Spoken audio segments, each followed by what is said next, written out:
Wop wop wop. Streaming.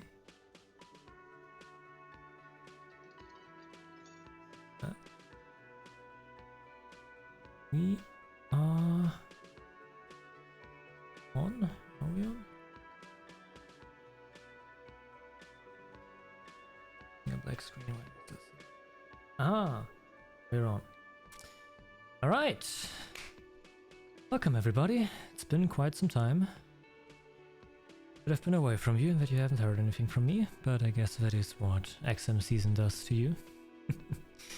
But we're back, finally. And we have a lot to do today. It's currently day 3 of our adventures here in Disco Elysium, and there is a lot we already did once we started to stay a few weeks ago. And a lot still left for us to do. We need to, on one hand, find a map, which I think is what we'll be starting with today, to figure out where the killer shot his weapon from. We'll have to figure out if Ruby, the current prime subject, where the hell she is. We need to find the weapon. Once it's later, we still need to visit the smoker from the balcony. On the way, we might find some oil, my gun or my badge, and Morel, the cryptozoologist, has asked us to find her husband, who was left on the other side of the water dock, which should have been opened now, I think. So, let's get into it. I will be honest with you, I feel like I've forgotten most of what happened in this game, but we'll probably be fine. Let's start off by getting a map. Oh, also Everett had a quest for us. He wanted us to intimidate some guy by... Oh. The book is titled Man from Hyamdal and the Wildfire. Okay. But first, a map, which I'm just now realizing is something that might have been useful a long time ago. Hello. Hello again, esteemed officer, and welcome to Crime, Romance, and Biographies of Famous People. Yeah, what if I want to buy a book? You were already doing good, browsing the shelves. Why'd you stop? Don't you feel compelled? Go, go, get back there. The books await you. Everything is on the shelves. Take a look yourself. The shelves compel you, don't they? She's attempting to mentally direct you towards the shelves. She only wants you to buy the goods. She doesn't care about the books. Do you even know what books you have for sale? Truth be told, not really. My sister brings in most of the goods. I'm sure it's all very literary stuff with well-written prose. But you don't learn about the important things in life from fabricated stories. Wait, shouldn't a storekeeper know about her wares? I provide a valuable service. As long as people buy books, I'm fine. She wriggles her bony fingers at you. But where do you learn about the important things then, if not in books, for example? Truth is available if you just know where to look, and you have to open and free your mind to understand. Yeah, that She smiles. seems reasonable. Okay, I need a map. This is... The books collects the national recipes of Arda. They are all about lake trout. Okay, that isn't a map. All sports magazines tucked away in a dark corner. That also isn't a map. A small mountain of colorful board game boxes. Board games also are on the map.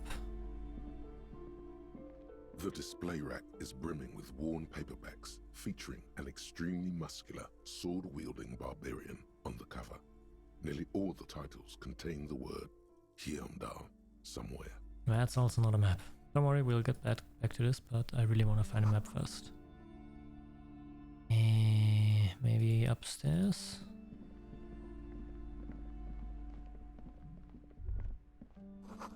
Looks like Gelon de Lemillon, that hair poster.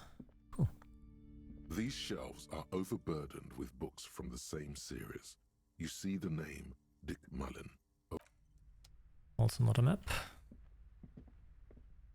A giant picture book brochure, very colorful. It's a tome of fascist magic. Rather candid. Sympathetic. Definitely something you want to read. On the shelf reads biographies of famous people. You see a large variety of names. Several maps have been attached to a bulletin board hidden inside the alcove. They're held up by small pins. The board has come loose from one corner. The maps look old and faded. Your eye catches a map of Insulinda, a map of Revachol, and a map of Martinez. Map of Martinez. This could work, maybe.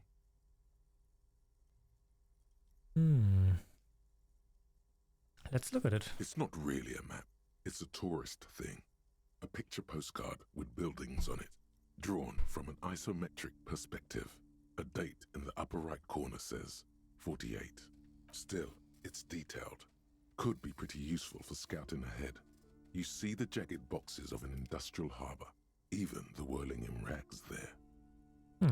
What about the map of Revachol? The north coast of a verdant island is shattered by the delta of a river.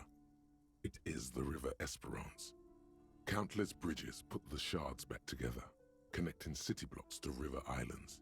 La Delta says a great artificial heart in the center, teeming with life forms and construction. To the east, rolling hillsides, Le Jardin, Stella Marie, the suburbs of Saint-Baptiste, swallowed up into the megacity. They sound rich to you. This is Revachol East. And west of the river? Hudon. It's somewhere to live. Not bad. Then there's Jamrock. It's bad. People shouldn't live there, but they do. Then Forberg. It's almost as bad, and much larger. Then Coal City. It's the worst. And Martinez? It's so small you can't even see it on the map. No, wait. There it is. North of Jamrock. The strip of coast next to the Greater Revachol Industrial Harbour. It looks downright despondent. It's almost Coal City, to be honest. No, this is somewhere to be. This is all you have. But it's still something. Streets and sodium lights, the sky, the world. You're still alive. What about Insulinda? This large map displays archipelagos. You see a constellation of small dots on the light blue emptiness of the Insulindic Ocean. The largest in the northeast is La Caillou. You are here. Another far away in the southwest, Seminese Islands, Ile de Fantôme. What else? Ozon, Laurentide, Fas à la Mer, archipelagos, North Arcade Islands. All just specks of dust on the vastness of the Insulindic. On the edges of the map, the color fades into a blur of dotted lines, black and white, disintegrating into mathematics. In the northeast, a dust mite stands on the north coast of Caillou, in a bookstore. It's you. Can you see cities on the islands? Let's squint a bit. You can, on Caillou, Revachol, a single black star, on Ozon, Fondelier, and Vilmandoux, on archipelagos, Croyan Moran, Villiers, on Seminine, Olduvai, and on Laurentide, Deora of the Seven Seas, lost little pearls of light, tiny fires in the dark. 850 million people live on these little dots, an oceanic world of culture and commerce torn apart by history. Look at the edges. The ocean breaks apart into a tangle of cosines and azimuths, all pointing into pale nothingness. Windy is the north azimuth. Grad is the northeast azimuth. Samara is the east azimuth. Seo is the west azimuth. Isolas, they're called. Connections to other worlds. Words past the Insulindian, unknown to you. You only know you've never been there. 850 million people live on these tiny dots. Stockybar, shut up, Logic, you've already said that. You've already said that, Logic. Yeah, I know. Stockheap, can I buy these maps? I'm sorry, officer. The map of Martinez is the only one available. The other two are not for sale anymore. And besides, you could scarcely afford them. They're quite valuable, though they might not look it. The map of Martinez is 90 cents, though. Why is it so cheap? That old thing? It's an out-of-date map of a tourist location that never was nor came to be. From when some design studio people tried to spruce the place up 4 or 5 years ago. They also renovated the horse statue, set up those coin-operated viewers, and designed the new street lamps. The place does not look like a successful tourist trap, does it? What happened then? They didn't get that far, for some reason. A shame the project never got going. Would be nice if someone fixed Martinez up. All these ruins are bad for business. True. Well, I'm good for business, so I'm gonna buy the map of Martinez. Always good to be informed of your surroundings.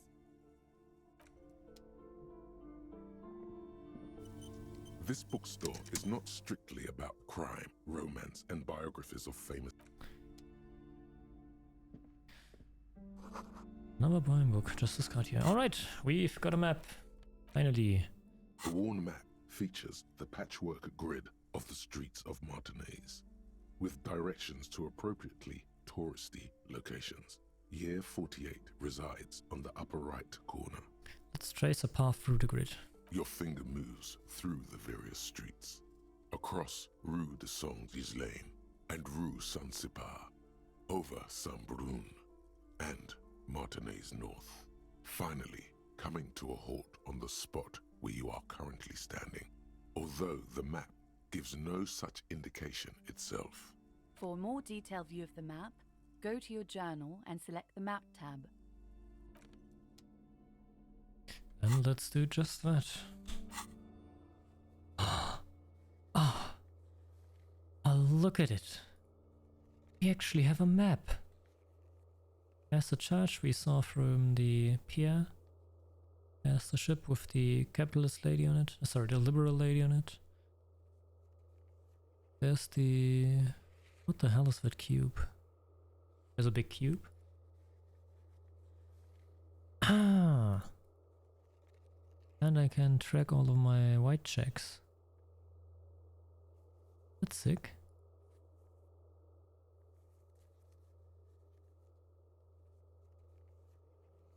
That's actually super sick. Nice.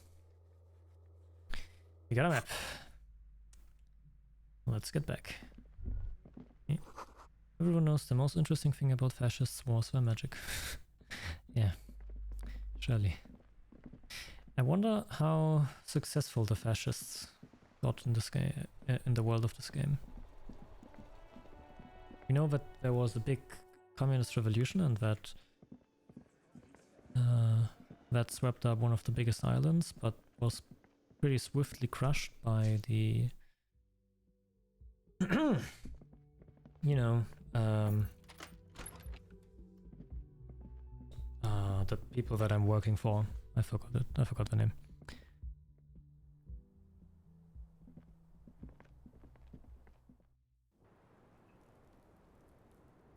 I don't know. Damn it! What was it? The same two neon-lit shapes. All right. a man Anyway, and a woman. back to visual A ray calculus. of backward motion explodes from the man's mouth, through the window to the roof outside, widening into a radius, A prime. I have the map. Extrapolate the radius to include all of Martinez. According to your map of the district, this shot could have come from a wide angle of locations, starting with the northern edge of the abandoned boardwalk, ending with an islet in the bay. Let's call them B prime. More precisely, B prime for boardwalk, B double prime for Land's End, and B triple prime for the islet detective. There may be smaller points in between, but those are too fine to zoom in on. Let's have a look at point B prime, the boardwalk. 700 meters away.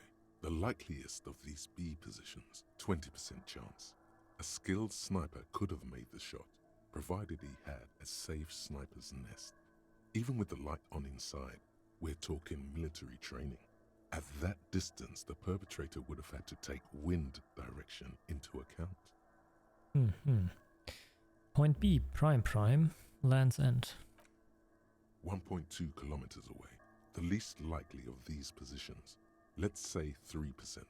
A truly skilled sniper could have done it, possibly from a tent. No, too far-fetched. And finally, B triple prime, the islet.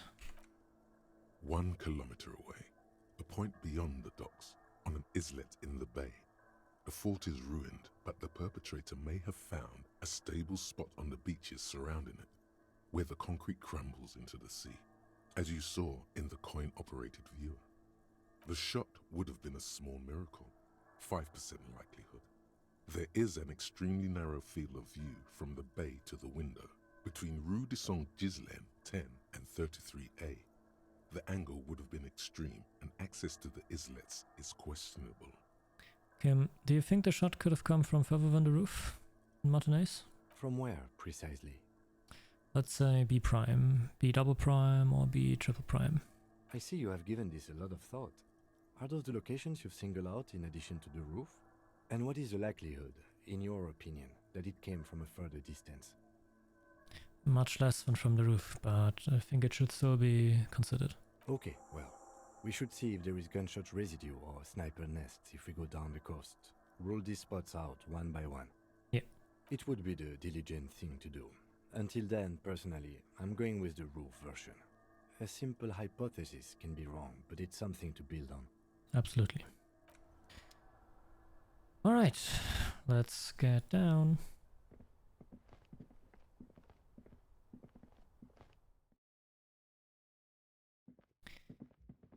And maybe do we want to get out of here already? I had written down some things I wanted to do. I want to... That is something. Don't know if it's possible to do in the daylight. Snow covers the white on blue police livery of the motor carriage. The white colors nearly meld together. Why am I thinking about this? Wasn't I supposed to... Do something important? Something murder-related? There's always something important. Doesn't mean you can't take a moment to admire this piece of machinery. This is a Caprice Kanema, the Caprice Motor Corps follow-up to their highly successful workhorse, Caprice 40, and the answer to the Lum's racing breed, Ferv series. With its air-cooled, rear-mounted 12-cylinder compression ignition engine, driving the rear wheels through a 4-speed manual gearbox, the Kanema is able to reach 100 kilometers per hour in 13.5 seconds, and go on to a top speed of 180 kilometers an hour. Damn. Won't it roll over in the first sharp corner? The high center of balance is offset by a large battery bank mounted at the bottom of the cabin, feeding all the auxiliary systems and making the Kanema effectively a mobile power plant. This tech talk is really rubbing me the right way, man. Due to a quite steep price tag, it is very unusual to see one in police livery.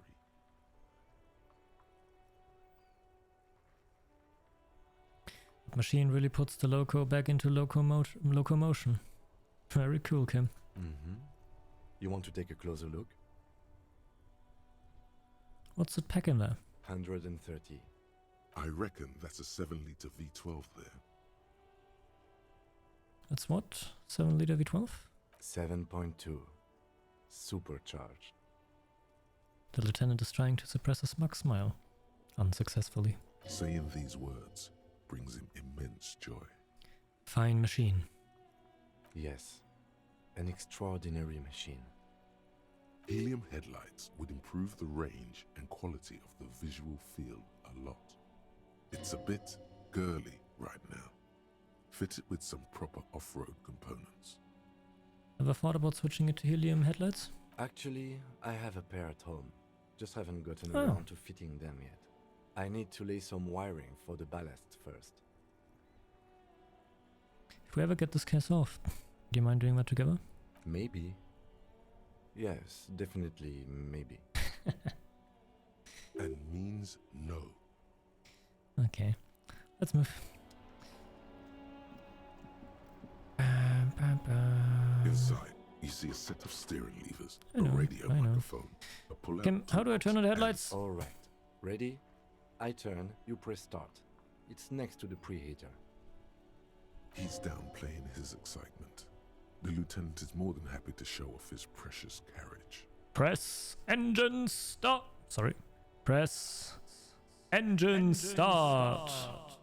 The dashboard lights up with orange glow. The rounds per minute gauge jumps, and the engine of the Caprice Canadian comes to life with a whiny growl. Wow. Press the button labeled headlights. The lights unfold with a little click, casting electrical light onto the ground before the vehicle. There you go. I'll turn them off from the remote once you're done. We just need to stand in front of the machine now. All right. As you hold your ledger's clip under the headlamp, a shimmering iridescent pattern appears. One you've definitely seen before. Tell me more. There she is. Revachol West. There's a note of pride in the lieutenant's voice. Around the borders of the watermark are dozens, no, hundreds of micro-perforations. Look at the shimmering street grid. A rat brazenly darts past you and disappears amongst the stopped lorries. In the distance, a child somewhere shrieks. A woman reprimands her in a voice no quieter than the child's cry. I accidentally skipped. Let's look at the shimmering street grid. The rectangular watermark is overlaid with the logo of the RCM, and yet the major arteries of Revachol are all recognizable. They shimmer in the kinema's headlights. A rat brazenly darts past you, disappears amongst the stopped lorries in the distance. A child somewhere shrieks.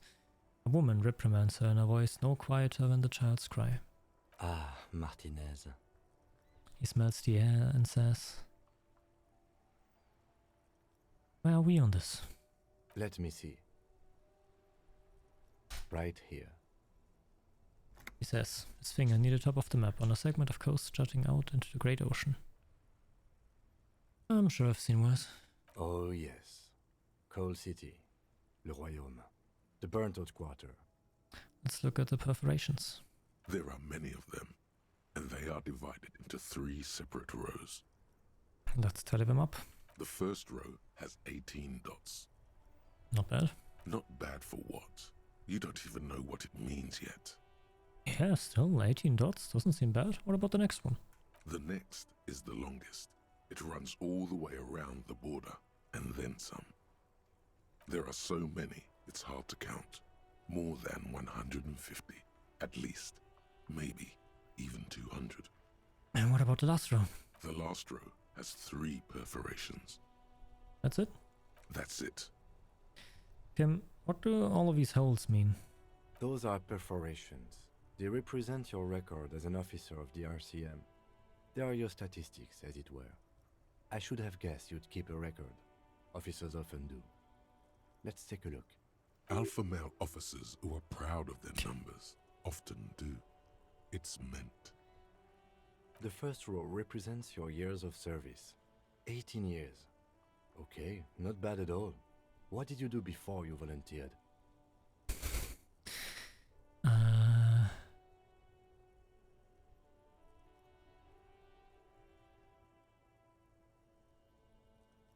You really think I have any idea? Fair point. Let's move on, shall we? This next row, the one that wraps all the way around, is your number of closed cases. Closed is good. It means finished. You've got, let's see... Wow, more than 200. Is that a lot? It's quite a lot, even for someone who's been on the force for nearly 2 decades. Usually, clearing more than 10 cases a year puts you in the 90th percentile of all RCM officers. Used to be good. That's some solace, I guess. What's the last number? Right. Those are your confirmed kills. You've got precisely 3 perforations there. That's not too many. For an RCM officer, especially Precinct 41, which is in the Jamrock quarter, it's rather tame. I mean that in a good way. Right? What's it feel like to kill a man, Mr. McCoy? A young woman asked the man across the desk from her. Honestly, babe, says John McCoy, crossing his ankles over said desk. I don't feel anything anymore. It's just like brushing my teeth. I do it once or twice a week and don't really think about it. There's no trace of guilt in his voice. There are certain officers who treat their kills like some kind of ghoulish game. If they do happen to solve a case, it's usually by accident. It's obvious the lieutenant doesn't think very highly of these officers. But it seems as though you are, or at least were, one of the good ones. So we have that to be thankful for. You ever killed anyone, Kim? Yes.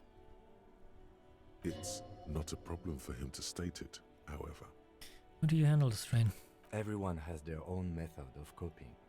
Some more effective or self-destructive than others. Personally, I find it helps to keep up a few hobbies. Like what? Oh, this and that. Let's not get into it now. Maybe I should find a hobby. Why not gardening? You've already got the gloves. Sure. It's meant in earnest. Please don't mistake it for a jab. Thank you for this. The lieutenant nods. Alright. Let's go. Right. I'll go turn off the lights. He presses a remote control on the key. You can now see your statistics on your journal page, to the right of the task description. Oh, really? Ah. Oh. I am a sorry cop. I am very communist. Where did the 4 fascists... Oh, probably from having to embrace racial theory. True.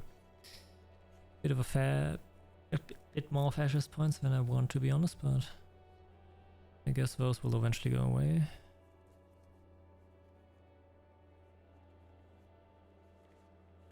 Three people killed and 18 years in service. That's cool. Oh, we're already there. I need to check the boardwalk, the island, and the Land's End. Do they happen to be marked on the map? They are not.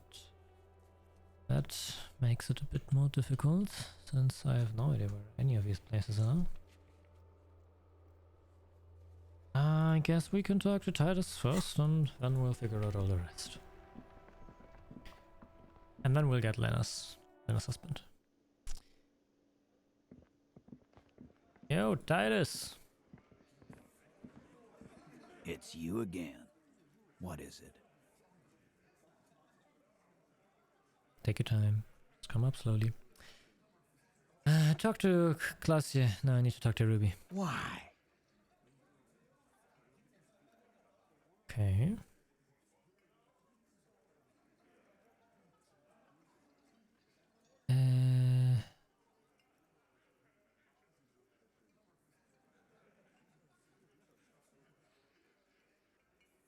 Yeah.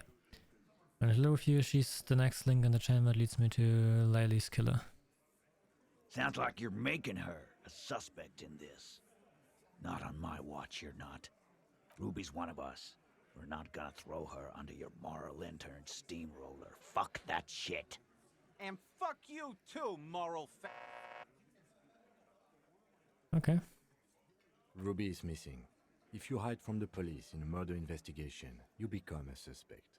You know how it works, guys. That's nothing. That's just legalese. You don't even have a sound theory. I don't want to be rude, but we're trying to get some R&R here. Think you could fuck off now?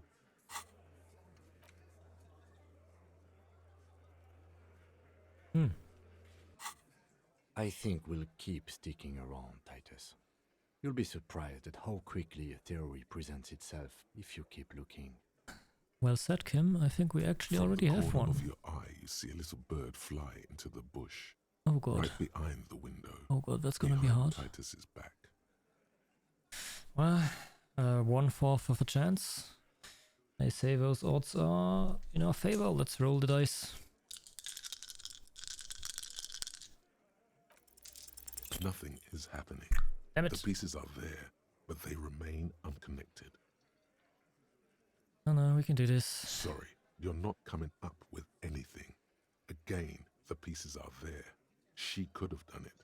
Somehow. Something else. Walla walla bing bang. It's just not coming together. Maybe if I squint my eyes harder. Still nothing. But that's okay. This doesn't have to turn into some kind of meltdown. You're just a cop, taking your time to present a theory. Right. Puzzleface shouldn't be the cool guy when he fails. I was supposed to be that. Shush. I'm just more level-headed than you. That's my thing. Let's look at this as a learning experience. What are the components you need to implicate Ruby? Just want to hear the components of the theory. Smart move. The components are access to the roof, weapon, and motive. Here is what you can do to make it easier. Come on, guys. For starters, you could find out what's behind that mystery door in the kitchen. If it's a secret route, she could have used that to get to the roof. Can't get through the door? You know what would help. Doing a thorough search of this room. Maybe something's hidden. It's that simple. Unless we have more business, we should. Oh my, wait, I have so many points extra, but it's still not enough. Damn. Alright.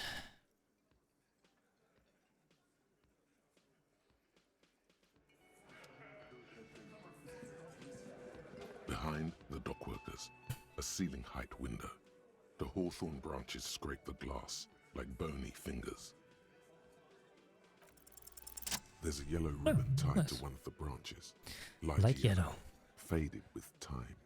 A tiny splash of color in the blackness of the thicket. Hanging from it, a bronze key. Wait, what? It's that easy? Someone hid the key in the bush and attached a yellow ribbon to make it easier to find. It's close enough to the latch up there. One can slide it open and just take it. Surely not a coincidence. Huh. Do we really want to say that out loud? In front of Titus? Someone had a key in the bush? Huh?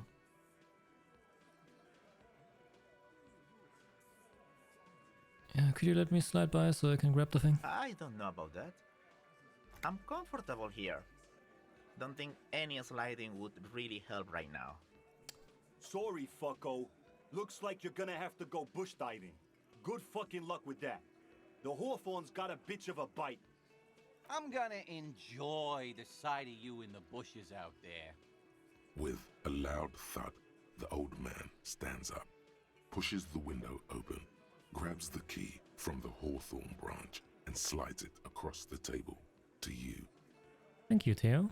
The key is brass. Workshop spare is etched into its bow. The old man closes the window and sits back down in silence. Thank you very much, Theo. Come on, man. We were just having some fun. Where's the harm in... I'm tired of listening to your shit. Thank you. Don't thank me. I don't give two shits about your key. That's okay. There is a silence around this man's words. Unlike Titus, they're afraid of him. That's the type of respect he commands. Anyone of you know why this key was hanging right outside the Union Box window? Didn't even know it was there. Boys. No idea. Never even seen it. Someone must have hidden it there before this room became our place. I wonder what door does it open. Could open the door in the kitchen. The blue door. Yeah. It says Yeah, it workshop could. spare. Maybe there's a workshop there? It's worth a try. Try, we shall now attempt.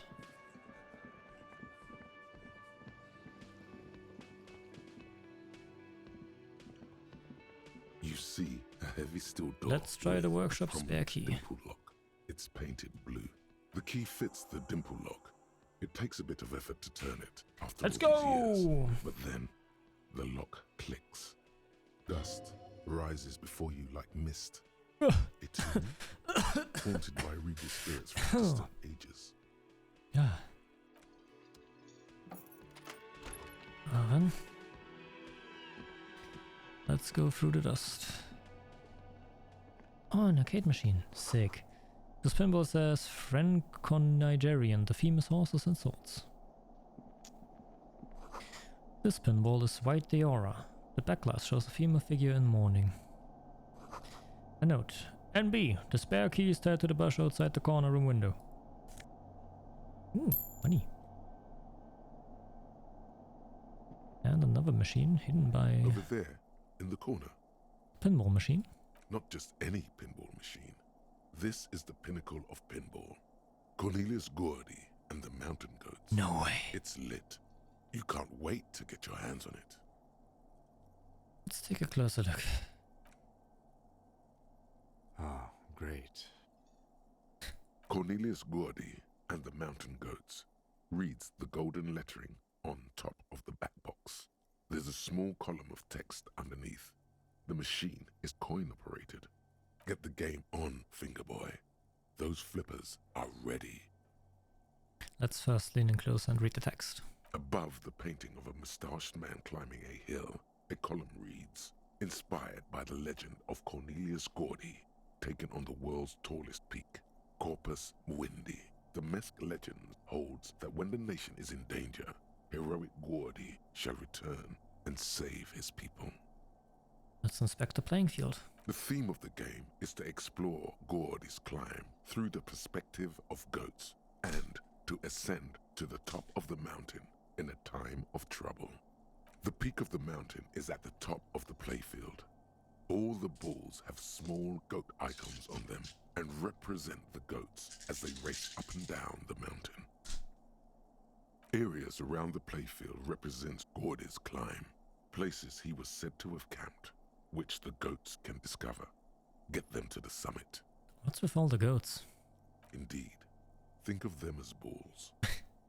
Alright. Let's try it. It takes a while to get into a rhythm, but pretty soon you're able to keep 3 goat-faced balls in play with relative ease. Go, go, Fingerboy. I feel sorry for the goats. If they only knew the kind of guy old Cornelius really was. Wait, what kind of guy was he then?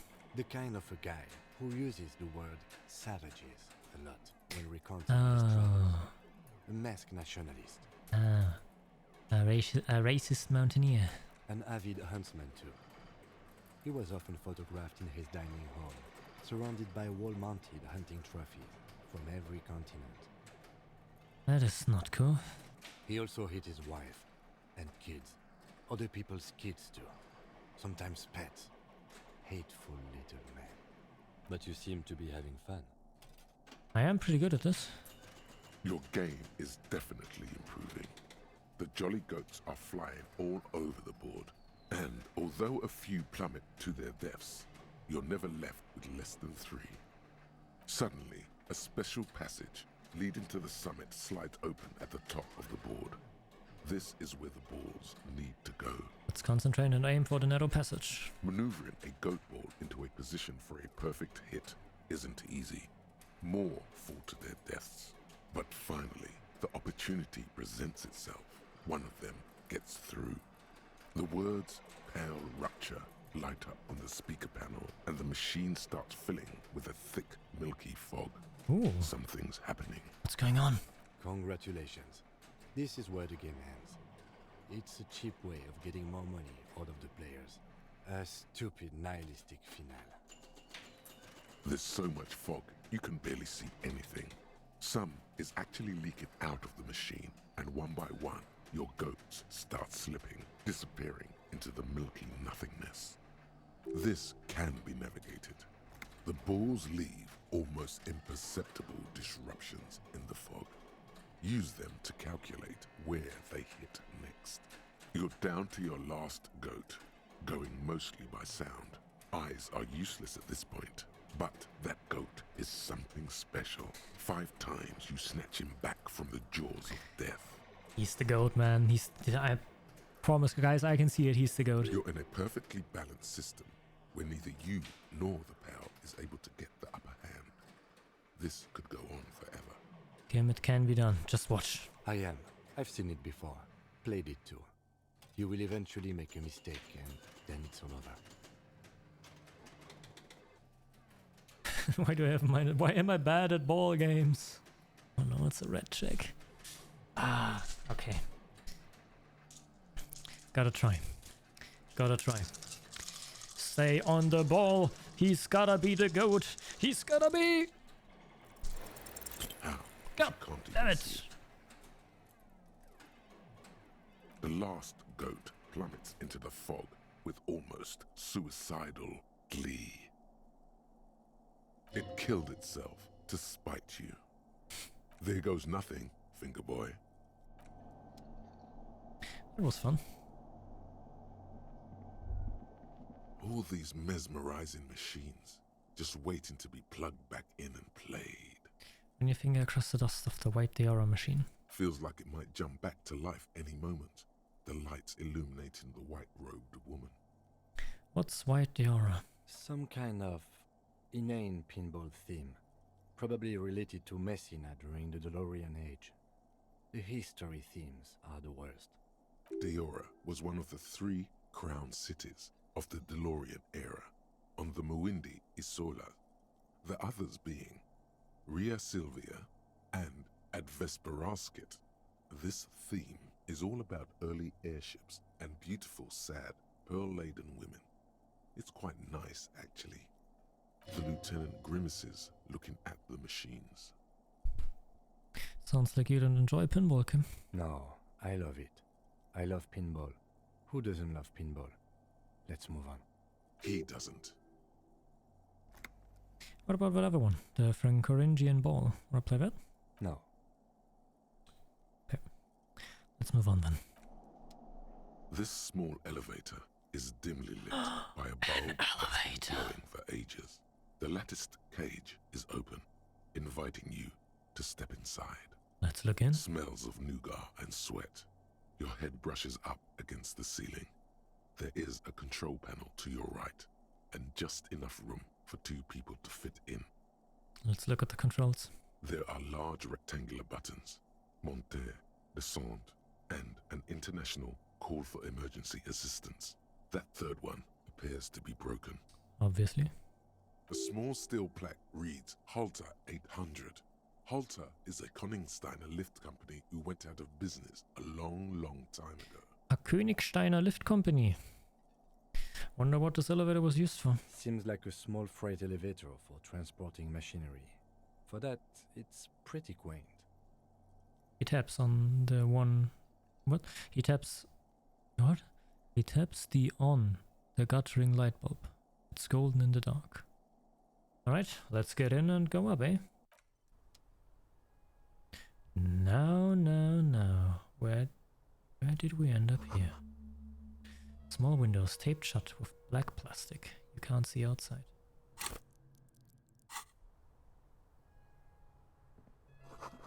Boxes of tools and replacement parts lie in the shelves. Schematics for a pinball machine, futurism themed. Ooh, a pinball maker's code. That gives me empathy.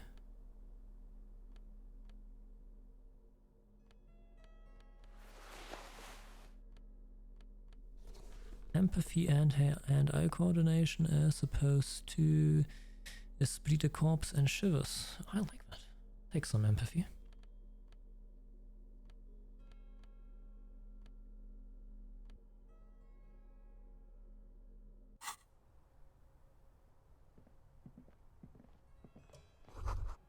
The pinball machine has been taken apart and gutted. So this is where they brought 40 pinball machines to fix them up. A long time ago.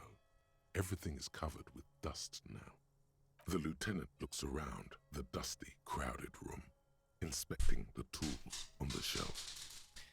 Looks like they gave up on fixing the pinball machines at some point. At some point, 20 years ago, 15 maybe, before pinball went out of vogue. This used to be a pinball workshop. Looks like it. I'm guessing Martinez North 22 used to be a pinball arcade before it became a hostel. There are machines left over. Downstairs in the hall, next to the main door. One of them even works. I've seen one of the hearties bang away at it. But then it went bankrupt. Your skin crawls from making the connection. Could this mean the Whirling and Rex really is part of the doomed commercial area? If that's true, then our cafeteria manager is not going to like it. We should tell him what we found up here, omitting that suspicion. He does not appear to be the kind of man who likes his establishment to be part of a neighborhood ghost story. about bankruptcy. Stupid superstition. But still, it would be interesting to see what the cafeteria manager thinks of this. It's not a ghost story. It's a curse, and Gart ought to be made knowledgeable so he can perform counterspells. Alright, let's finish this part. We also got... I see some footsteps. Let's first look at this. Smokes. Interesting. And some money. Now, what do we have here? You clearly see footprints in the downy carpet of dust covering the workshop floor. Jackpot. These, unlike everything else here, are new. Let's have a closer look then. Large prints, most likely made by Boots. The size is hard to determine. Sole could be bigger than Vamp. The soles have left a pattern, uniform, horizontal lines. Huh. Him. This print doesn't look like the odd-soled print we found at the hanging. The size looks about the same, actually. They're not the same shoe, but they could be the same person. I wouldn't rule out Ruby coming here yet. This isn't an argument against her. People change shoes, you know? But it's not an argument for her either. True. It doesn't look like the workers' boots from the hanging. No. These little horizontal lines are different. They look custom-made to me. Or some kind of foreign print. Hard to say. Still a boot, though. Yeah. Everything around you is quiet. The prints crisscross the workshop floor. Someone's been here within the last week or two. 3 weeks maximum, from the dust coverage. It could easily have been 1 week too. You know, officer. This is good. He likes it. There's a little smile there, in the dark of the workshop. It was a stereo investigation after all. It has now converged with our main investigation, adding a new fact to consider. What is it we just finished? Oh. Right. Okay, what does it mean then? It means someone snuck through what seems like a secret route leading to the roof. The roof from where you can shoot our victim. This is significant. These prints, officer, could be the prints of our killer. And if not, at least they're a good argument for this Ruby doing it, to present to Titus. Let's move on then. And let's also check this door here. This is the barred door you tried to kick in before. Let's slightly punch the door once more, just in case. But The door shudders a bit, as though it were laughing at you. well, let's unbar it. Bent metal, broken glass. Your path lies strewn with the broken forms of everyday objects. You are the destroyer, the bane of inanimate matter. Gaze upon me stuff and despair. Kudos.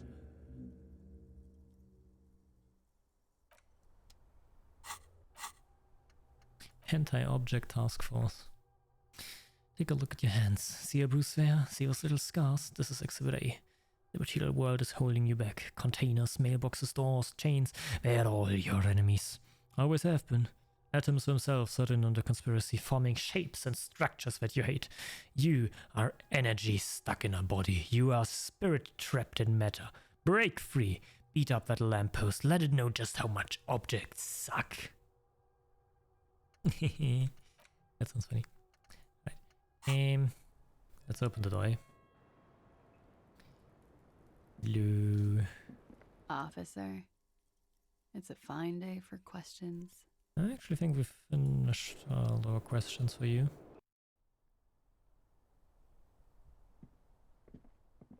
And we've made a great find.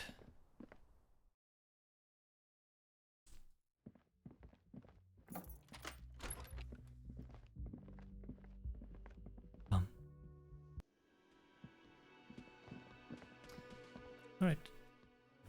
Little quick save. Hello. Can I help you? Yeah. I saw another thing at the whirling. Another thing. Great. I love those. Yeah, Class C in room 3. She nicked the phone line. Why? No, fuck it. I don't want to know. I don't want to know why these degenerates do what they do. I thought we had one good guest in the building. He really doesn't like it being classier.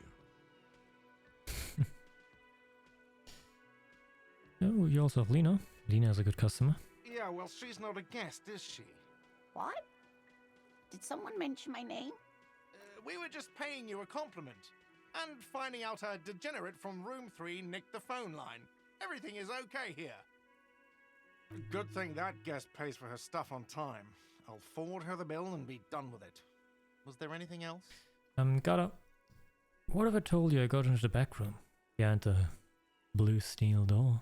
Oh, okay. Well, I did hear you make noise back there, so good for you. He's really, really holding himself back here. It takes a lot of willpower not to ask. Obviously, he's been wanting to know what's behind the door. You're not gonna ask me what's behind it? Okay, what is back there? Pinball machines. A pinball workshop. Ha! I knew it. I've always wondered where those machines by the door came from. And they told me there was some kind of pinball thing here too. I knew it. Were there any back there? In working order, I mean. Why? You wanna play? Why? You wanna play? Because I might be up for a game. No, I was just wondering if you found pinball machines there.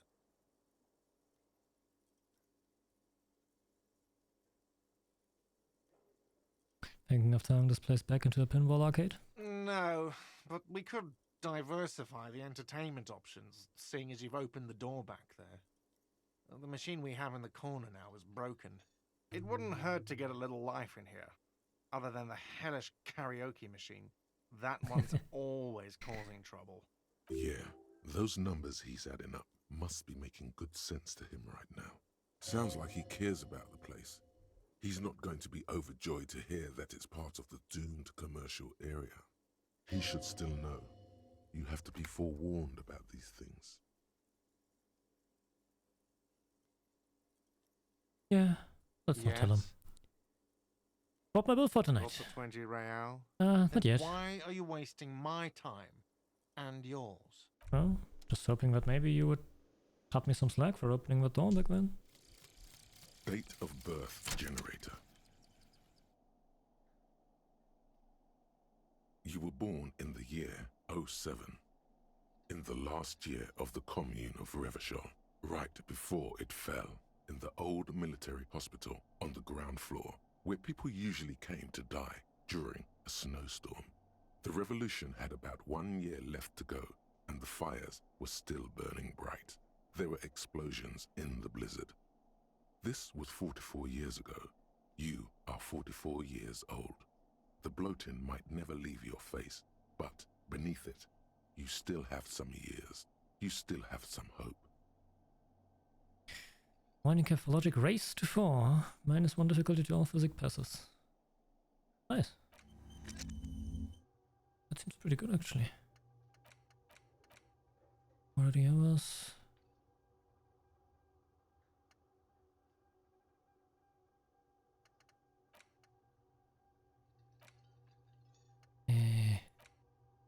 Yeah, I'll think about this at another time, I think.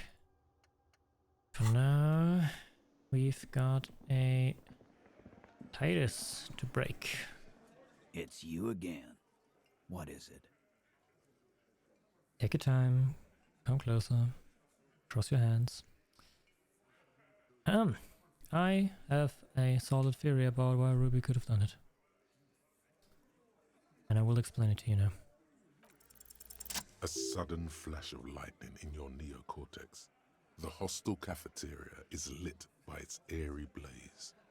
Floor plans, bullet trajectories, webs of human emotion, all channeled into a single thought. Why are you so sure Ruby didn't off him? So that's what you were squinting at. You were trying to come up with a theory, weren't you? That she did it. Maybe. Yeah, he was cobbling together shit so he could put her away. It's RCM 101. Well, let old Titus set your mind at ease then. She didn't do it. She was here all night. Sunday night, 11:30 to 12:15. She was here all that time?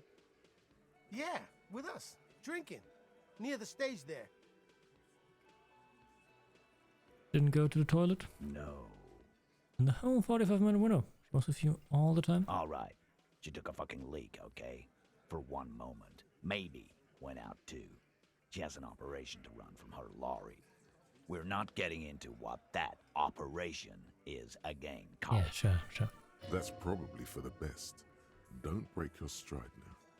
And just because she was gone for 5 minutes doesn't mean she magically got to the roof and shot him. I've been through this. It's not plausible. All right, we're in. We got Ruby unaccounted for sometime during the window. This was crucial. Now let's place her on that roof. You got his attention. Now don't ruin it by making weird claims. Remember, you can still mess this up. They do agree the shot came from the roof, right? Why not? You can't draw a straight line into Clausia's window from any of the surrounding buildings. Not from what I know about Martinez. Maybe from the coast. But like I said, I've been too busy dealing with you idiots. So no, I don't think it was a sniper. There is, in fact... Yeah, I agree with you. There is, in fact, a 72% chance that the bullet came from the roof. 72%. There's a percentage and all. Where'd you get it from? Your guys in the lab? I analyzed it on the spot. Turns out I can do it. No, you can't. I know what you did here on the weekend. People talk. And what they say doesn't sound like a science call. You're a madman. Those numbers were an ass pull, man. Yeah, and they don't put her on the roof either. It's just mambo jumbo. Anyway. He hasn't got shit. There is a secret route in the kitchen that leads straight to the roof. Oh. Through what looks like an abandoned pinball workshop. People say there was a pinball arcade here, sometime before the hostel. What was it called, Theo? East Delta Pinball Arcade. Weird place. Went bankrupt. Weird? How? You're wearing the pinball maker's coat. What do you mean weird, Theo? Was run by a fella called Nerflock something, who wore a yellow dust coat like the one you have on right now. Weird guy. Never liked him. It is a very comfortable coat for such an oldie. Okay, but how'd you get up? There's no room for a staircase in this building. Or an elevator, for that matter. I got you by the balls now, Titus. The elevator is outside the building. It's an old dumbwaiter used for moving pinball machines up and down from the workshop. And from there, it all leads straight to the roof. You can't just step outside. Ruby could have gone up, shot him, come down. All under 7 minutes. That's quite the theory. We need to have a look at that secret passage, boys. I'm on it, boss. Right when the law clears, me and Angus are going up there. It's a dumbwaiter, not an industrial lift. How about I go instead of... Shush now. You got something else to back this route up? Or is that it?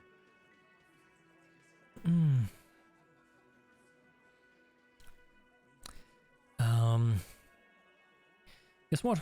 Remember that key I found there? I found here? I don't like guessing, Cole. No one does. It opens the steel door in the kitchen, the one that leads upstairs to the roof. This key was right here, with you, all the time. You didn't find it, but Ruby did. That's how she got up there. Quit jumping to conclusions, Theo. You took that key. Did it look like it was recently put there? No, the ribbon was old, faded. It had been there for 20 years at least. She could have just put it back there once she was done.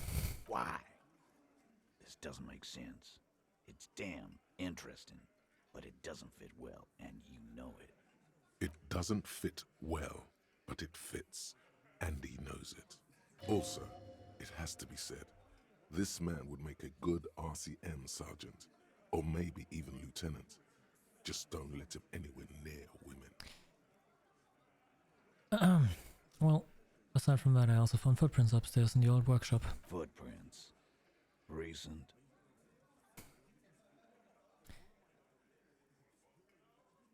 Recent. A week or two.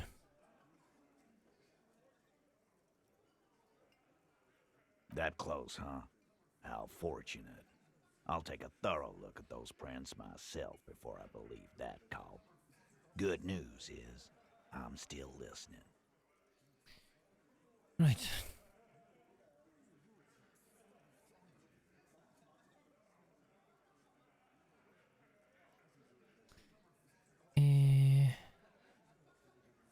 What winch?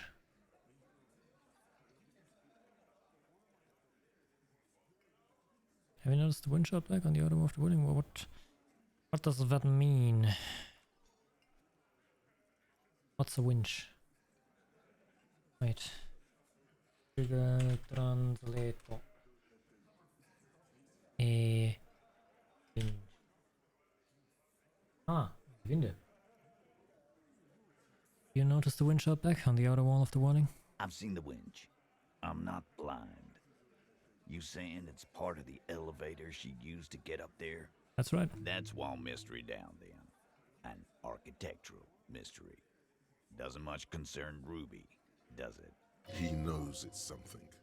He's just not ready to say you knew more about Ruby than he does, yet.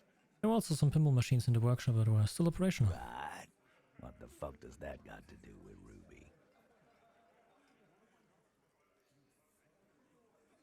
Nothing. Just thought we could bring some down, get some new machines in here. Wow, man, can we? I mean... That'd be awesome. I beat that royalist machine 20 times now. All right. We can get the barman to bring them down. What else? That's all.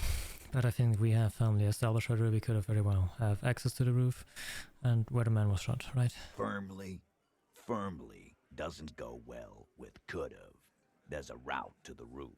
Me and the boys need to check it out. That's what we've established. But a route does not put that bullet in his head. A gun does that, and Ruby doesn't carry one. Phase 2, murder weapon. Get a gun in her hand. If not that, then at least a shadow of a doubt. In the shape of a gun. Just don't contradict yourself. If it doesn't sound like Ruby did it, maybe keep it to yourself.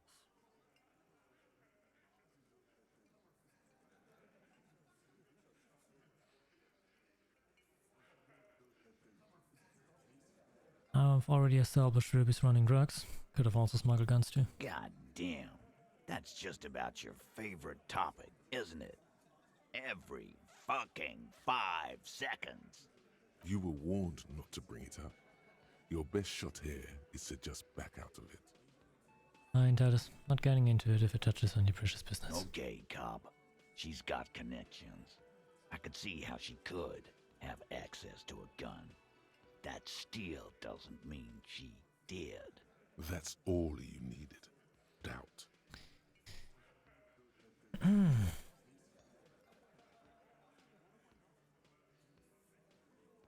Is it enough?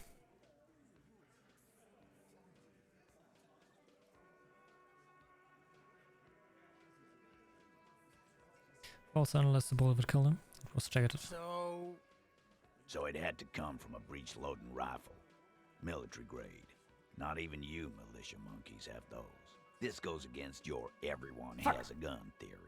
If it was military grade, how'd Ruby get it? Wait. Did he say you don't have big guns? No.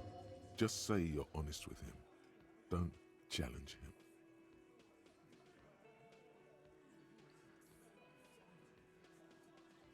I'm just being upfront before I know. Right. That's mighty forthcoming of you. So, let me extend you the same courtesy. She's connected to you know what. Organized crime. Down in Jamrock, probably. He's not being too forthcoming. This is not a surprise. So she may have access to semi-automatics, but that's a long fucking stretch of the imagination. Do we want to show him? I think I want to show him the antique rifle. Do I? I don't remember. Was there a connection between the rifle? Did it look like the rifle? Wait. Tasks.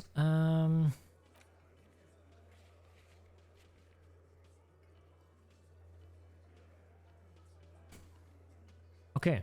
I think the rifle worked. Yeah. I'm gonna show him the antique rifle. That looks antique.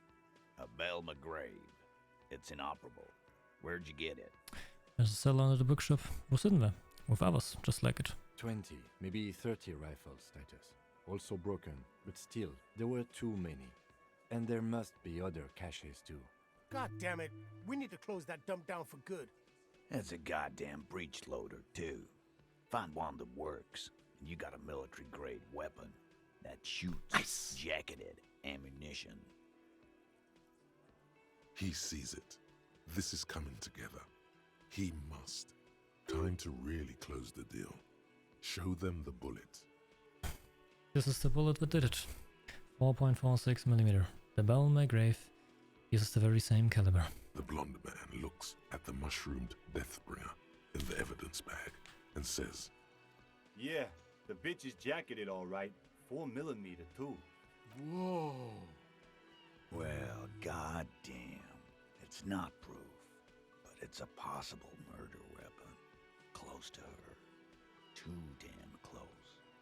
You have been thorough. I'll give you that. So, didn't say I had proof. She had the murder weapon. Thought we'd need to find her. All right. Keep talking. I'm getting a bit curious about some things myself. T, we're not seriously considering it, are we? Ruby wouldn't do this. Why would she do something like this? Phase 3. Motive. The last component. The big one. Get this and they'll give her to you. Remember, don't piss him off. That never works.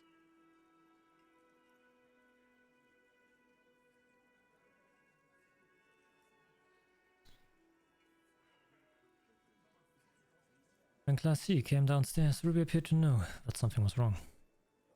Nah, man. That's just Ruby. She's got shit under control. That's her whole thing. That's why she's so good. Plus, man, it's like female intuition, you know. Women talk to women.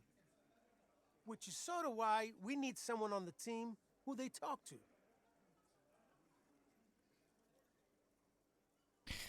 Yeah, she's just got her shit together. That's how she knew. Or she knew what happened because she killed him. Not so useful. Besides that, there are some pretty interesting things about Ruby that Class G told me about. Yeah. Like what? She had a thing for her. A thing? You mean? Yeah, but they're both girls. Girls like girls too, Angus, sometimes. This is one of those times. She liked Glacier.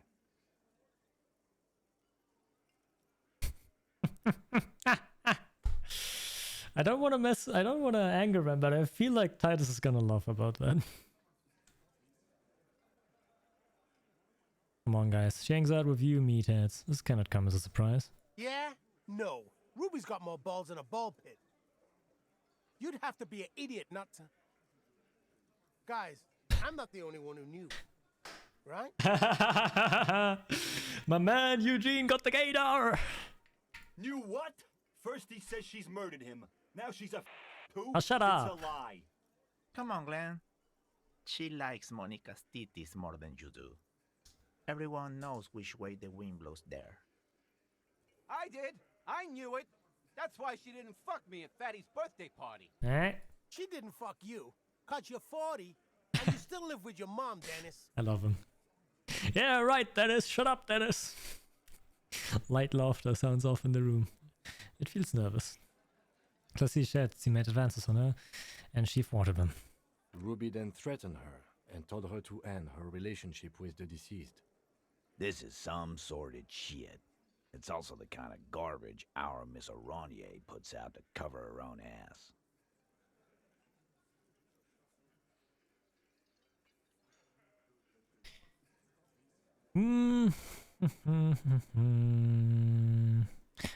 I feel like I should be honest.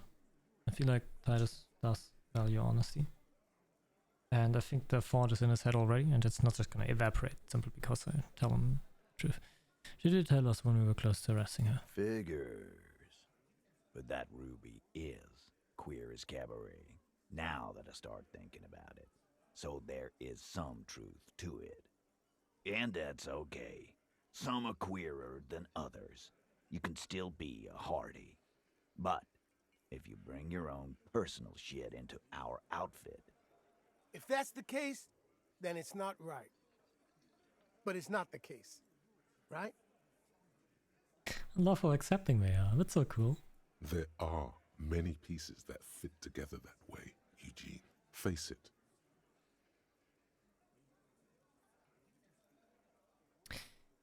Also, why are you asking why she killed him?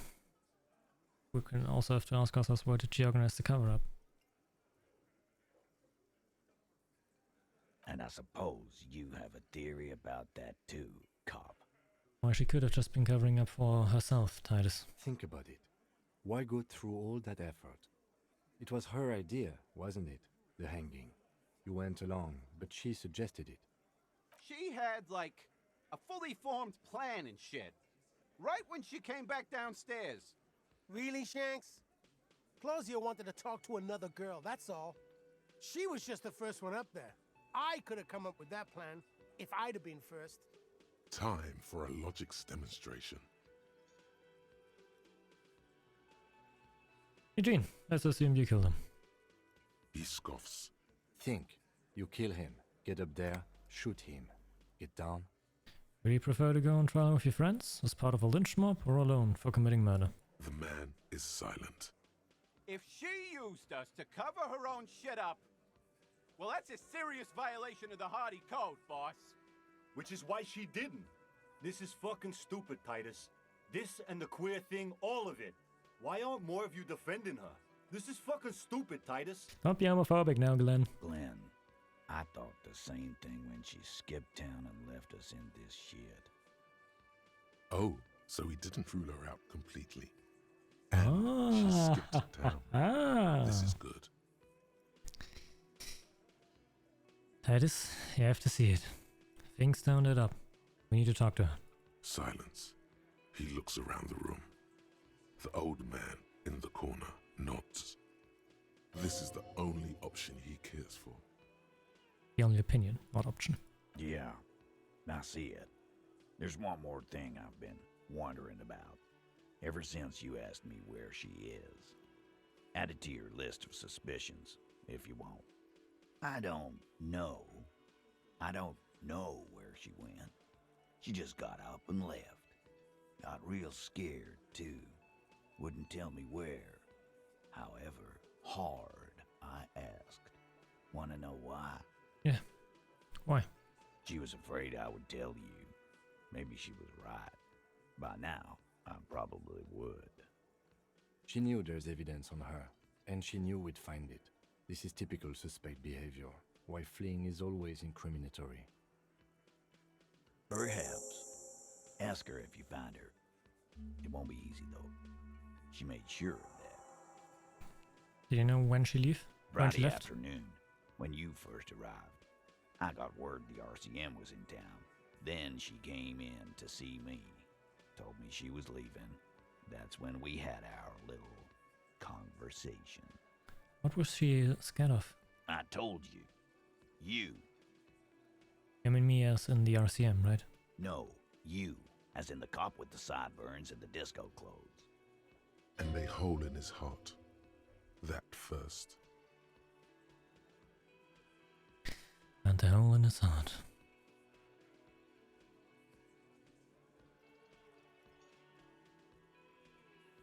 Why not?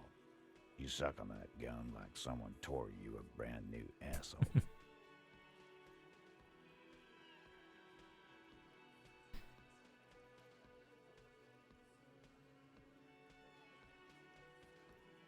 Don't forget the funny tie tooth. How can I forget? He nods at your time. You and I are going to dance in the moonlight under 1 billion stars. You know, when I first saw you limping here, I thought she was paranoid or sniffing her own supply. But now I'm not so sure. Did she tell you anything else? About me, I mean. She said you have a funny taste in clothes and that you won't stop. Won't stop? Until you have something on her. She said she's heard of you from Jamrock, that you're a human can opener, that you play suspects against each other, open them up like cans. Fucking hell. Titus, did he just... Open Angus up like a can? Yes, he did. Now, we can whine about it, whack him, or we can go on with our lives. I'm having to go on with our lives kind of day, Al. How about you? It's not an actual question. Silence. He nods.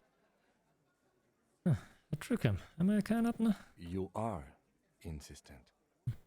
Anything else? Just anything? Yeah, there was something else. She wouldn't tell me, though. I could see she wanted to. It was burning on her lips. This caught Titus. This caught me. But she was too scared. You have any clues on where she might have gone? She's not far. We know that much. She didn't take her lorry, so she's on foot. Good fucking luck, man. She knows this place like the back of her hand. You'll never find her. Yeah, Al. And we won't either. She's not really a hardy candidate anymore, is she? She's not, Glenn. Have you been looking for her? A little. On the coast. Where have you looked for her, more precisely? More precisely, on the coast, past the waterlog. She's not here, so I'm thinking she's there. Could you tell me where on the coast I should start looking? Sure, there's some shit houses there, a cinder block town. The fisherfolk there refuse to unionize, so that's one place we haven't looked. I hear they have a shack where junkies sometimes crash. Time for you to step up. I have been clean for like 3 days. We will start there. One more question. What does Ruby look like? Boyish, hair's red, dyed. She looks like a Lowry man. Do you know what she's doing with the Yulon frequencies? The what now? I have no idea. Boys? She said she's building a pale emitter. What? We were talking about radio equipment. She said she's doing Yulon frequencies and a pale something. I don't know more. This guy barely understands what he's talking about. There you have it. Pale something. Titus puts an end to it. It feels like you'll get to know soon enough. Alright, it's not much, but it'll do. Thank you for your cooperation. It'll have to. His grip is firm and reassuring, like holding a piece of unpolished granite. Not just granite, tightly packed RCM Sergeant material.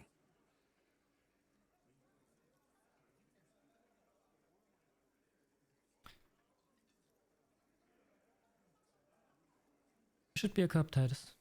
Oh. Happening. My stream down?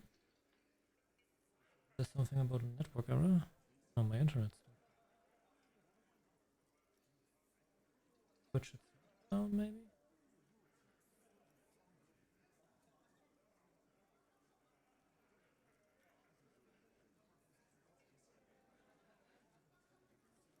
No. Twitter loads. Am I still live? I'm able to... Wait a minute.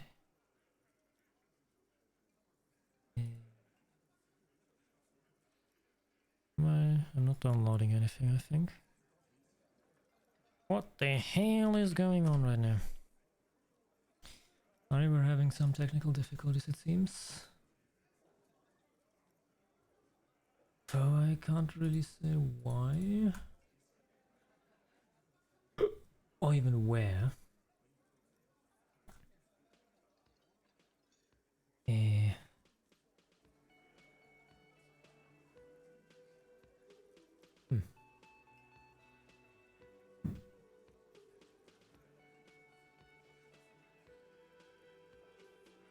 I guess I'll... Can't see Twitch right... No, now it's loud. Oh, okay. Okay, things seem fine again. Great.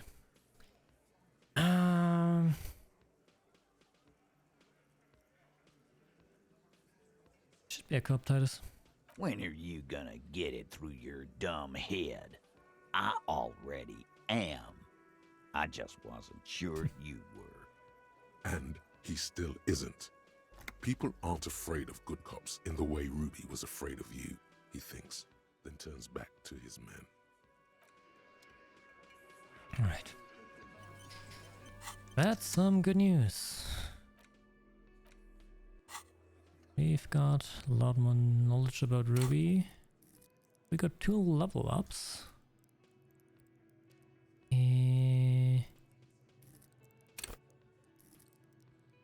One of which I could use to get a new fort. Yeah. What would I want to learn?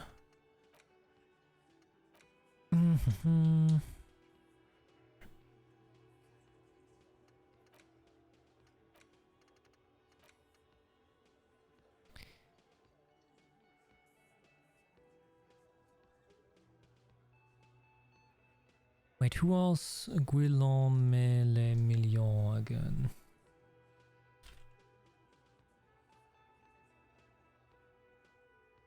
Guillaume le Million.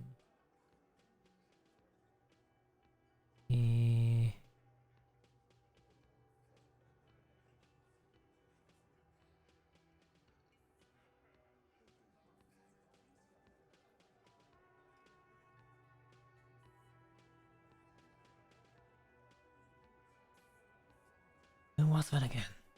I don't know.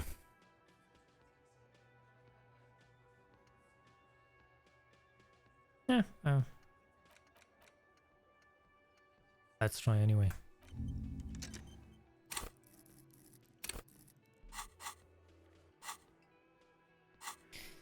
Shit, we gotta level up to get rid of it again. If it's not shit, keep it and be happy with it. Alright, we've spoken with Titus. Now we want to head over You think you have a pretty hot suspect right now, don't you? That Ruby of yours? Yes, and? Notice how it came together without casting too much suspicion on Clasia. It was nice and Ruby-centric in the end. What do you mean? Anything struck you a bit off about this mishmash? A few things. The bullet didn't have to come from the roof. It could have come from anywhere on the coast. Absolutely. It could have come from anywhere, but you're suddenly so certain it came from the roof behind the window. The bullet was also jacketed and bows don't just lie around everywhere. Good point. It is rather rare these days, but do continue. It also turned out that the bullet was an antique. True. Strange how you conducted the whole advanced ballistics analysis and then hand-waved it? The footprints in the pinball workshop didn't fit with the outsole prints on the crime scene. No, they didn't. And so far, not a single person has mentioned hearing the shot. Notice how this hasn't come up at all. Even Hardy and his boys didn't mention it. Neither did you. Huh. That's right. Finish thought. Just finish it and conveniently go on. She's watching you leave right now. You know that. Free as a bird on that roof, lighting up a cigarette and thinking, am I glad Ruby's in this shit and not me? Don't listen to this guy. The theory was solid. He's just jealous. Move on. It's no use harassing her further. I mean, we can ask her. Don't think there's any harm in that.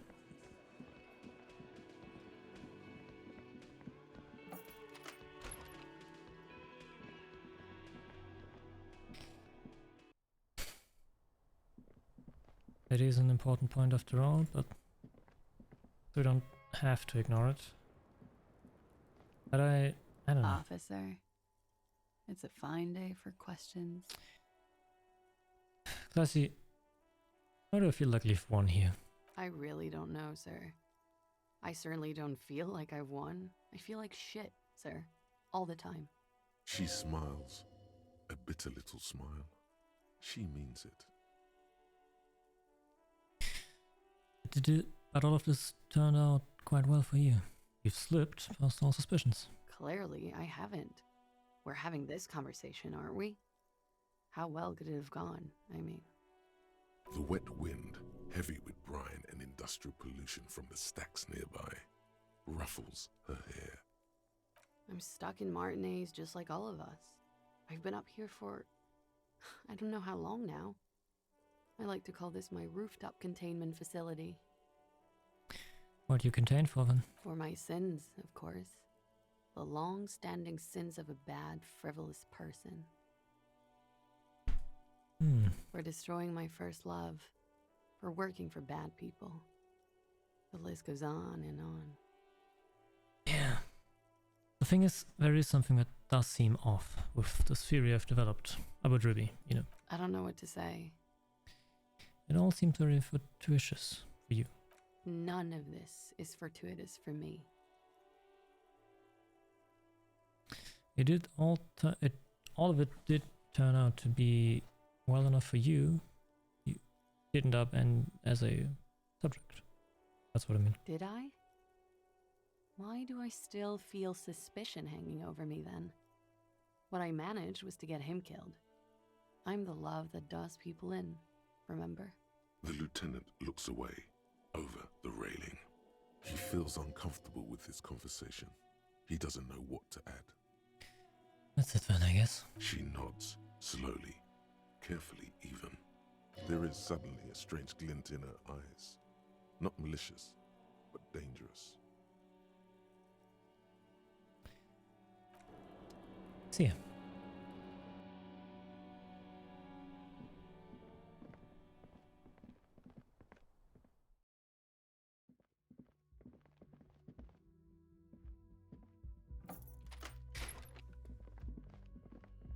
Now that I have the key, actually.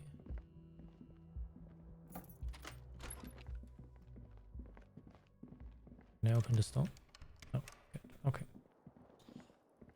Never mind then. Never mind.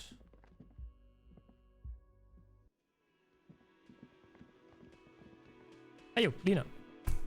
Oh, hello, dear. There you are again.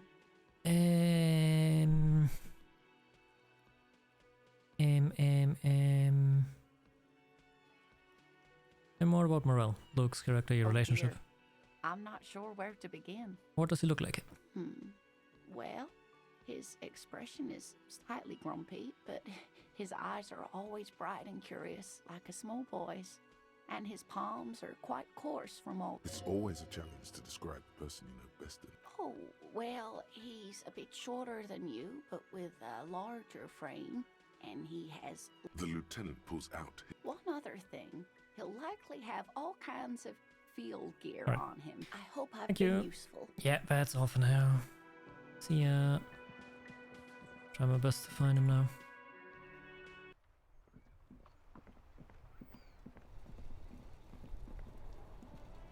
Make way for the master poet.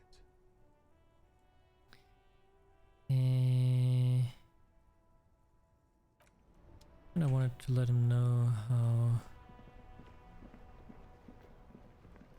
that this girl is no longer in any danger. Oh, hello. You weren't here earlier. But I can't seem to be able to talk to you.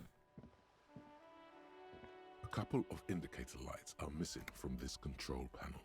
Loose wires dangle from the now vacant holes. In the middle is a lever. Beneath it, a small metal plaque. Let's pull it. You grab the handle and pull the lever up. As soon as the metal connects against the contact pins, you hear a loud clunk. Then, the water lock starts moving.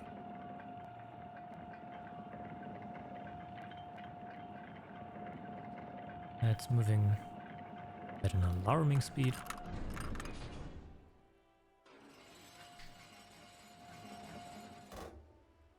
Nice. All right, we can go to the coast now. Expect rugged terrain and drunks. So not much difference from where we are right now, eh?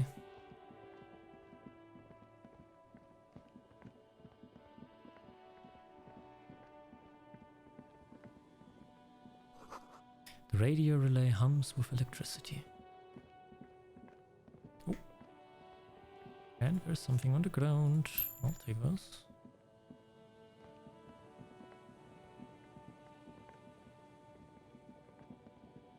Wait, we have a map.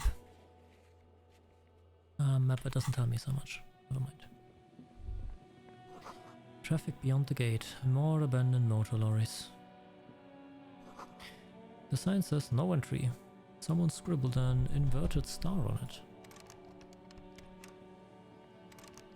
Oh, okay. Yep. And some magnesium.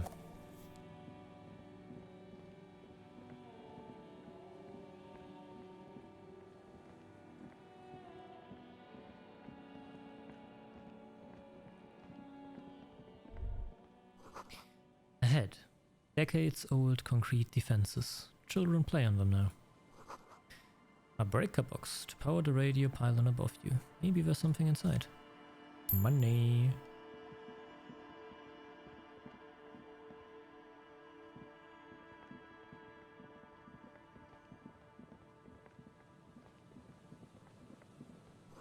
Someone has broken down the fence and the barbed wire. Interesting. The swing is missing. No one's been here for a long Rust time. peels off the bent iron posts of the swing. The wind whistles through the skeleton of the small house behind you. There's desolation everywhere. Yet someone used to live here, laugh here. Thought it was a good idea to build a swing, even. What happened here? In this yard? The lieutenant looks at the small building. A flock of grey swallows take off in the distance. He's assessing the situation. How long ago was it abandoned? Someone thought they could have a summer house in a bloc obscure for cheap. It didn't work out. They abandoned it about a decade ago. What's a block obscure? A black bloc, a part of the city left unrenovated after the war, or one that has fallen to gang violence, or has become inhospitable in some other way. On aerial photos, block obscures look like dark squares, hence their name. This part of the coast is a block obscure. Practically, it's not an official term in any way, but look around. No sewage, broken power lines, crime, drunks. Life is tough in the blocks. It's no place to build a summer house. Maybe they left something useful behind. Yes, for you to pick up as part of the Jamrock Shuffle. Yeah, exactly. You're getting it. It's not meant as nagging, just an observation. We should move. I don't think our suspect is in this particular yard. No place to hide. And besides, it's too close to Martinez. True. But I am embracing the Jamrock Shuffle, so I need to look around more. Glory, says the graffito, to the ghosts of us.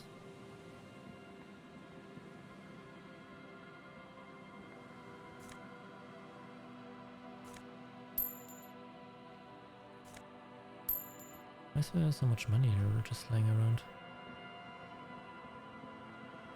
Damn, what's going on with the music?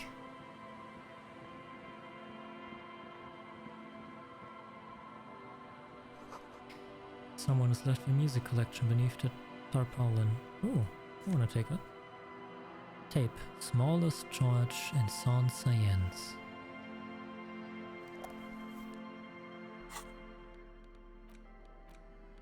The porter reel is just what you needed.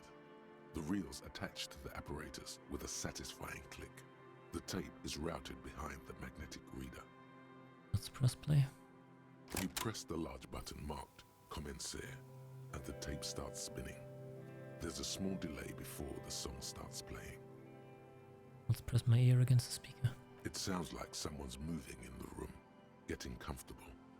Then the organ starts playing a simple, melancholic tune echoing in the hallway. A lone singing voice joins in, telling you about the tiniest church in Cessons, surrounded by even tinier yard. You almost feel the seaside mist on your skin. It's mega sad. Within seconds you know, this is the one, the real shit you've been looking for. The one you trust your room to that Claudia told you about. Perform it. A click, then silence for a bit. Then the tape stops spinning. Could I sing this for karaoke? I think I could sing this. Of course you could sing this.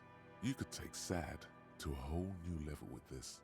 And you already know the lyrics since you've listened to it like a million times. Yup, they're all here. All 3 verses. And the B-side of the tape contains the instrumental version. It's like the world itself is telling you to do it. Only one obstacle stands on your way. And what is that? Gart. You have to convince Gart to let you sing karaoke in the whirling. After you've won him over, you can express yourself. Let the pain out. Make everyone understand. The lieutenant watches you pack up the boombox. He doesn't say anything. Nice.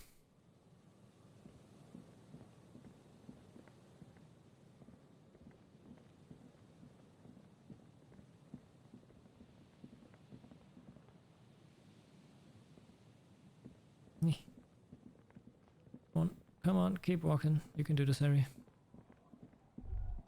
A creaking ahead. A broken axle grinding. Oh, wait. There are some tire tracks here. And a very broken car over here. With some fuel.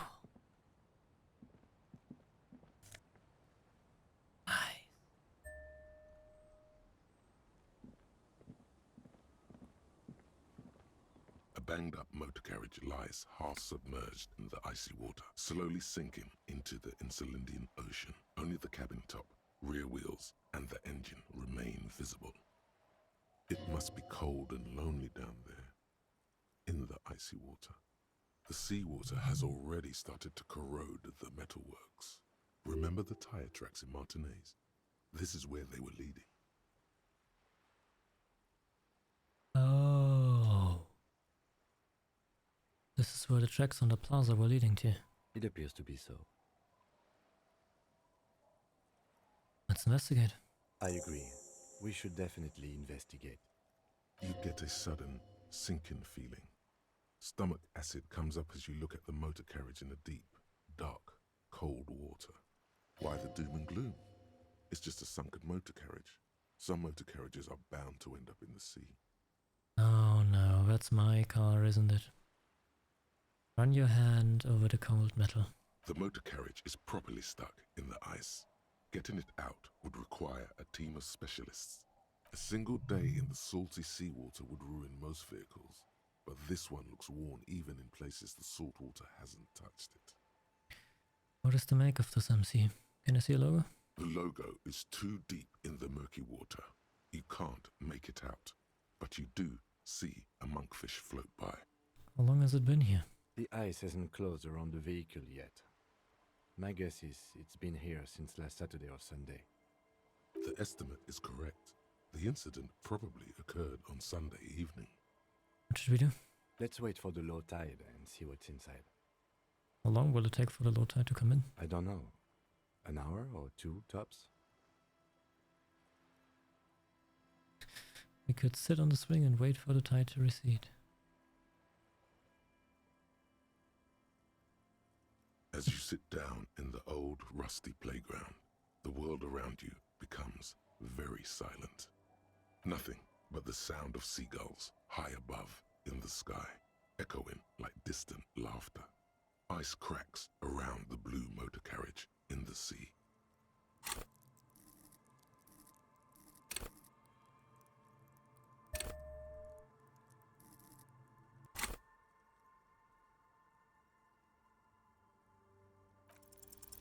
The tune on your lips forms a strange yet undeniably beautiful contrast with the surrounding bleakness.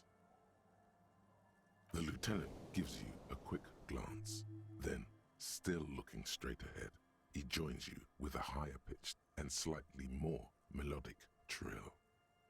Two birds on a wire, whistling by the seaside, looking at the water and the sunken car. The clouds pass in the sky, and the shadow of the swing moves like the hour hand on a timepiece. 30 minutes have passed. Looks like this might take a while. Time to present a good topic for discussion.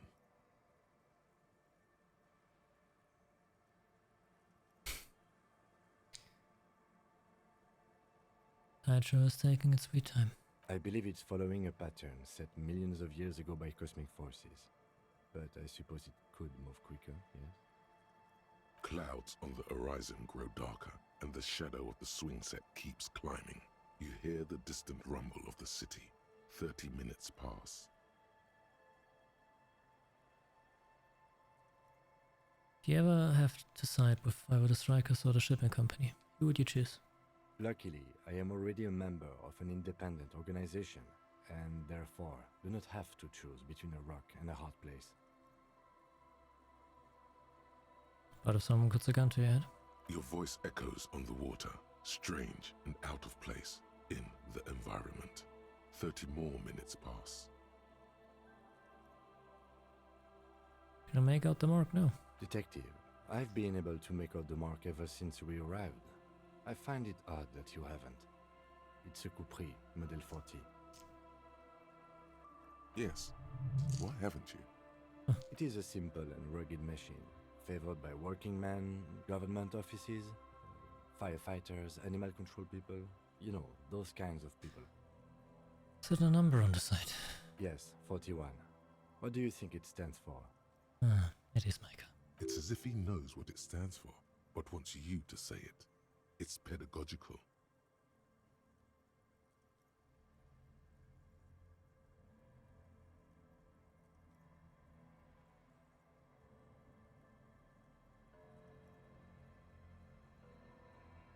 Oh God, no. I'm sorry, Harry. I'm so sorry. 41. Precinct 41. A massive pit opens up in your stomach, and the most terrible feeling comes over you. No. Just nope. Say no to this, Harry. No. Yes, your car is in the sea. Face it, so we can start dealing with this.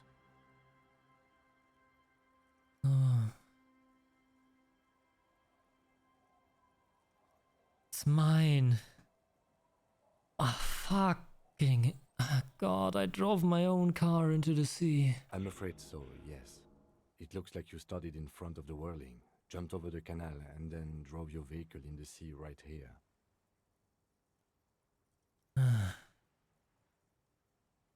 So maybe I was in pursuit of someone? Of whom? I don't think so. If anything, you were probably drunk. Sure. How do we get it out? Detective, we don't. A rescue operation really isn't viable at this point. They're definitely not gonna take me back after this. People are more valuable than machines. Training a police officer is even more costly. And things were going so well. They're just whistling merrily. You can still whistle. Besides, the night is always darkest before the dawn. At least we have a pretty good suspect. If we found your motor carriage in the sea, maybe we'll find her too. Well, at least I can see what's in there now.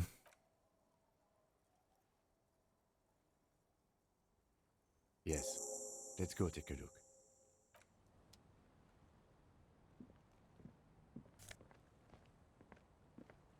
RCM badge. Lieutenant to JFR Du Bois. And an RCM commander's jacket.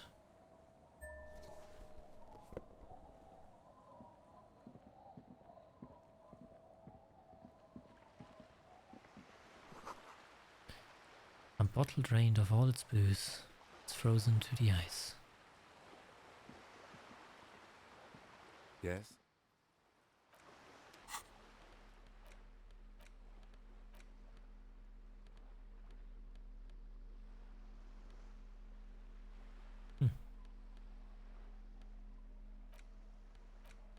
A police badge on which you see the photo of a man. You. Some seaweed is stuck to the back. I found my badge. At least something good came out of all this. Encased between two durable plastic sheets is a bluish card with lines of information and a watermark in the shape of the street grid of Revachol West. You see a photo, a name, a rank, a document number, the date of issue, and, in the lower right corner, your precinct. The man keeps winking at you with his green-grey eyes. The photo is old, no doubt about that. Good choice. A newer photo would look different. How old? 8, maybe 10 years. The guy in the picture is rather good looking. He's got a nice haircut and is distinctly lacking in massive sideburns. And he's winking. Why? What do you think? His face is already contorted by the expression, although it looks less grotesque on him than it did on you.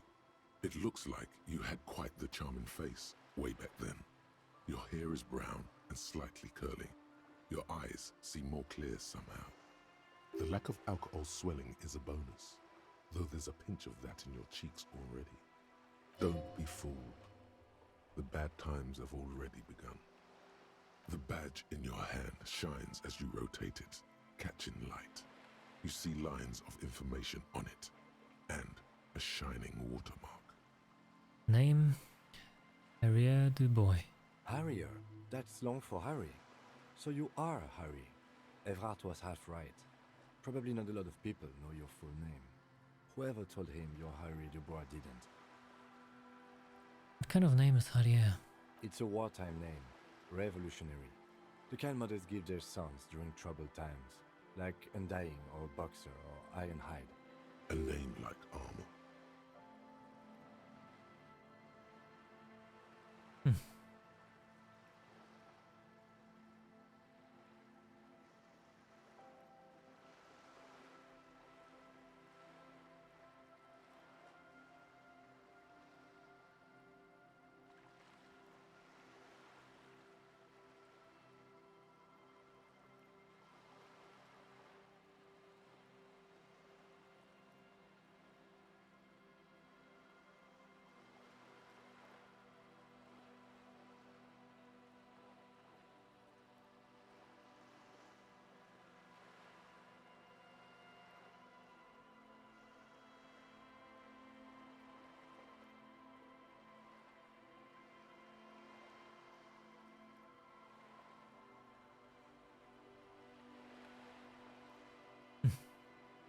You know.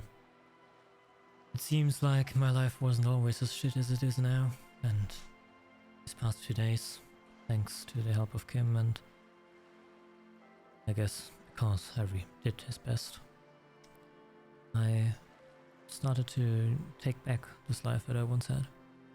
So I think I should accept this name.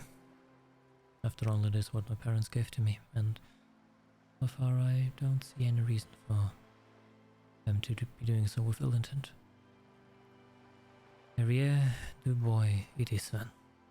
Pleased to make your acquaintance, Harrier Dubois. Dubois. He's not going to call you Harrier. He'll keep calling you officer when he's angry with you, and detective when he's not. The badge in your hands shines as you rotate it, catching light. You see lines of information. Rank LTN to JFR. Lieutenant W. Freighter. Meaning? The lieutenant is a rank above sergeant and below captain. It's the highest rank in the RCM that still does field work. I am a lieutenant. And the second part? The title of Yefreitor is added to your rank when you decline a promotion to a higher rank. In your case, Captain. You have declined twice, thus you're double Yefreitor. Declined? There are many reasons one would do this. The rank above you in your precinct's decomptage might be taken, or sometimes promoted officers do not want to replace their superiors out of respect. And sometimes they just prefer the type of police work available to their current rank. In your case, Lieutenant. Heavy-duty case-solving machine. What's decomptage? Decomptage is the hierarchical system employed by the Revachol citizens' militia. It means counting down to twos. The countdown is modeled after the dual leadership system employed by the left during the revolution, which in turn was developed by last century experimental psychologists in the University of Königstein. The lowest rank is junior officer, usually teenagers. Then there are the patrol officers, then sergeants, lieutenants, then a captain. That's basically it, except for a few kings. What kings? Kings like satellite officers and the additional Yefreitor rank I already explained. The long and short of it is, you're his superior. What's a satellite officer? You are given the title of satellite officer if your partner is quickly promoted through the ranks and you rise with him. You don't seem to be a satellite.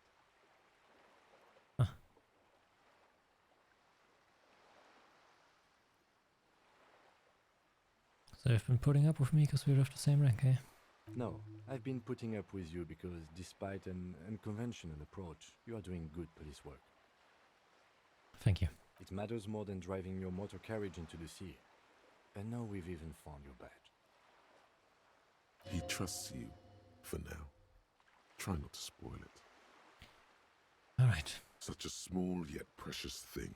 Expensive paper caught between thick plastic, like a fly in amber. It reads... Serial. Ref. That's just the serial number. Revachol, Jamrock, Precinct 41, with some numbers thrown in there for good measure. Date of issue, 7th of November, 50... 4 months ago. I'm guessing that's when you were promoted to the rank of Lieutenant W. Freighter. A new badge usually comes with a new rank. You seem to have been doing well then. A lot can happen in 4 months, especially in winter. The winters are never easy on you. Of that you are sure. Yeah, winter depression is a bitch. I remember that time! That was a good time! We had a good work-drink balance going! What happened, man? Pump it up! Precinct 41. Yes, it's the designation of your precinct. 41. Like mine says 57. The 57th is mostly industrial harbor. A lot of asphalt. The 41st is... What? It's a tough station to work in. You have all of Jamrock to cover. That district should have 3 precincts, but money is what it is. It's no wonder you are like you are, he thinks. But then again, it's a legendary district, and a hell of a station too. It must be an honor and a curse to work with people like Price, McCoy, Berdiaeva. Roberts, Feuerbach, Dimitri. Suddenly, names from your decomptage flash in your forebrain. Maybe I remember the guys in the diner now. And you? Is it an honor to work with you? Don't ask him. Ask yourself. The badge in your hand shines as you rotate it, catching light. You see lines of information on it, and a shining watermark. Nice. We got our badge back.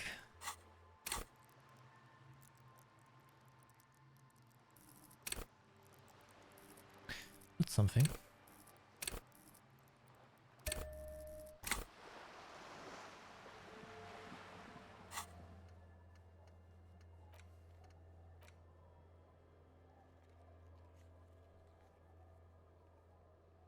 Okay.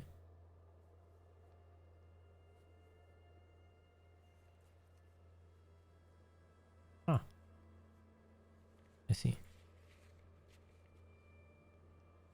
Medicine cabinet, bird's nest, Roy. Pile of clothes.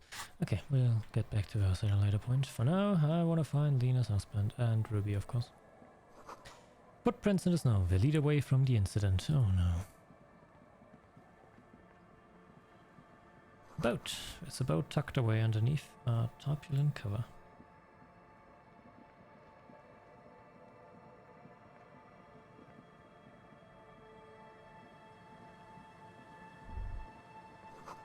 The shot couldn't have come from here. Trees blocked the way. Hey! Nice. That's good to know. Through the broken glass, dusty shelves, and a forgotten chair. Interesting.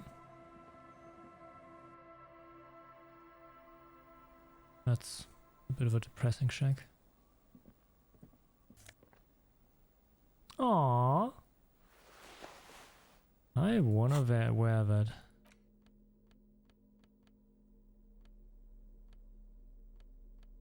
Even if my necktie will be sad.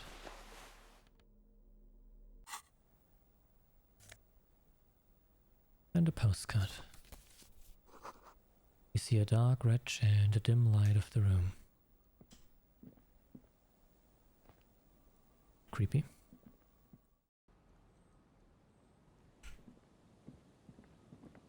I'll gladly take the extra drama.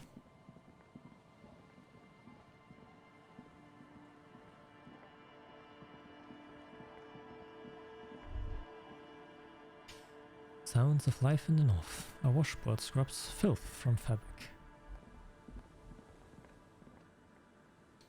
Huh.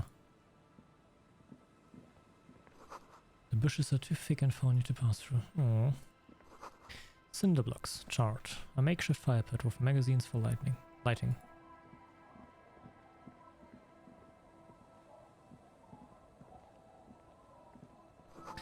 You see dust-covered linens, dried tulips on a bed. White curtains have been drawn shut. No looking in. Alice vus N, or something like that. Intersolary trousers. Kingdom of Consciousness. What the hell is Kingdom of Consciousness?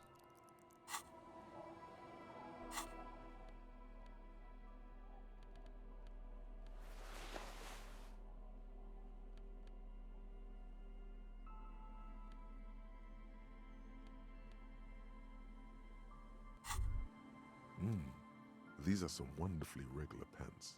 Not too tight, not too loose, moderate in every sense. You'll blend right in at some pleasant dinner party. Like regular normal things. I know you do.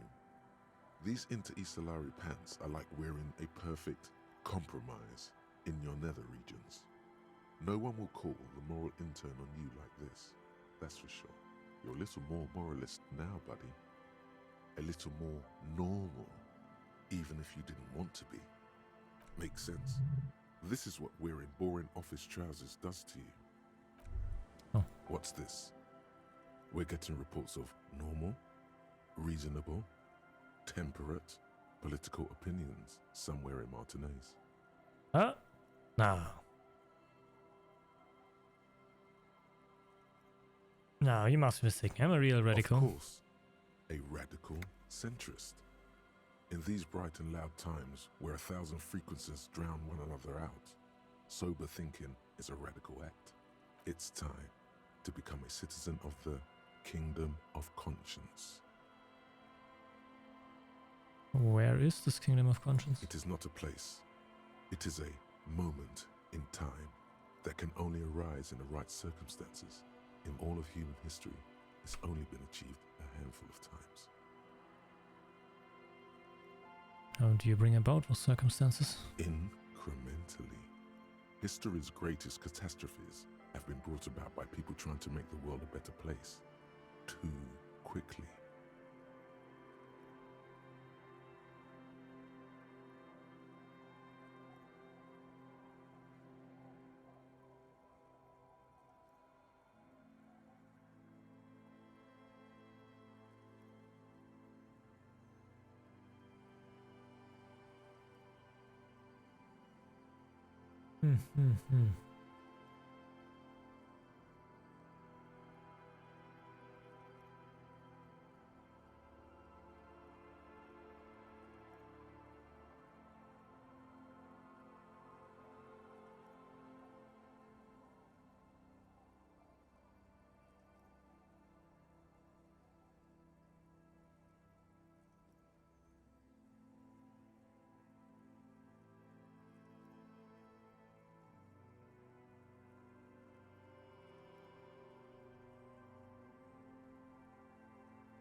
That's the genius of Dolores Day. She recognized that progress is meaningless if its gains are lost because of instability. Real, lasting change can only come about gradually, increment by increment. But what about all the things that are wrong right now? Tisk tisk. Just because you live in the present doesn't mean you have the right to place your needs above the needs of the future. You may never live to see the kingdom of conscience. Your children may not. Even your grandchildren might not. But that's no excuse not to keep working. What sang-froid? What benevolence? But is the kingdom of conscience really about doing things or just preserving the status quo? Do you believe the status quo is preferable to chaos and bloodshed?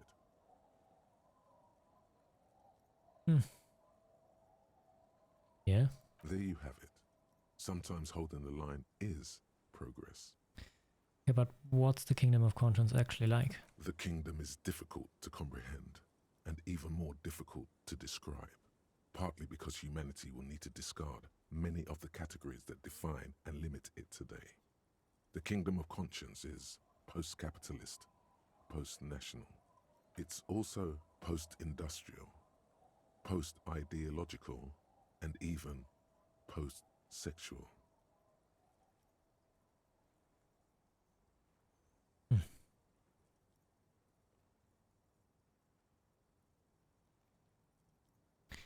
Can you have multiple political thoughts at once?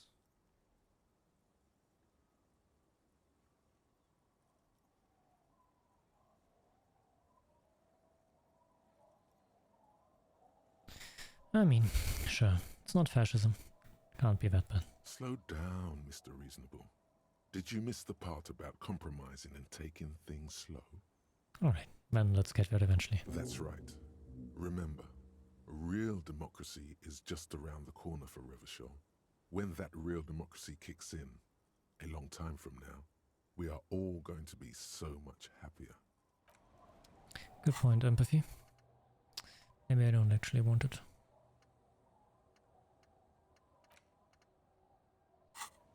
But I guess that is something to think about at a later date. What exactly do these pants do now?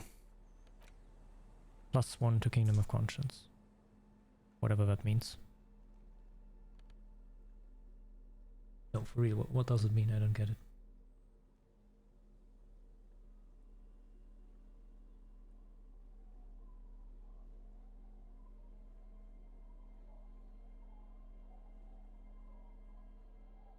Ah, oh, is it like the Kingdom of Conscience is like a counter for communism, basically.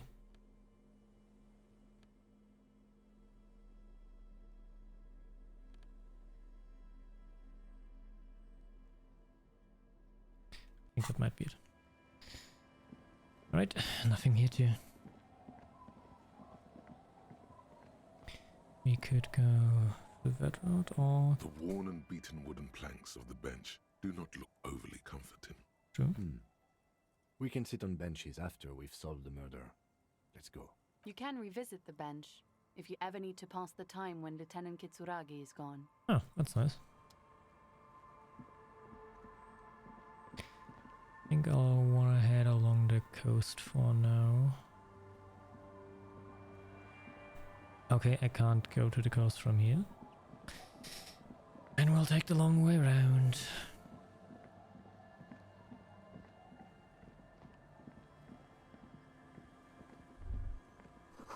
Seems the walker was either very confused or drunk out of his mind. And I went over here. The underside of the boat has recently been tarred.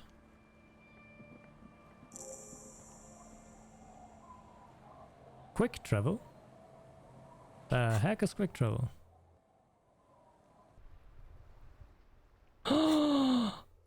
Nice. That's cool.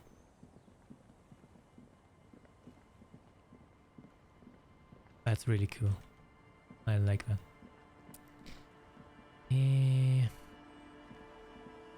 This way first.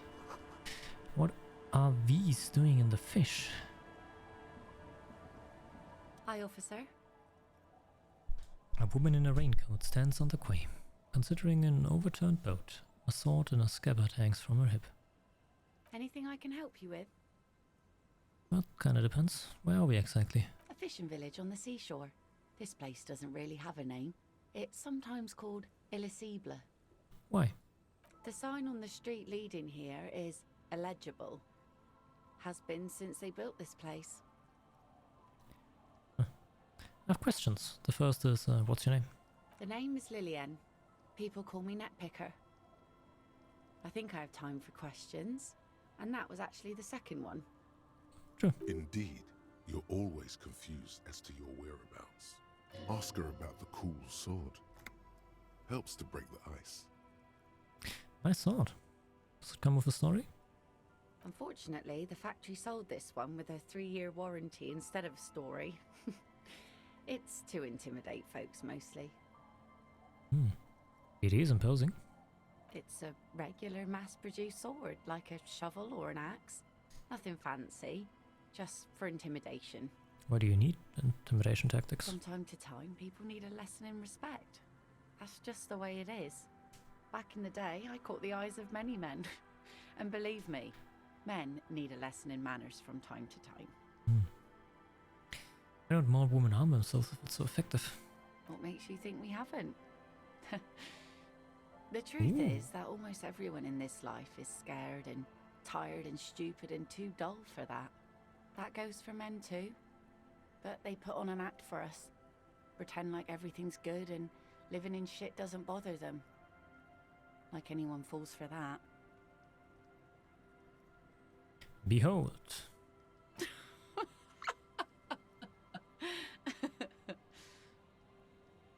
Not bad. You like it? Sure. It looks as if you could face down any horror in the world with that same unchanging grin. It's like a shield. Shield needs a sword.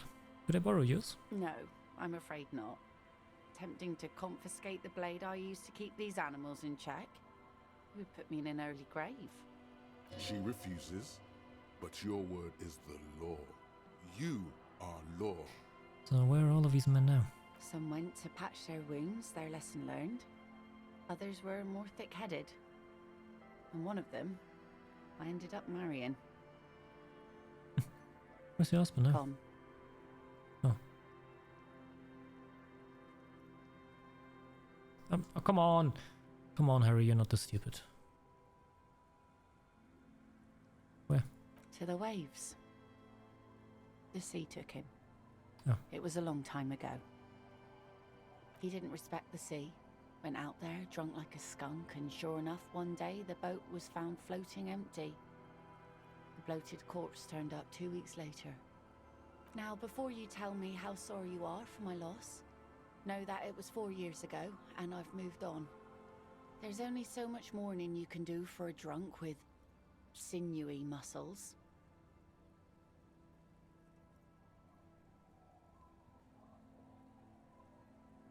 Self to let go and move on.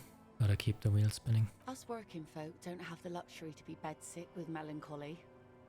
I buried him, mourned for an appropriate amount of time, and went on. Life didn't really change that much for me and the kids. She glances at the village, where 2 little kids are playing with what looks like rocks. This is neither a touchy nor a very interesting topic for her. She looks like she's ready to go on a date with another, better, drunk. Ask her. Both of you could need some action.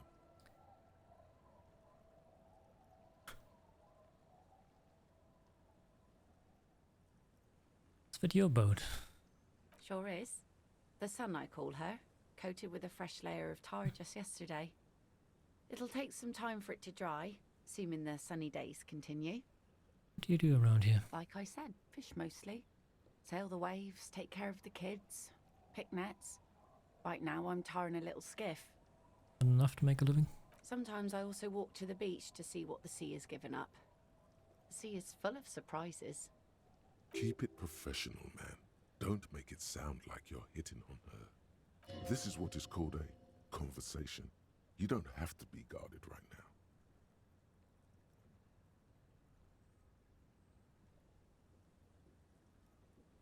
Never thought the sea brought in anything particularly interesting. What have you found? Wood, pieces of glass. Every once in a while we see dead bodies. Human, animal, fish, other odd sea creatures. A mine washed ashore once. Bottles, drugs also. Lost cargo in general. Most of the time it's just wood and glass. All right. Major choice moment. You only get to ask one thing. It would be weird to say them all. Choose wisely.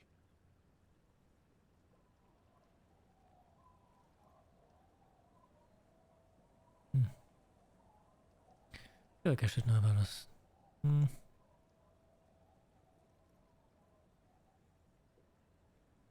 This looks kinda bad. Why don't you leave? And go where?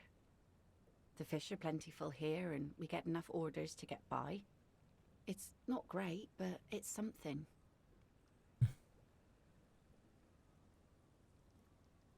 I don't know. Maybe just somewhere away from all the sadness.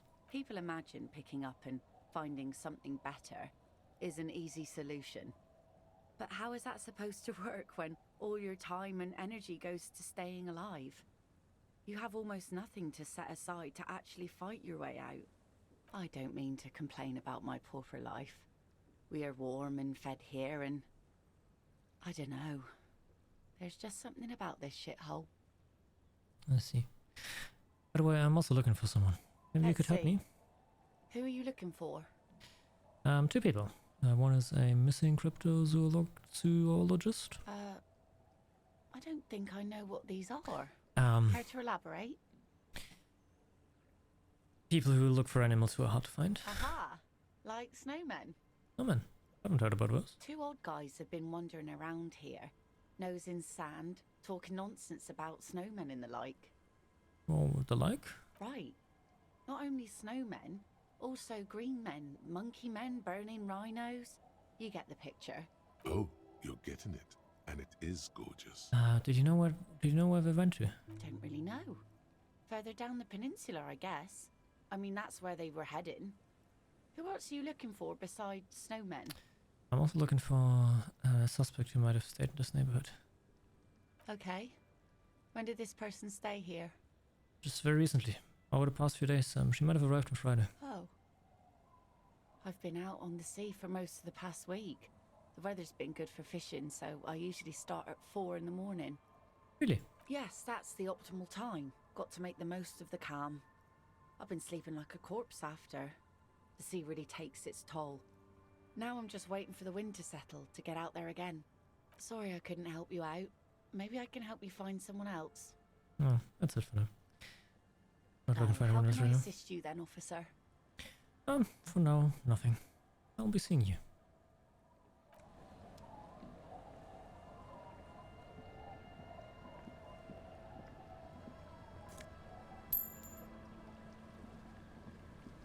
Some more money. The ladder leads to a school of fish swimming in the kelp. I'll just keep the Corda Lacey in the channel, if that's okay. It's too shallow near the pier. She winds the mooring line around the post. Hi, ma'am. And it's a jetty, by the way. Of course. Jetty. I prefer a good jetty to a pier any day. Jetty? Something about the way she says it makes you want to sing. Jetty. Oh, jetty. It's good to see you here, detectives. I only just arrived myself. What brings you here, madame? Nothing, really. I've had my eye on this jetty for weeks now, so I decided to investigate it personally. This cluster of buildings isn't on any of the official maps, as far as I can tell. So, how do you like it here? How do I like it? She casts a gaze towards the village. Slush melting on the cinder blocks. Construction work left half finished 10 years ago. Water drips down eaves of Eternite. The jetty below her feet creaks to the tune. It's pornographically poor. The street has no name. All the men are dead or missing. And is that the carcass of a motor carriage over there? She squints her eyes. I'm surprised that woman hasn't put me to the sword yet. Maybe she will. You should ask your questions while you can. Dark eyes survey the coast leading up to Martinez. Dull grey metal rests in her scabbard. A sword. The wind is too loud for her to hear. Fortunately for you, madame, the RCM is on the scene. All right. Politics time. Let's react. Real men, real politics, real thoughts in your head.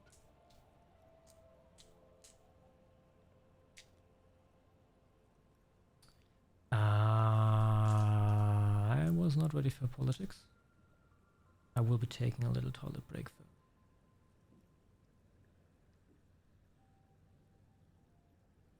Alright.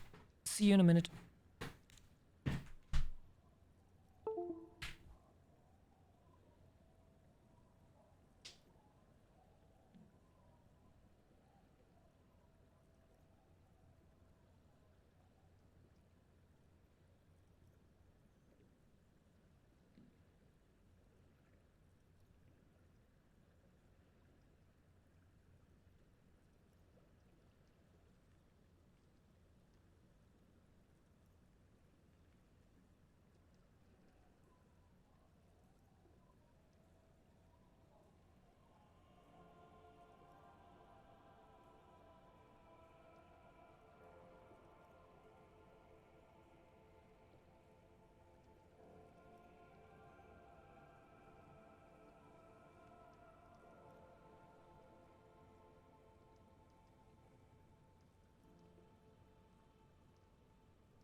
come on.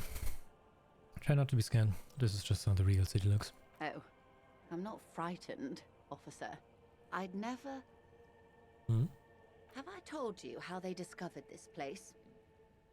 The wind picks up a raincoat, flaps in the gust. You mean... the island? No, they're in Celindian, Isla.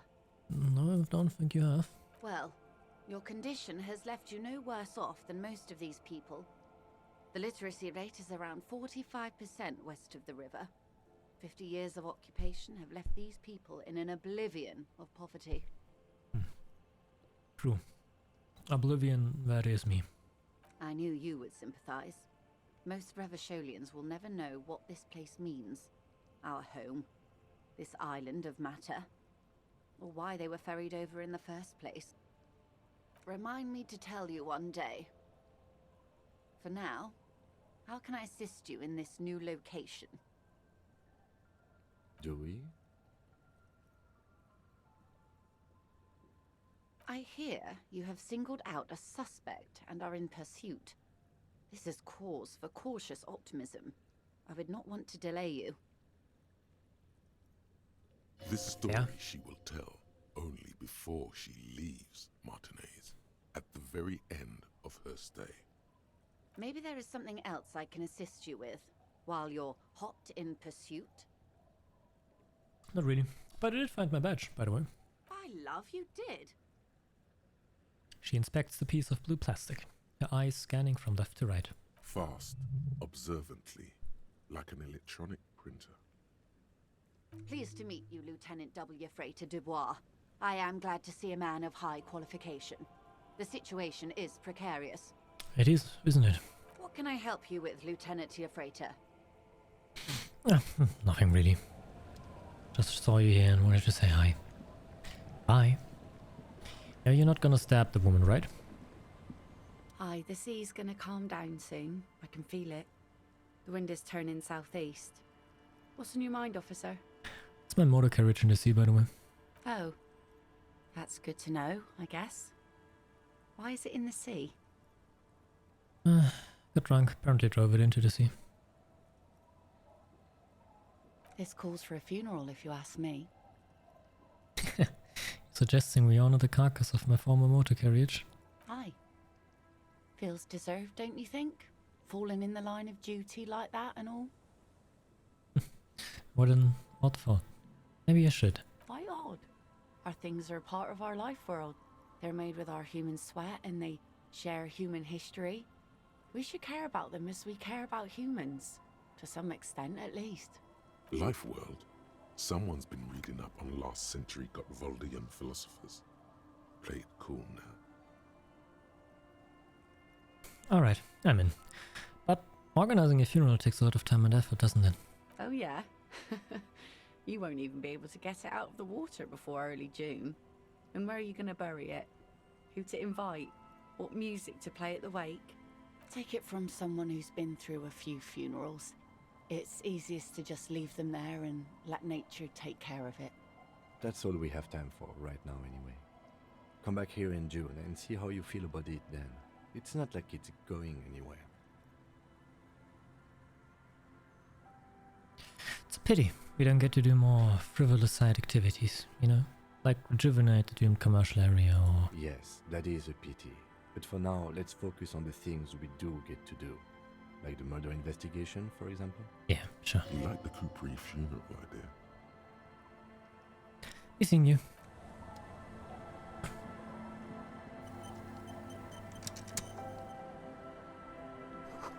This boat is floating freely in the water, unmoored. Alright, I'll take it back to home. It's locked tight. You can't see into the house from this angle. Money, money, money. Ah, time to... Like... Suliram, suliram, ram, ram.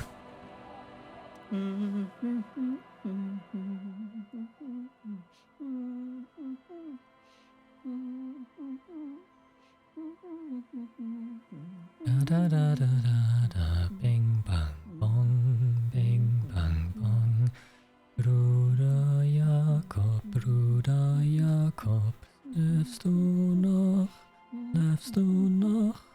Hörst du nicht die Glocken? Hörst du nicht die Glocken? Ding dang dong, ding dang dong. You're not sure about the melody, but it might be South Samaran, possibly Sigayan, also known as the Apricot Suzrunti. Welcome to the fishing village. Please lean in closer. I have cataracts.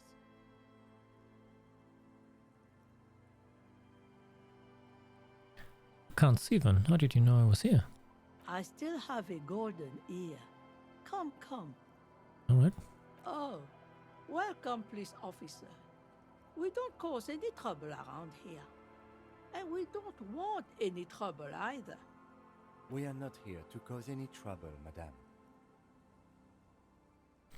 What he said. We cops. We don't cause trouble. We try and take care of it. Oh, of course. Last time we saw you around here was 12 years ago. You also came to take care of trouble then. Wish you did. But still, in Martinez, you're considered an ill omen. Wait. I've been here before. No, not you personally. I meant the RCM. Some of the men got into a fight. One of them killed another, locked himself in that woodshed over there. He was brooding, needed some help opening the door. You got it open for him and took him to think about what he'd done in a more secluded place, somewhere more quiet. She says it as if he was on some kind of spiritual retreat. What kind of an ill omen are we talking about? Oh, the usual. Dark tidings. Black hound. That's you, all right. A black hound licking your own heels. Mm-hmm. If I'm considered an ill omen, why hasn't anyone told me that? Maybe they are afraid. Why? Because you're an ill omen. But you're still welcome here. As long as men with guns aren't chasing you. And maybe even then. Because that's the kind of fishing village we've built. I'm sorry there's not a lot of room to park the motor carriage. And not a lot of houses. Or a lot of people. My kids are long gone. Searching for treasure. So are others. Ah, look at me ramble on. What brings you to us? Do you happen to have seen a red-haired woman named Ruby around the coast? Nay, I haven't seen anyone lately. Sorry. Do you know who I'm talking about, maybe? This is my little cinder block town. I know what goes on around here. She's being evasive. She knows something. There was a murder in Martinez. She might be a suspect. We would appreciate your help. Would you now? I know how this world works. And it doesn't work when people tell on each other.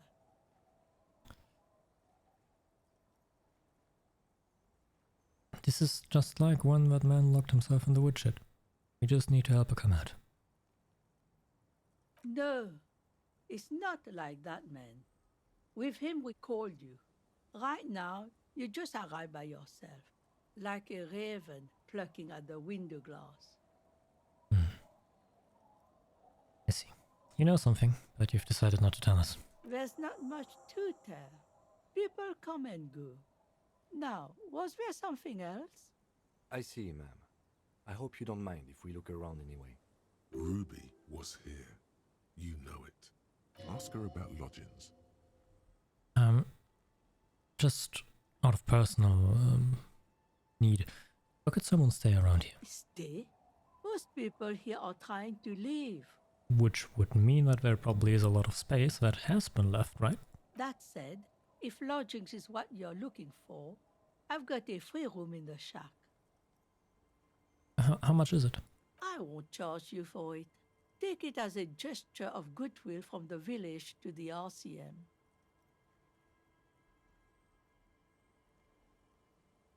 Wait, you're just giving it to me? No one is using it, and God knows it's not much anyway. You can stay there.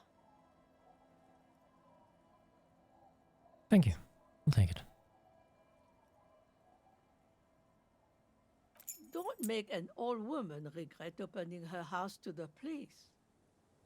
key appears from under her apron. She hands it to you. Well, if you are not in the hostel in the morning, I'll know where to find you. Here, in a shack. He's a little relieved you're no longer in that room. Should he? This environment encourages one thing, and one thing only. Drinking. What is in this fishing village? Just us. It's barely a village anymore. We almost don't exist. What do you mean? This is pretty much a non-place. A gap. A blank spot on the map. Just a cluster of nameless shacks on a nameless street. The place is so pornographically poor, it's not even funny. This place is pornographically poor. The lack of wealth is the one thing we've got in abundance. It's a cold, cynical smile. Riddles. Fits with the general ambiance here. Aye. Sometimes it's as though I'm also gotten lost inside this nameless nothing. I'm lost too. Oh, it seems to be a common theme these days. Though I think I'm in the process of finding myself again. Isn't that what people always think when they are lost? Something I can do for you to find your way, officer? Well, there's gotta be something here, right? Tell me. Over there, you can find more of the same. Shacks and trees growing wild. That's the pox. Pox? What's that? An old military hospital and its surroundings. Or it used to be, during the time of the suzerain. After the war, it was turned into a goodwill hospital for shell-shock veterans and folks looking for some quiet in the old sanatorium gardens. Now the area is crisscrossed with nameless streets and makeshift cinder block houses. Shacks as far as the eye can see. What happened to the hospital? The goodwill ran out. The staff left and the place was shut down. It's long gone by now. Who else lives in this village? Well, there's Lillian and her kids. A few new folks live in the house to the east, but they are away right now. And then there's the drunks. Not a pretty sight, but there's little we can do about it. Home is home, even for them. I met Lillian already. Lillian is tough. Tougher than the men here, at least. If it wasn't for her and the kids, this place wouldn't have a spark of life left. Haven't seen any drunks yet, though. Sooner or later, you'll see for yourself. Don't have to look long to find these guys. Is there a way to make a little money around here? Here? For you? No, officer. The only money we have here is some coins the drunks tried hiding from their women and then forgot about. Ah, that explains it. Alright. There's another topic I'd like to discuss. She nods, rinsing another piece of cloth. What's further down the coast? Not much. There's the abandoned church, the DeLorean Church of Humanity. It's been there since before my time, even. Why is it abandoned? Some things just don't fly, officer. Look around. Who'd go to church here? They built it 300 years ago. Must have been nicer then. So, they don't hold services there anymore? The Ecclesiastes? No, we've tried, but things just keep happening. Crime, accidents, other things. The place never stays open. It's a pity.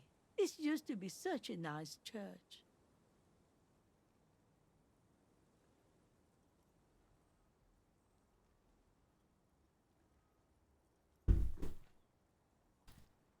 She's not telling you all she knows.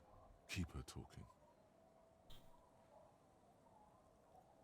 And what else is going on? Well, there's that music. Music from across the sea. It started a few days ago, and now it's blasting, even through the night.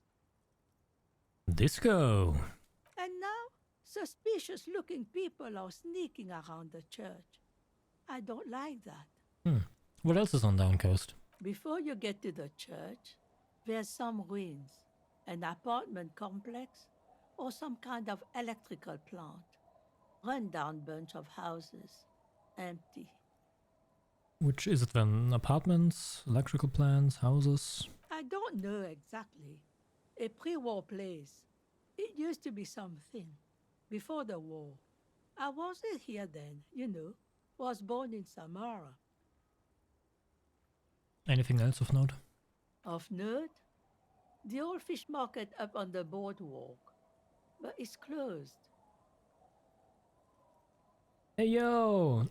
Elephanton, welcome back.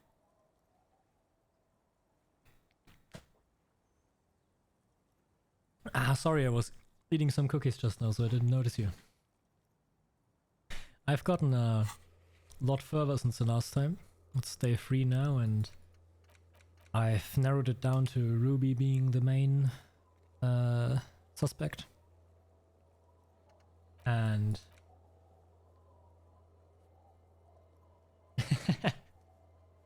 oh, come on, don't say something that sounds so depressing. I'm sure there's enough people that notice you in your life. Maybe you just need to keep your eyes a bit more open and you'll notice them too.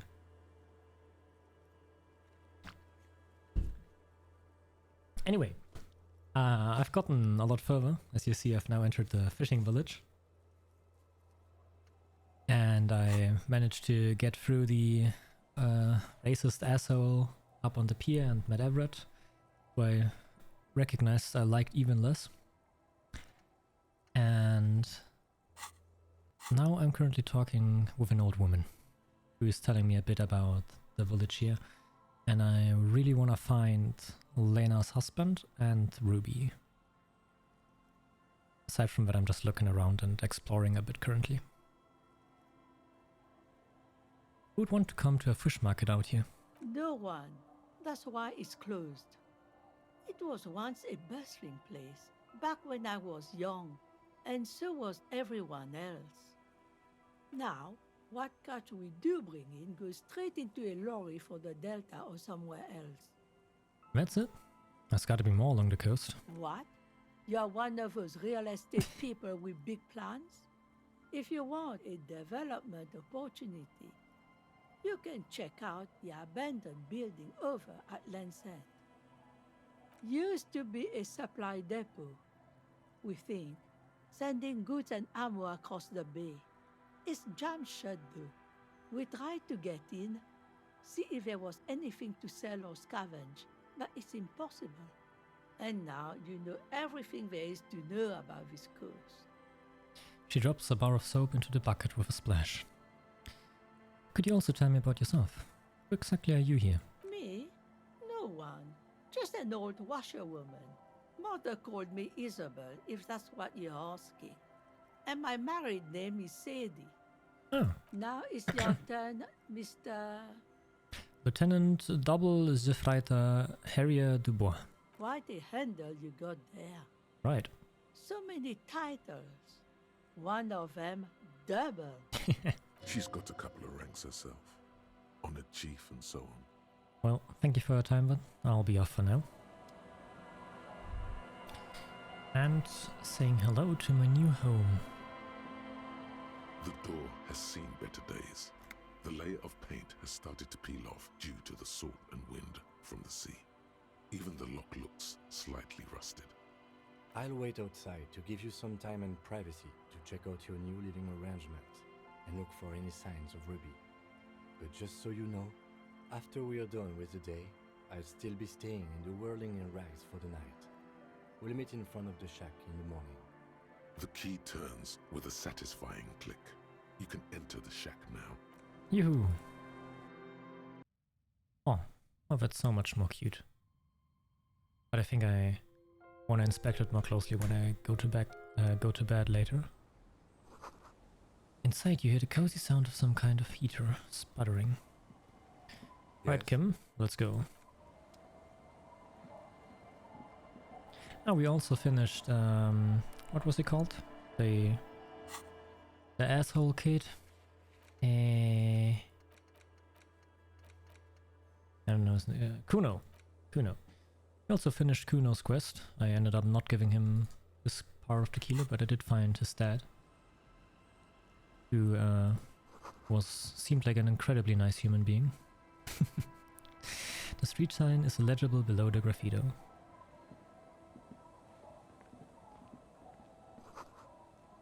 Hard to see the details. The colors, all warm and welcoming, are cozy though. A flower through where nothing really grows. Maybe in spring. Oh, and I can just come in. Hello. Hello, mister. A young girl, barely 4 or 5 years old, sits on the sofa. She's looking at you with a frank curiosity. She clutches a small stuffed animal. Occasionally, she twirls it around. Are you Lillian's daughter? Yes, I am. Little Lily. You know my mom? Yeah, we've met earlier. That's nice. My mom is great. She's never angry or anything. Do you know anyone named Ruby? Luby. Luby. Suddenly, the girl gets all serious and leans in, as if she's about to tell you a secret. My mom tells me I'm a big girl, but she doesn't know that I can't say Earl. Or like, sometimes I can, but then Uller. Kids.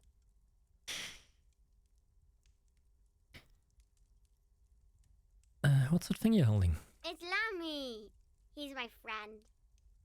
Sort of. Like... She holds the fuzzy beast up to demonstrate. Lambie is a stuffed lamb that, admittedly, has seen better days. One of the eye buttons is missing, and the fur is tattered in several parts. Lambie looks soft. Yes. Very soft. Suddenly, she pushes the stuffed animals towards your face. I mean, I think I washed up last night, so I think it's okay. Press your cheek against Lambie. Isn't he soft? Oh! Cute. What's that thing? The bird hanging from the ceiling. It's a grouse! You might be able to get on Gart's good side if you make up for the skewer you broke. Yeah, but, like, what is it for? I don't know. Can I have it? I know someone who really likes stuffed birds. Sure, just go and get it. I don't like it anyway. It looks angry. Oh, really? Oh, that's so kind of you. Goodbye. Bye! I can't just take it. Hey, there was no text there.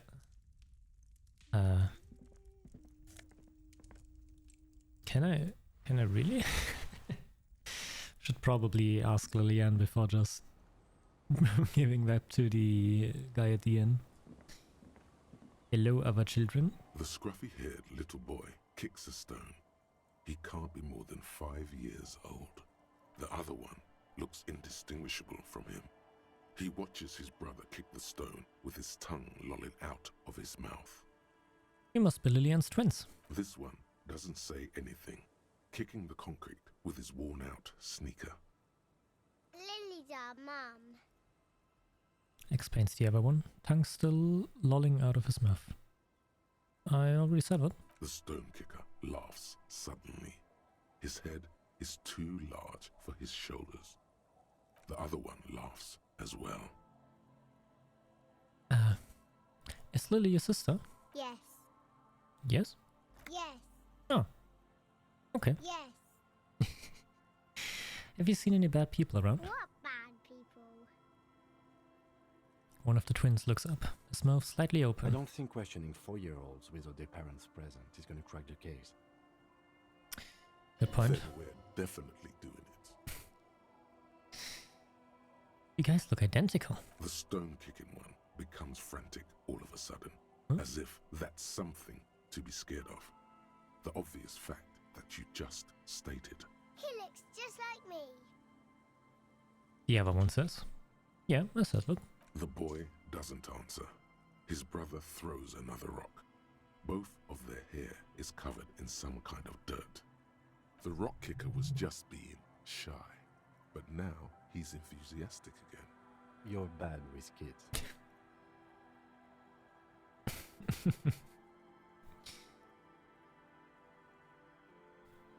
And what are you, Kid Master General? Maybe I am. Now, how about some actual police work? We are not getting anything here. Yeah, okay. Bye, kids. Take care of yourselves. Yo, Leon. Do you mind if I take your bird? Aye, the sea's gonna calm down soon. I can feel it. Nothing I Wind can is turning say. south. Okay. Yes, it's my bird now.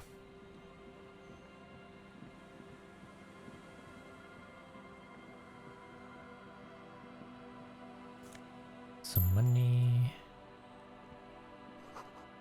Construction material. Whoever planned to build this house left in a hurry. Oh, the music's so nice here. I love it. A wetting stone, well worn and covered in dust.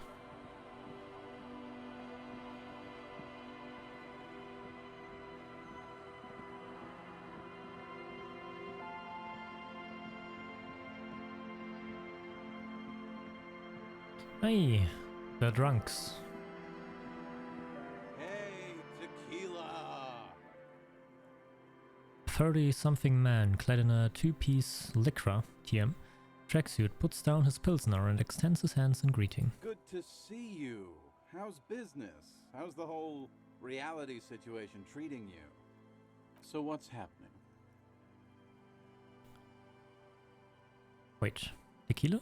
Yeah, Tequila Sunset. How are the, high-concept, reality-based adventures proceeding? He says it like it's obviously your name. Like you call someone Billy Brunel or leader of the 4th Street Gang. Good. These people know your true name. Looks like it has preceded you, Mr. Sunset. More on that later.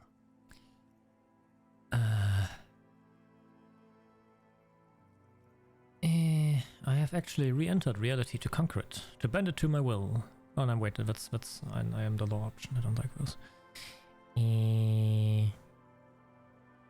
Oh, actually, but I think it's fun in this case. I have re-entered reality to conquer it, to bend it to my will. I am the law. That's the spirit. I used to shape reality into my image a long time ago. Those days are over now. He looks at his shit-stained lycra trademark jacket with a grim expression. Sadly, things aren't going that well in Idiot Doom's spiral land. Haven't found those keys yet, haven't won that great piece of ass back. No word from my business buddies. He takes a sip from his beer. This guy's your buddy. You feel it immediately. You belong to an organization, a fraternity of drunks. Idiot Doom Spiral, huh? This is bound to be a good, high-concept conversation. At last. Have you seen a red-haired woman named Ruby around here lately? Can't really remember seeing any women after losing my keys. It's a touchy topic. He hasn't got laid in ages. He really has no idea who this Ruby is, sire. What do you guys do around here? We are saving the world. Ooh. Please don't go.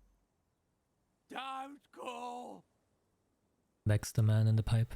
Okay, we're drinking. We're drinking alcohol. That's what we're doing. I tried to save the world once, a long time ago, with enterprise, creativity, and willpower. But that didn't work out. Evidently. So now, it's a pirate's life for me. What is a Tequila Sunset? You keep saying it. It's you. Your Tequila Sunset. How do you know this? We've met before. Don't you remember? No, you sure don't. Nope, not at all. Aha. Do you want to know how Tequila Sunset came to be? Why was there so much tension in that? Aha. Tequila Sunset. Something ominous there. Some reason the name Tequila fills me with foreboding. Maybe I shouldn't learn what it means. You think you feel bad now. Wait till you've heard the story. Oh god. No. You need the wisdom. Go ahead. Let me take a sip to moisten up my cords. Tequila Sunset rolled into Martinez last Friday. And by Tequila Sunset, I mean you. The man, the myth. We already meet on Friday. Hey, let's not jump ahead of Right, alright, ourselves. sorry. This is your story. Stop interrupting. He takes another sip, then continues. You got here on Friday to solve a case, hoping to be the early bird who gets the worm. And by the worm, I mean the buzz. Because as far as I know, all you did was get piss drunk. Word on the street is you went around the local hostel telling people that you're a police officer, and that it would be really fucked up if you shot yourself in the head, right in front of them. That's pretty high concept, if you ask me. It is. The lieutenant's brow is furrowed. He's listening as casually as he can. What happened then? It was a late Saturday night when we, the Union of Moribund Alcoholics, were getting our drink on. Nothing remarkable about this. We get our drink on 24/7. Makes everything warm and glowy. I trust you know the feeling. One moment we hear the sound of a motor carriage revving up somewhere on the plaza, followed by a series of dings and bangs. Naturally, loud noises pique the interest of anybody owning a pair of ears. That's just the reality we're in. Naturally. Anyway, there was a brief silence. A gasp of silence, if you will, followed by a real commotion. We heard the carriage careening towards the coast at top speed. Sounded like someone jumped the canal. We grabbed our brewskis and rushed to the jetty. Never underestimate the speed of an alcoholic. What we saw was a sight to behold.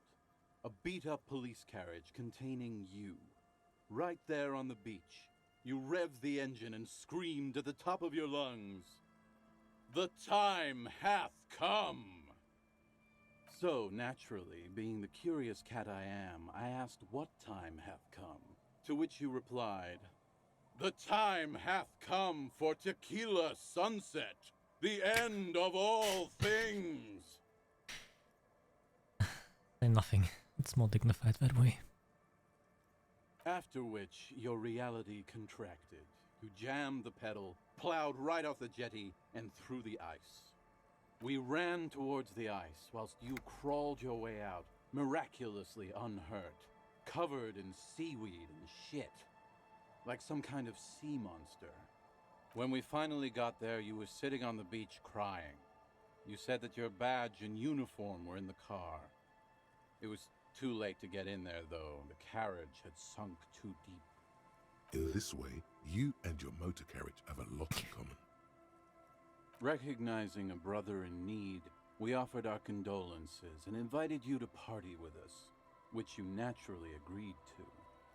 We asked about the whole tequila sunset thing, and you told us it was your name now and insisted that we all call you that from then on. My real name is Harry. No, that's just what your mother called you. Your real name is Tequila Sunset. Just embrace it, brother. How long did we party for? Hours.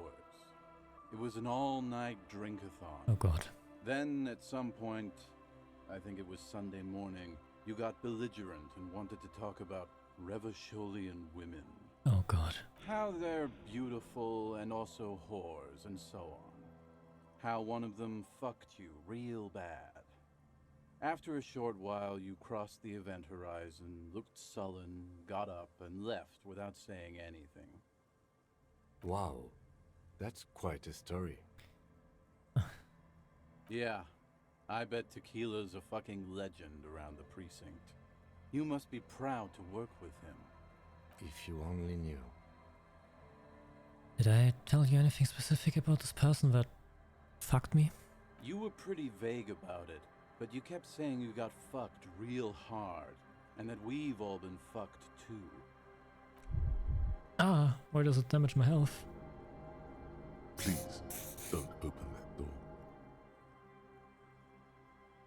No one's fucked me. I do the fucking around here. Abigail! Abigail! It seemed pretty painful, to be honest with you. If I had to guess, I'd say you're still working through some shit. Did I mention losing anything else? Beside your gun and your badge? You said something about your hope or heart or something. To be honest, the details are a little hazy. In retrospect, I guess you lost your motor carriage too? That's a big one. Did I say anything about my colleagues? You told us that they were a bunch of fucking losers whose main interest was cramping your style. It's more like you were cramping theirs. No specifics, though. It was more about you that night. You were the star of the show. Did I happen to say anything about the case? Yeah, you said it was no biggie and that you'd solve it in no time. And that you didn't need anyone to do it. You're doing it solo now. A lot of cops go solo and hermit once they reach that level of alcoholism. It's not meant as a joke. He's sorry for the hermit cop. Did we end up talking about politics or something like that? You kept talking about how the coal mine owners were fucking us all over, just like that woman fucked you. I didn't agree with you, by the way.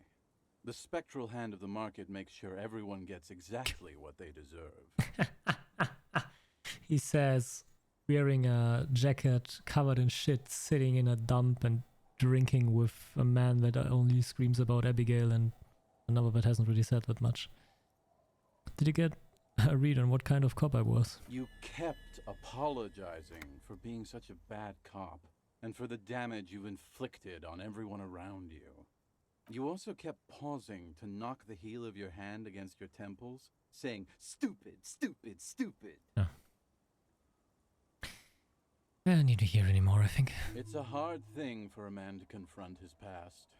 That's why I avoid mine at all costs. But you do seem like you're characterized by your storytelling ability. Would you want to tell me another one sometime? Whoop-de-doo. So now I'm a fucking storyteller. Right. Why not? Better than a beach bum. Yeah. Wanna tell me how you became Idiot Doom Sparrow? It depends, really. Are you willing to help me out? You might get scammed here. What do you need? Booze. Did you already forget our party? The thing I relayed to you earlier. So, have you got anything for good old Idiot Doom Spiral? A bottle for a story. Seems fair to me. I don't want to give you any alcohol. I'm not an enabler. In that case, I'm not a storyteller. Fair. I'll be seeing you then. You too, Tequila Sunset. Guillaume Le Million. Bad news. Guillaume Le Million did not become a cop. In 38, he went on a tour to the Sinyao province in Safre, where he died of autoerotic asphyxiation. His body was found hanging from a decorative dragon tree in his junior suite amid drug paraphernalia, unwholesome objects, and the Sylvia Trainer single, Wonderland, skipping in the background. And yes, you can take this as a metaphor for Revachol in the 30s, and also as a warning. Alright, thank you for that warning.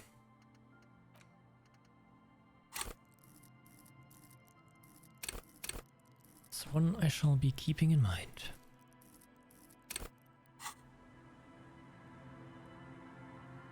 Now, we could go further down to the south. We couldn't actually because there's a wall here, never mind. Ah, I love the music here.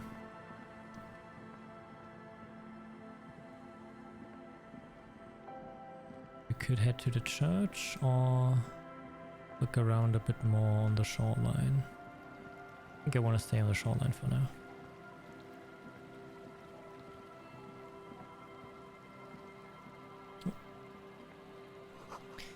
Rust-eaten letters read muzzled.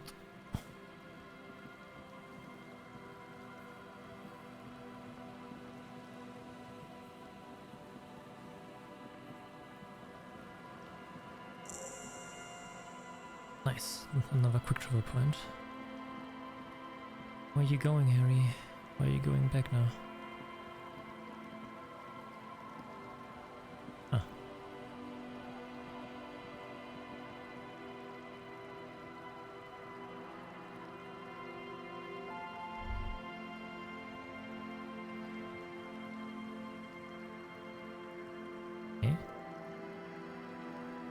Why is nothing happening when I click on it?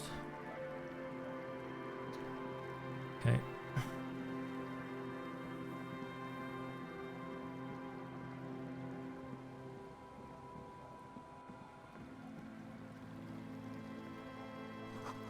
A school of fish huddle around the fence post, then scatter into the dark.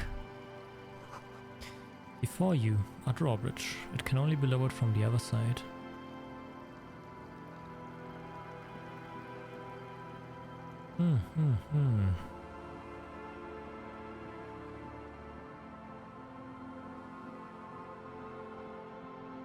Oh god, this game is so much bigger than I thought it would be.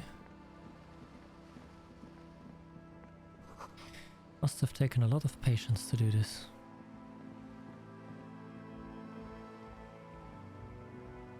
Hello.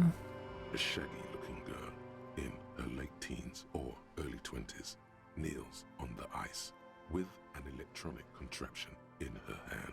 Hearing you approach, she looks up. Oh, hello there. It's cold out here, but she's not wearing a hat. She must be freezing. Everyone knows drugs make you invulnerable to cold. You bet this one likes to party. Dear child, it's freezing. Where's your head? Huh? I said you should have a hat on. So should you. Sure. Why would I get one around here? I don't know, some kind of a store?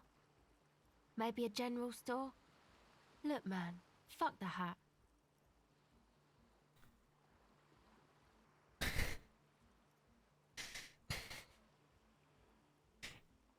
Wait.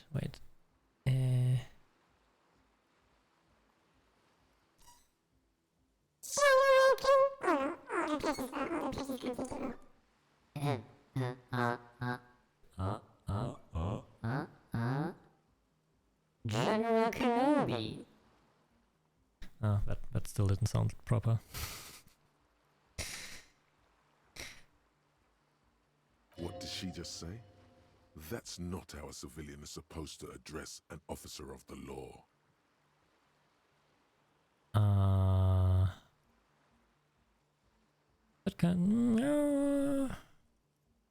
That kind of language really necessary? I'm sorry I said fuck the hat. I was concentrating on something else. My whole family swears and it rubbed off on me. There's a pained expression on her face. She'll answer your questions now. Have you seen a red-haired woman around? No. Just no? It's pretty desolate here. I only hear the dogs bark at night and see the shadows move down the coast. What's your name? A cell. So who? I'm not a young pseudo, this is just official police business. Okay, it's Burger.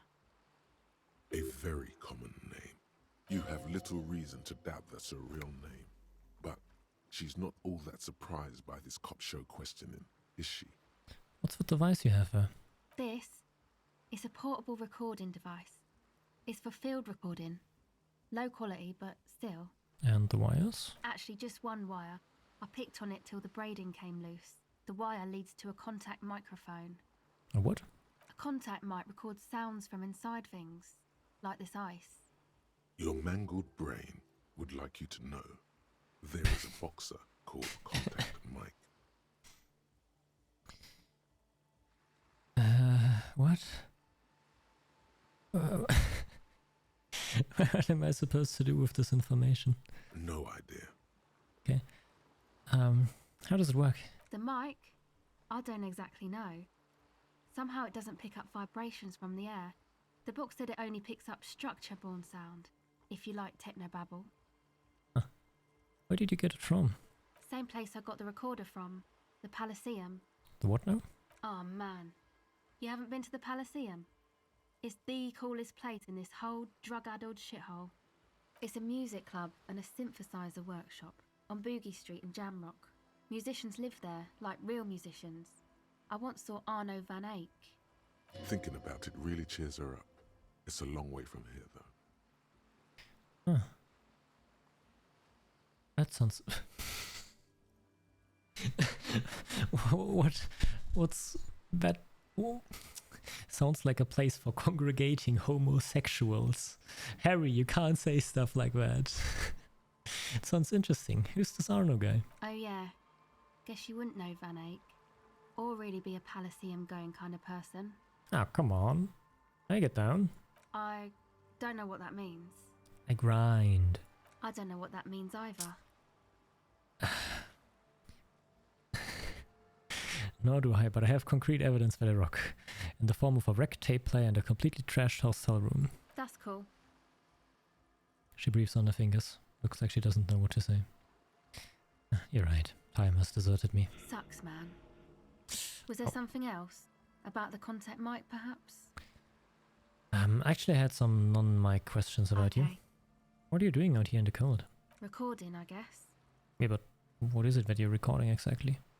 I think I'm recording cracks in the ice. But there's no way to tell. Not without headphones. I think I just recorded your footsteps too. Not sure how that will sound. Wait, what happened to the headphones? My boyfriend sold them. Oh. What for? I don't know, man. Things. Just stuff you need for life. A lie. They were probably pawned off for something suspicious. And what are these recordings for? The cracks, the footsteps? The musicians in the Palaceum used them for making music. They looped the stuff, cutting the tapes together. They make music out of cracks in the ice and keys jangling. Crazy sounds like that. It's hard to explain. Anyway, I thought I'd make some too. It's supposed to be, like, a music place anyway. She rubs her shoulders and looks around. I don't really know what I'm doing. They use synthesizers too. I don't have a synthesizer. She looks at the recording device. The thing she thought would fill her hours with joy and escape. It's turning out to be an empty fantasy. She feels childish. Very useless all of a sudden. Take this, your code. The lieutenant begins to take off his jacket. No, man, fuck that, I'm cool. I'm sorry I said that. I'm sorry about the fuck. Hey, don't worry. It's okay.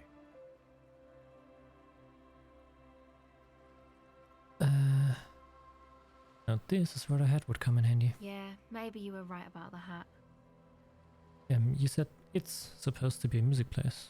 What is it? That? The boys think it could be a place, like the Palaceum or something. Stupid. It's really not going to be a Palaceum, that's for sure. Who are the boys? Yeah, Andre and the guys, they're inside, in the tent. And why is that? Why are you freezing out here while the boys are inside? They got too much stuff crammed in there. No room. Stuff like what? Music stuff mostly. Like this tape recorder, but bigger. And there's piles of it. You mean like those headphones your boyfriend sold? Yep, they were pretty. I'm sorry we sold those. Why don't they just leave some of it outside so you don't have to freeze?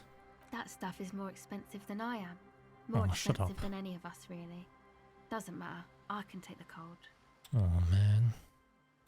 That's the second child that's left out in the cold. Go ahead.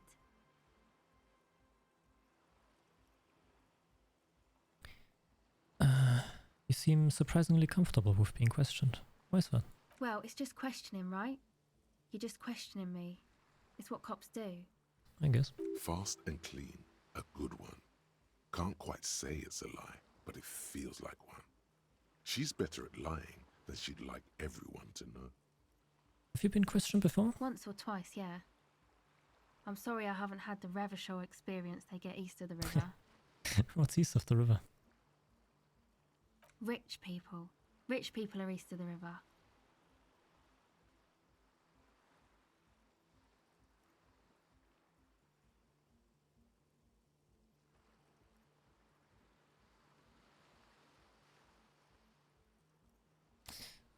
Bet they're really rich. They must be very special people to be so rich. Oh, they are.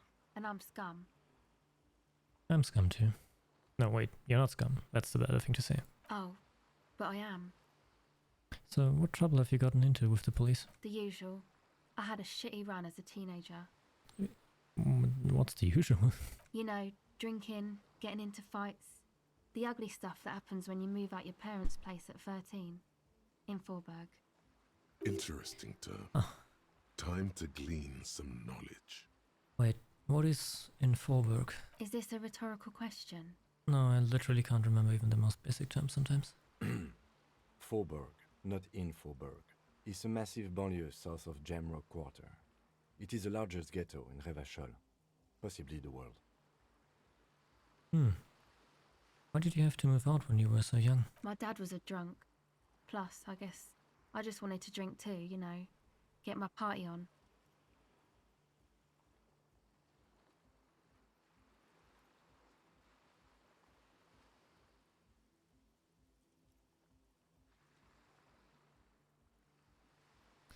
You know what? I think you've really learned something from all those times you've been questioned. Some of your lies have been pretty good. Thank you? The girl is truly proud of herself. Can you remember how many you've told or which ones I picked up on? Oh, another question. Go ahead.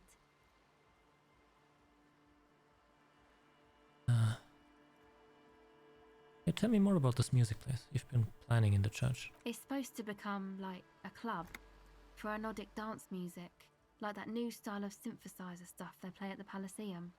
Except that, yeah.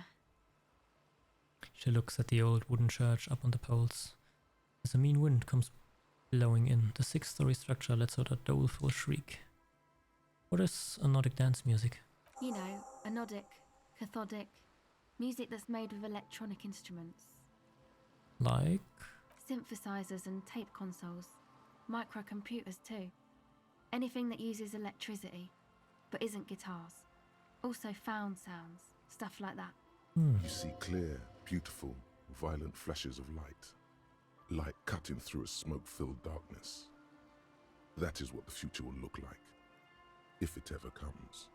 This is an evolutionary step up from amplified instruments, which in turn are a step up from acoustic instruments. What comes after it, you wonder? A black-tinted nothingness? So or you want something finer? So you want to turn the church into a club? I know. It's not my idea.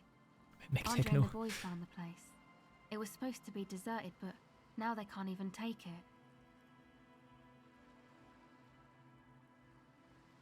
They make fucking techno! Let's go!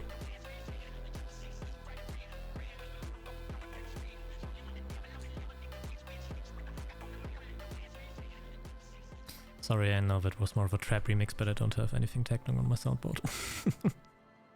Hey, you two are cops. Yeah, why do you ask? Okay, well, maybe you could talk to Andre and the guys, because there are some strange things going on in that church. If you're police, you should look into it, right? Definitely, I'll talk to them. They're inside that thing there. Would be cool if you did. Was there something else? Go ahead. Yeah, the tape recorder lies on the ice like a discarded toy. You should pick it up. The device is cold to the touch. An angular Omicron logo adorns the yellow plastic cover. Underneath you see a reel of tape rolling. You put the device back on the ice. Actually, that's it for now. Okay, bye. See ya. Oh, my camera just died. One moment, I'll plug it out of my PC and into its charging port. Be right back.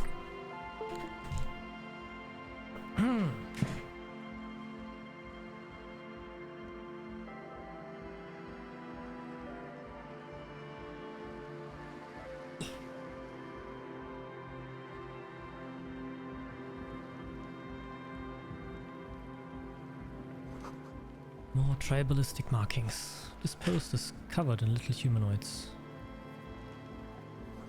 A pole screwed into the ice keeps the tent erect. Trash from some unending party. A pane of eternite has been planted into the snow. 2 poles are holding it up. Barely holding it up. It could fall over any minute. A stronger gust of wind might be enough.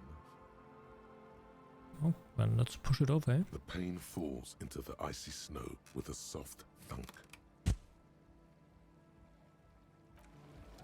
Nice.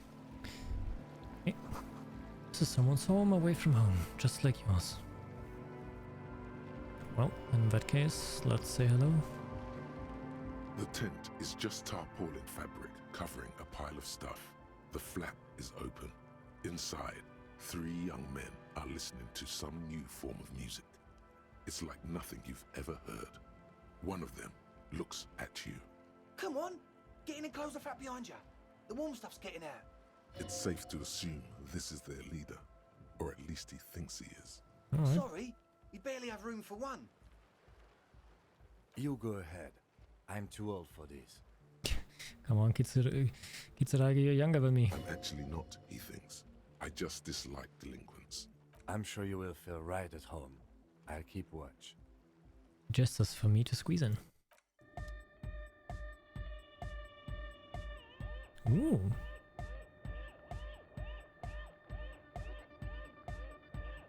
Oh, why did my camera have to die now?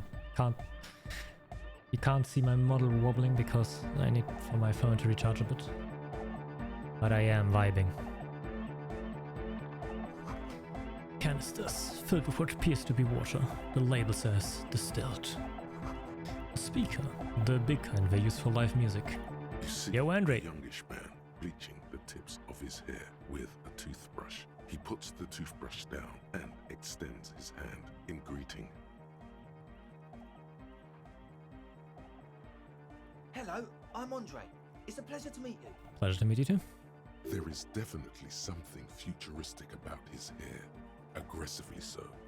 You get the sense that this is what the future will look like. Imbecilic, yes, should the future ever come, it will look deeply imbecilic, like this guy. His grip is strong, sweaty, and warm. He's trying to project and inspire confidence. This is my posse, Noid.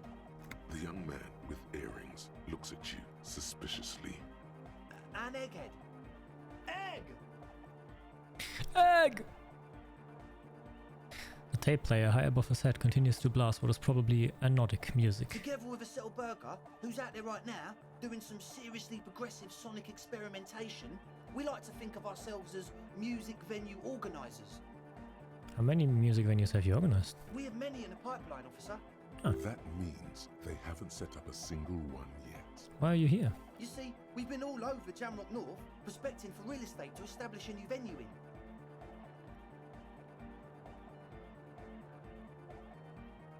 Also for talent. Yeah, thank you, Egghead. And while there is no shortage of raw, unfettered talent spinning tapes in Jamrock, we've had rotten luck with the real estate part. I mean, I would say that most people have the same bad luck today, eh? Place is a shithole. I apologise for my friend Noid's potty mouth.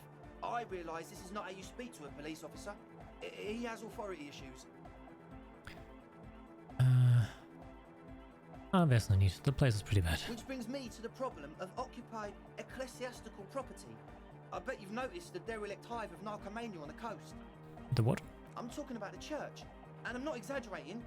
Even a place of spiritual refuge can Bye-bye. become a magnet for all sorts of dopeheads and burnouts if left unattended. Dopeheads. Burnouts. Well, I'm sad to say, that's exactly what happened. Sad because we were just about to put Martinez on the map with one of the maddest dance clubs in Jamrock. Nah, strike that, in Reversholt. Strike that! The world! The world! And sadder yet, because the dopeheads and burnouts holed up in there were the worst kind. He leans back a little, watching you with a steady, serious gaze, letting you imagine just how bad those dopeheads and burnouts really are. Good. This calls for an opinion. You're an expert in those.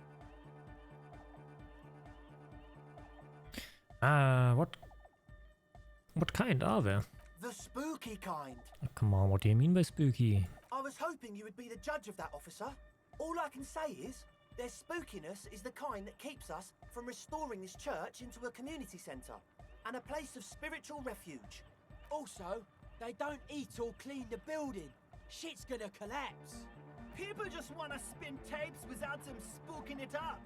Place has bad signs. No one can dance like that. Thank you, Egghead. So you're gonna look into it, right?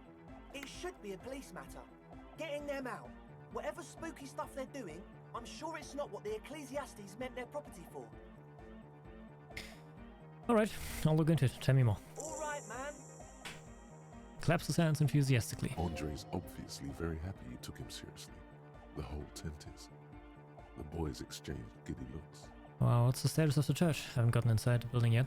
I asked Noid to install a measure against more drifters wandering in. A padlock. It's a temporary fix. Just something to contain the situation. I had to do it in an hurry. Not my best work, but it should hold for a while. Wait, how long have these people been locked in there? Not long. Like a week, maybe? Oh god. How can you be sure they haven't starved to death? I'm super sure they're alive. I mean, come on. I'm at least 90%, maybe 85% sure they're still alive. Somewhere in the ruinous past that led you here, there was something called exams. You may have learned the term involuntary manslaughter there. Henry, do you know what involuntary manslaughter means? Yes, I do. I listen to Channel 8 all the time. I know about crime stuff, and I assure you, officer, this is not what's happening here. I'm at least 80% sure they're alive. I mean, come on. Most people aren't ever that alive in their entire lives. That sounds like nonsense. You're right. It is nonsense. Total garbage. I knew you'd see through it. You're one smart cop. Oh god. I get by. Now, where was I with the padlock? Nods attentively. What about the key? Answer the questions. Of course. Noid, give the officer the key. All right. The speed freak dips into his belt pack, produces a yellow key, and then makes a sudden cool and fused move, tossing it in your general direction. Let's try. It's as if time is Never mind. frozen somehow. You think you can sense the key moving in the air. Yeah, this is going to be way cool. Don't ruin the cool by overdoing it. Raise your hand in front of your face with minimal effort.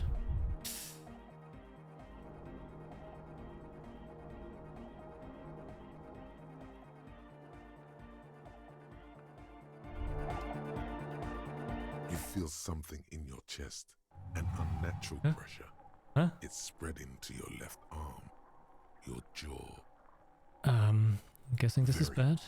Very bad. Try to all remain you conscious. feel is pain and weakness. You have to surrender now. We all do.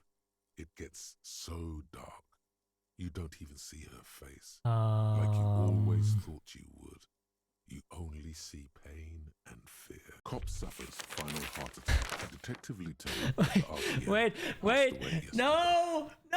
My last Though save abrupt, point was not hours necessarily ago. He was the heaviest drinker I'd ever met. Captain Ptolemy Price, the deceased superior officer, commented, "That ain't easy on a dicker." He loved his liquor, sure, said Detective Chester McLean, friend and colleague. But I think before he ever had a heart attack, his heart was broken. According to an official statement given by the RCM, the officer was on the brink of solving a murder case.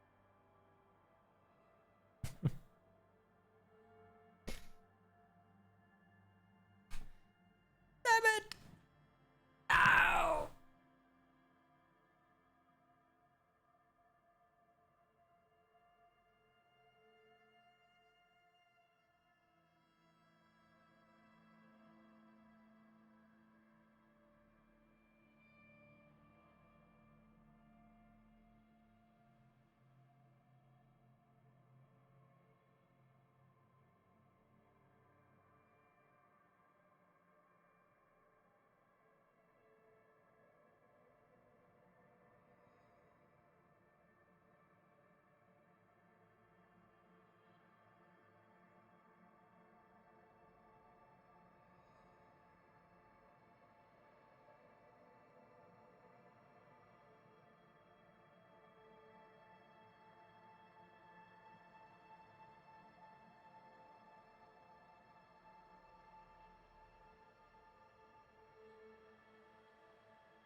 No!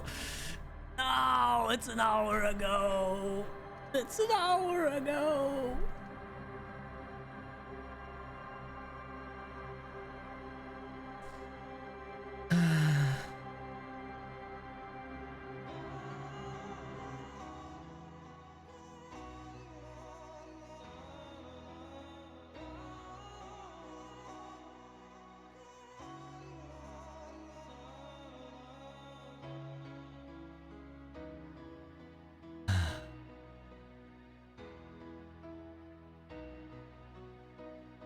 Fuck.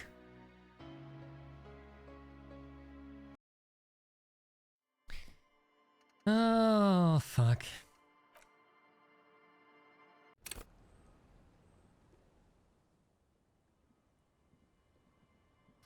Hi, the sea's gonna calm down soon. Ah. Oh? Well, how can I...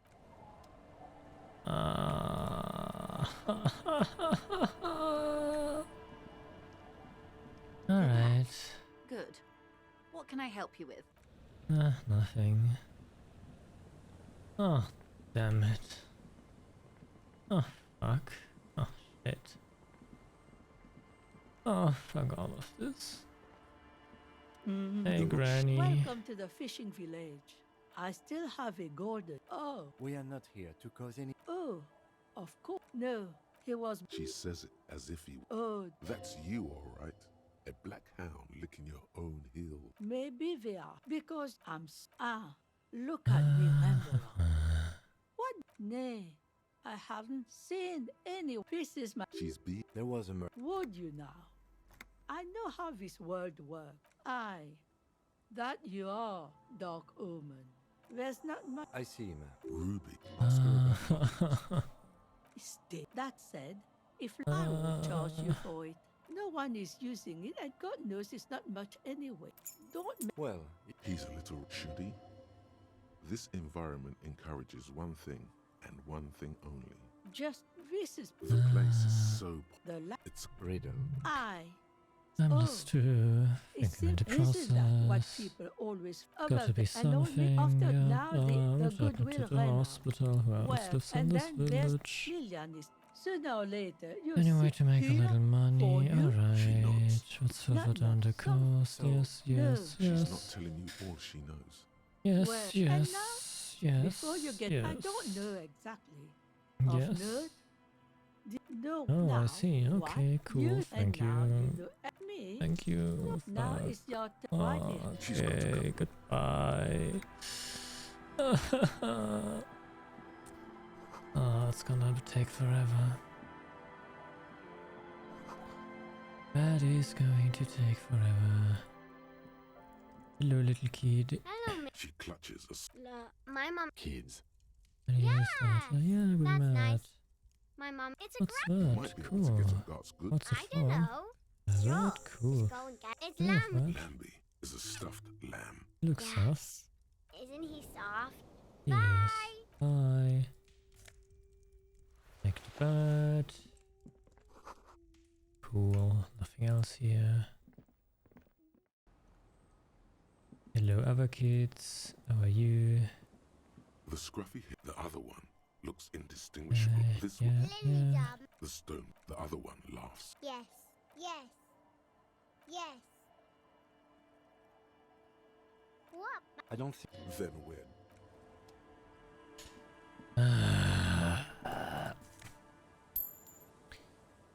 Money.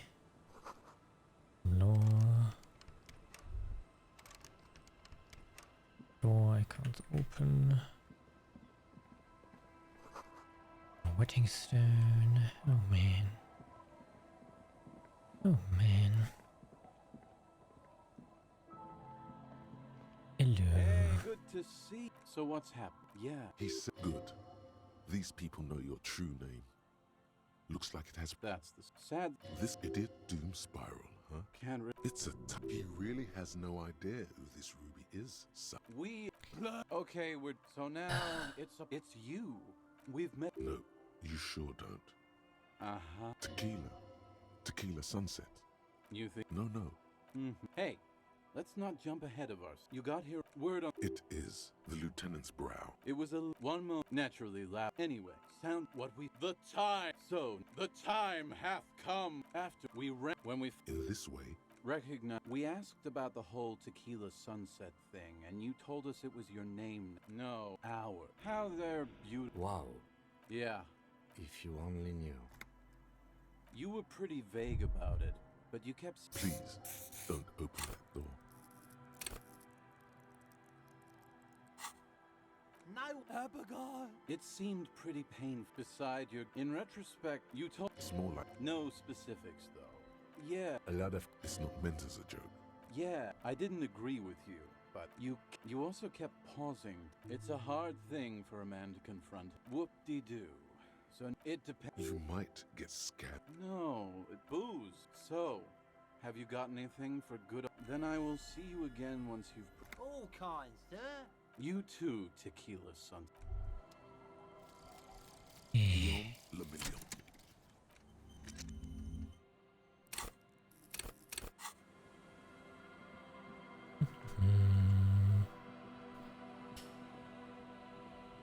Fuck everything. Fuck this.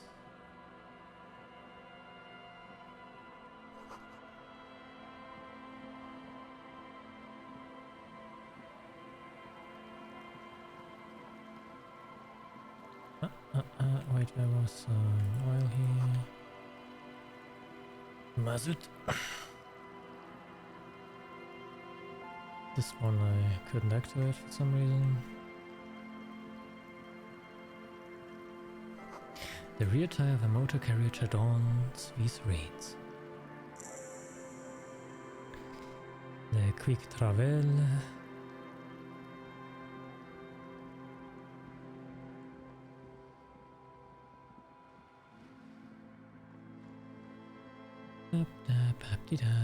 Some stones. And the kid. A shaggy look. Oh, Everyone knows drugs make. Huh? So should you. I don't know. What did she just say? I'm sorry. My whole family swears and it... No. Just not... It's pretty desolate. A cell. Why? Okay, it's... A very... You have little reason to... This, actually just one wire. A contact... Your mangled brain would like you to know. There is a boxer. No, you're welcome. The mic? I don't exactly know. Same place I got the Oh man, it's a Thinking about it really cheers her up. Oh yeah. Guess you wouldn't know, Vanny. I don't know what that means either. That's cool. Sucks, man. Was there something else? About the contact mic, perhaps? Okay. Recording. I think I'm I don't know. A lie. The musicians in... Anyway, I don't really... She looks at the... Take this. No, man, fuck that, I'm cool. It's okay. Yeah, that? Yeah. And why is that? They got too much music stuff, mostly. Yep, they were... That stuff is more expensive. Go ahead. Except that, you know, anodic, cathodic, synthesized... You see, Clip, this is an evolutionary step. I know. Hey, you two are cops. Okay, well... Maybe you could talk to Andre and the guys. Because there are some strange things. They're inside that thing. Go ahead. Well, it's just question... Fast and clean. A good one. Once or twice, yeah. Rich people. Rich people are Easter... Oh, they are. And I'm scum. Oh, but I am. The usual. You know... Interesting term. Is this a rhetorical question? Faubourg, not info. My dad was a drunk. Plus, I guess... I just wanted to... The girl is truly proud of her. Go ahead. The device is still warm from her touch and heavy as a brick from the batteries inside. The company logo, Omicron, adorns its yellow plastic cover. Inside, the tape is rolling. The girl looks at the device in your hands. I'm sorry I have to sit here on the ice, feeling miserable at your age, or at any age, in this weather, waiting for it to get dark. She looks you in the eye, her pupils wide, surrounded by a ridiculous amount of makeup.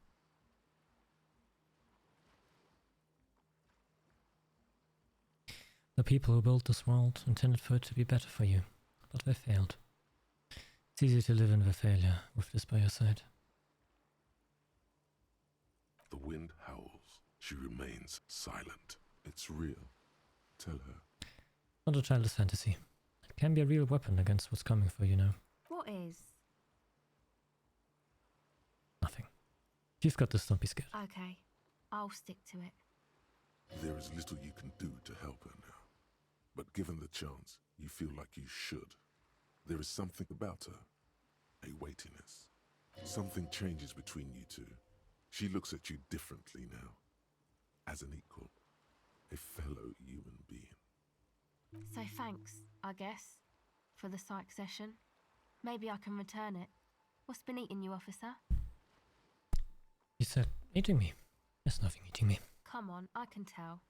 But, okay. Be a boyadero about it if you want to. Yeah, I guess there is something that's been making my life hell. What is it?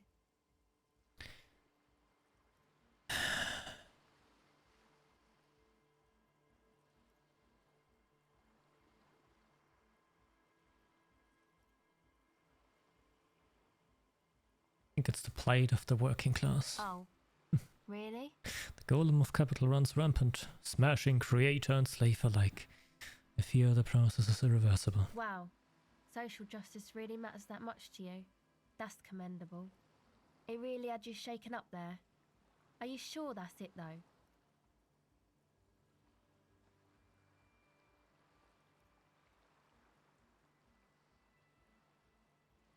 No, that's probably not it, is it? No. It sounds like you just got chick issues. Could be right. I don't know for certain. Well, think about... Anyway, was there something else? No, that's it for now. Okay, bye. Alright.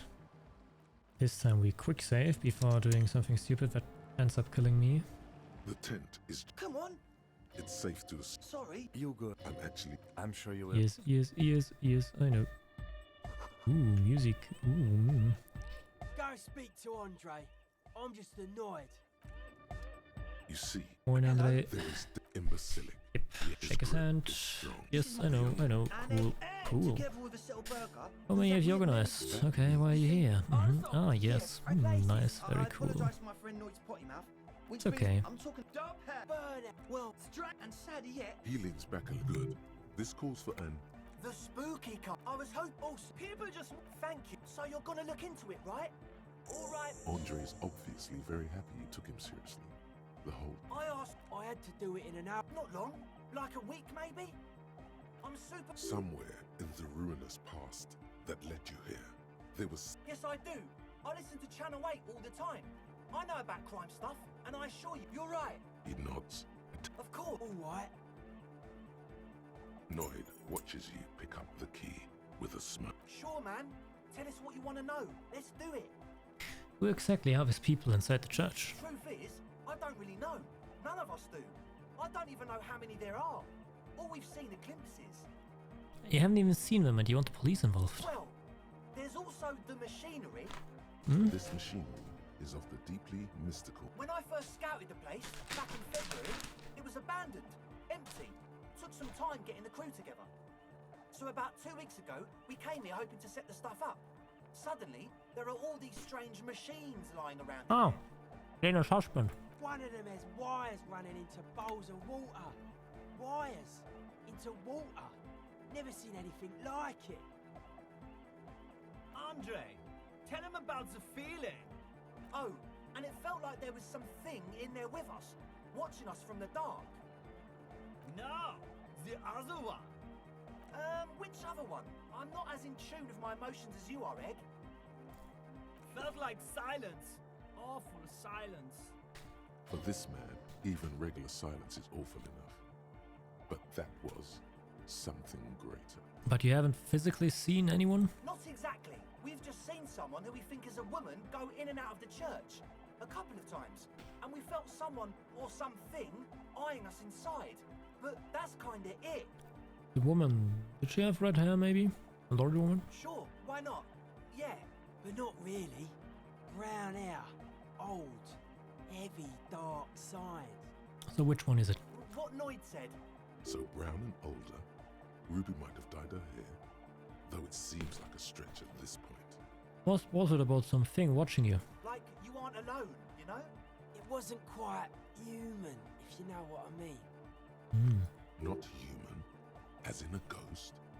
Do you know what he means? It was this dark shape climbing upside down along the ceiling, like some kind of crab man. Yeah, you know, the way it was climbing up and around the ceiling, like a crab. It was stalking a cell, exhibiting ambush behaviour. Odd.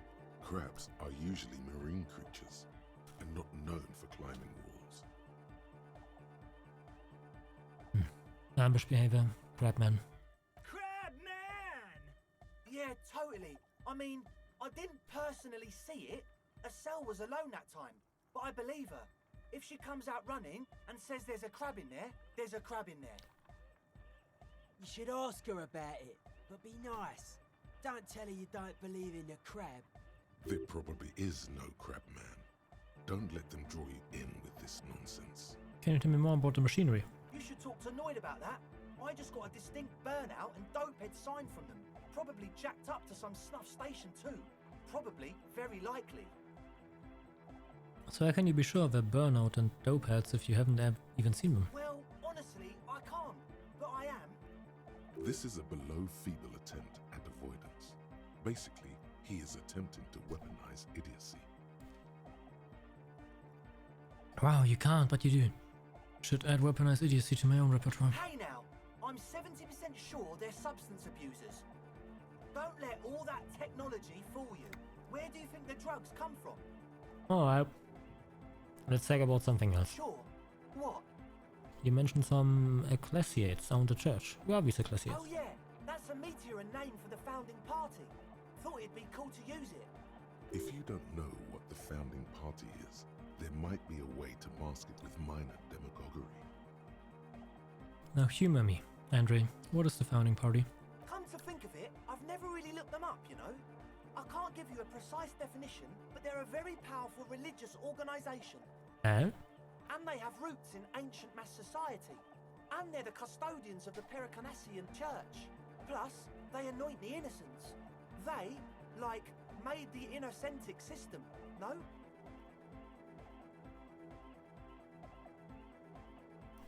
Now Andre, in your opinion, would this ancient religious organization who anoints the innocents want a club for Nordic music in one of your churches? Totally. The Pericanassian church is about love. And Nordic music is about love. I got love for my Pericanassian posse. Love is the relay out of death. We dance! He violently shakes the tape player, as if to say he can break it. Love is hardcore! Unity! Unity! Make some noise for my Insulindian posse! He turns the volume up and looks at you with a knowing nod, as if it's obvious you will now break into dance. You feel it. The anodes and the cathodes coursing through you. Your big toe starts tapping along to the base, as if testing the waters.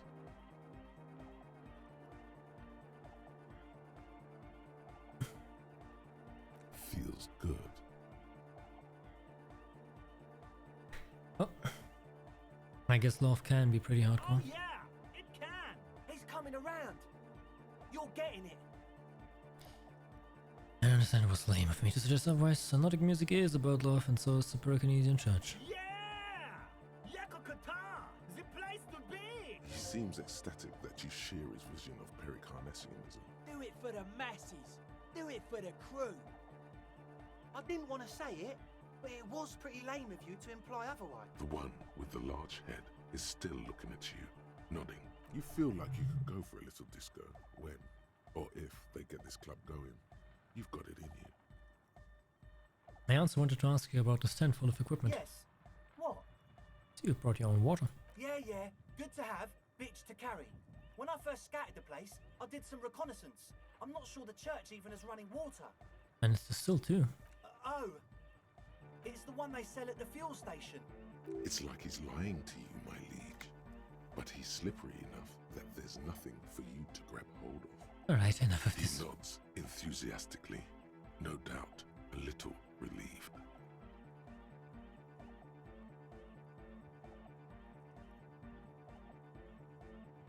As always, we'll be...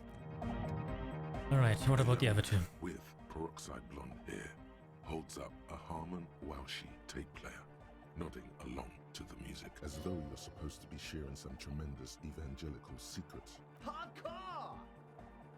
Hardcore! Hardcore to the mega! Alright. Here comes the night! Could there have been a right way out of this garden of open paths, you think? So you had a talk with Andre, and now you want to discuss things with Noid? He stooped over at his toolbox as usual, shuffling bolts around angrily. That's fine, man. But I've got to warn ya, our signs are still off. It'll take some time for me to get my on. Just tell me about the machines you saw in the church. Weird stuff. Specialised. There was a data processor and some sort of long-wave machinery. Wires going into water. Gives off a spy sign. Or some fucked up Samaran science sign. You know, the kind that goes head first into the supernatural. The People's Republic of Samara is a product of Revachel's sister revolution on the Grand Isola. It's known as a severely degenerated rogue state. Don't be too hard on Samara. We're all alone in the world. Half of what we know about them is just propaganda. I know, man. I was just talking about the aesthetic. Supernatural. So you think it's real, that it actually exists? Most of it doesn't exist. But there's also stuff that isn't allowed to exist. Because the moralists think it's too dangerous for the plebs. Psionic powers, pale-related diseases, pretenders pretending to be human, folk rights, that kind of stuff. Why are you called Noid? The hardcore aesthetic is esoteric. It's not meant to be discussed with the law at this moment. It's not easy to reach a harmonic resonance of signs without some adjustment. So this means we need sign matching? Yes. Further sign matching would do good for us. One way to achieve this would be by getting us into the church. Okay, maybe I'll come back later.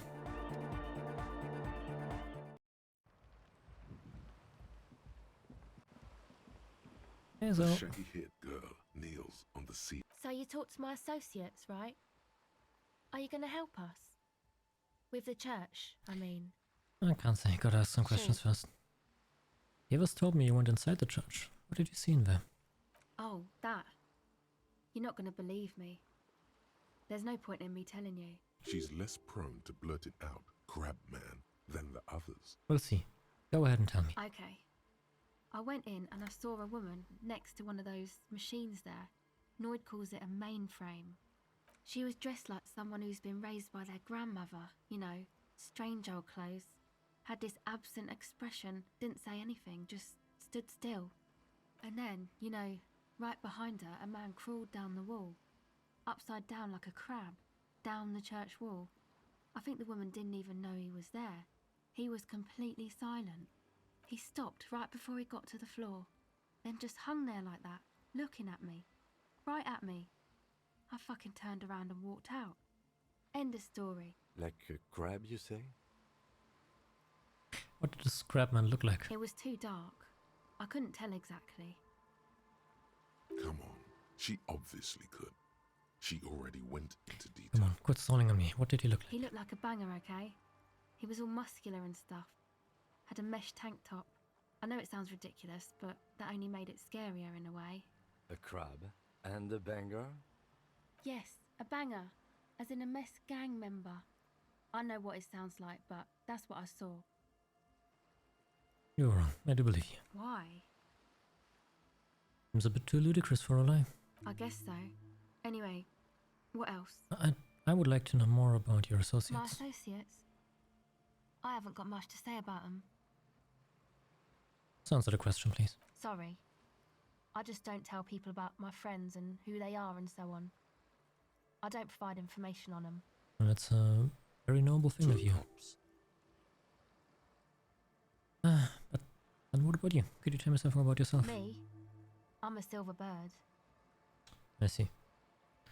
Well, maybe I'll ask later about all this. Don't know what makes you think it'll be any different later, but... You'll see. Alright.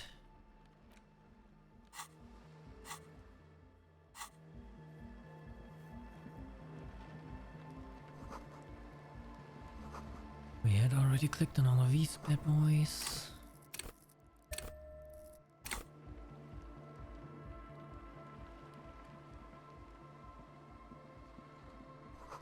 Painted with pastels. Someone is trying to bring cheer into the world. Oh, cute.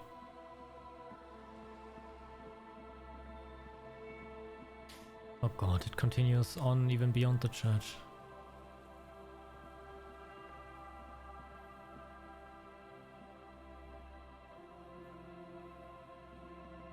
Oh, okay, but not for long. Never mind.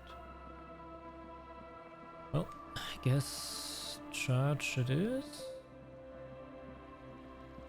That day is getting pretty late. And I still want to find Lena. Feel the shadow of a very large building fall on you.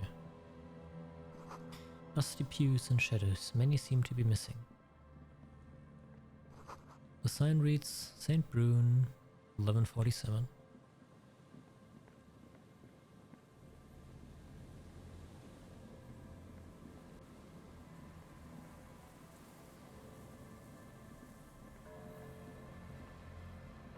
And then it just continues on and on and on. These rusty gears used to turn the whole machine. The building before you housed the engine. Must have been a big one. What even is that? This barrel has been recently discarded. It still smells of fuel oil. The chain trails off into the ocean too. Who knows where?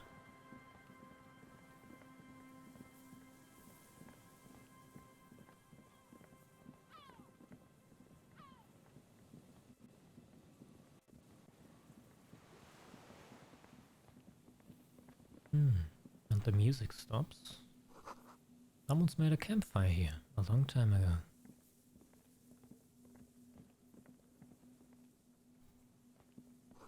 A rusted, broken control box for the radio relay tower. The ladder's too rusty to climb. The sea air has eaten away at it. Is there something here that would indicate a sniper used this place as a nest for taking the shot? Just some urban detritus, a bottle, and a dilapidated old comms tower. Well, visual calculus, why don't you tell me? I don't see it, Lieutenant W. Freitor. I don't see a person take a shot here and hit something there, in the whirling in rags.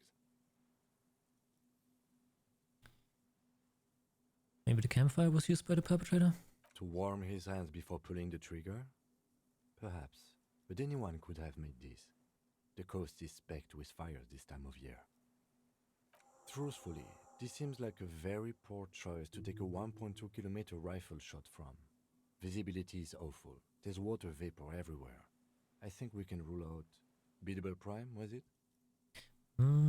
Maybe the assailant climbed the comms tower. Took the shot there? It's not possible to climb that ladder. And even if it were, why? There's no platform up there to aim from. Let's look over the water. 1.2 kilometers over the cold water of the bay, through a thick snowstorm melting flake by flake in the waves, you see the smallest rectangle, barely visible. It's glowing in the dark night. The lights are on. Glazia must be in there. Looks like she kept her promise not to go out at night anymore. Well, I guess that answers one question at least. Tiny inlets there, off in the far distance where the posts trail toward.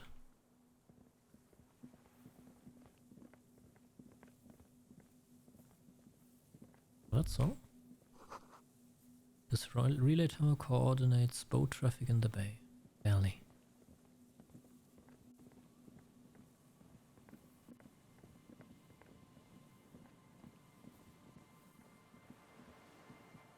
But I do not see Lena's husband over here.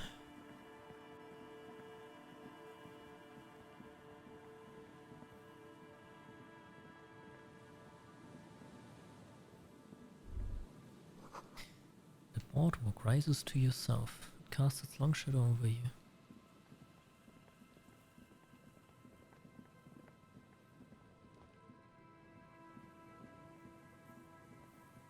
Boardwalk was the which prime?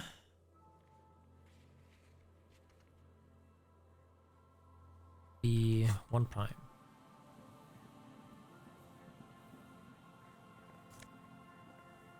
Hmm.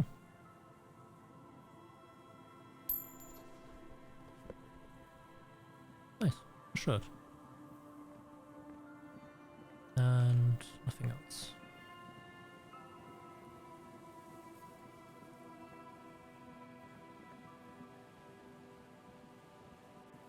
An old door, worn by elements, guards the depot. The wind has blown a sand dune in front of it. The door hasn't been opened in a long while. You see a handle. What's this thing anyway? It's military. A service depot of some sort. Use the service what? The washerwoman mentioned a depot at the coast. She said it was for moving ammo and cargo across the bay. This might be it.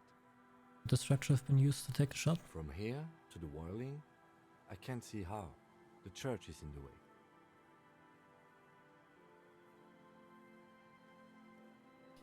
That's a red. Try it. Okay. Is it red? Try it again later, I guess.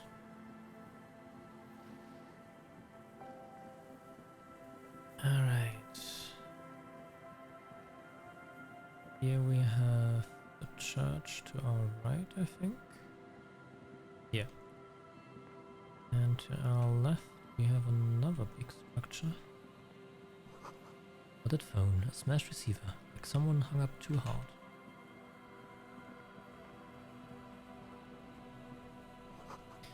Someone must have worked hard to smash the plastic dome. A metal payphone under a yellow plastic dome. You could use it to call someone, unless you're out of change. You hear the tone. The machine is inoperable. Dial a random number. Calling. Still calling. This feels wrong. Should you be doing this? End of tone. Someone picks up. Pierre, is that you, Pierre?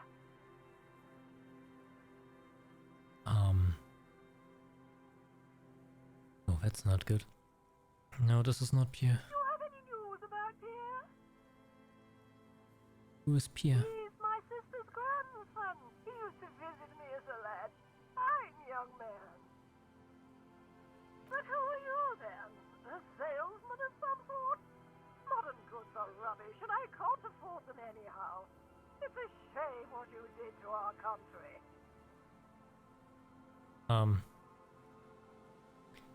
I have to be honest, I'm not a salesman. I was just calling a random number and you somehow ran with it.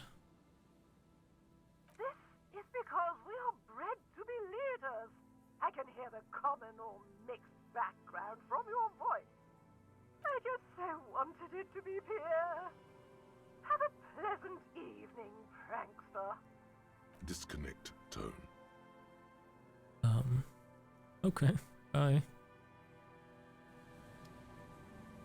That was interesting. Ah, this is the boardwalk. Bus. The electricity flows through the wires with audible power.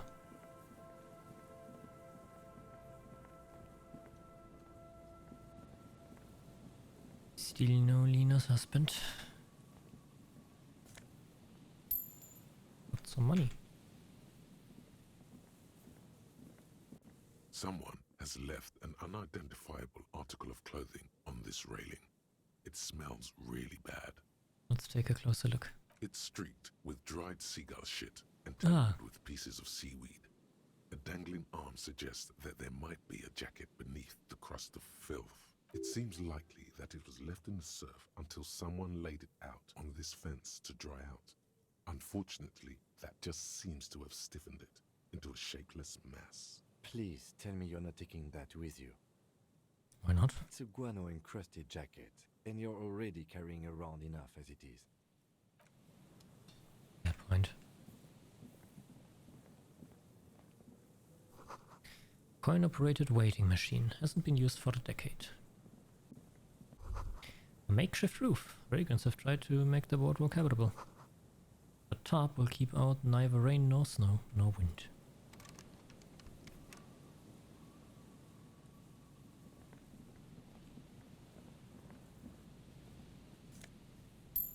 Need more money. A big wine canister. It's open and empty. The smell. It's awful and familiar. What is it? Don't you recognize it? That hideous pungency. That faintly cloying sweetness. Only death smells like that. Something cold wakes in the pit of your stomach. Fear. It is death. It must be. And what's that smell? The lieutenant has already brought a handkerchief to his nose. Eyes up, detective. Something's not right here. Careful, these slowboats look rotten and weak. There's some tear, an empty cigarette package, and a crumpled kebab wrapper in the trash bin. 2 empty bottles of Tallulah vodka and a can of black potent porter is all you find. A tragedy. He shakes his head with genuine sadness. Whoever tossed it here was a heavy smoker. The brand name reads Red Astra. Red Astra is the black market version of Astra cigarettes, known for their high tar content. You see traces of mayonnaise and ketchup on it, as well as a tomato wedge. The wrapper reads Shish Kebab Revachol. It's no older than a day or two. No mold yet. A man lies on the boardwalk, his limbs bent and neck turned at an unnatural angle. Right next to him is an empty bottle of spirits. In his cramped hand, a chewing gum wrapper. Hold on. The lieutenant squats next to the corpse and examines his face. 2 bulging eyes stare back at him, void of any sign of life. Lividity is faintly pronounced. Whoever this is has been dead for 2 days. No longer. We need to investigate. Another dead body. This is your job. Steel yourself. Calm now. Carefully. Just another day. Just another dead body. Breathe. Oh god, this is gonna take a lot of time probably. Which means I won't be finding Lena's husband today, doesn't it? Let's study his clothes. He's wearing mud-caked boots, beige trousers, and an old brown leather jacket with a bright blue lining. There are traces of kebab sauce on his chest. The leather jacket suits him well. It must be custom made.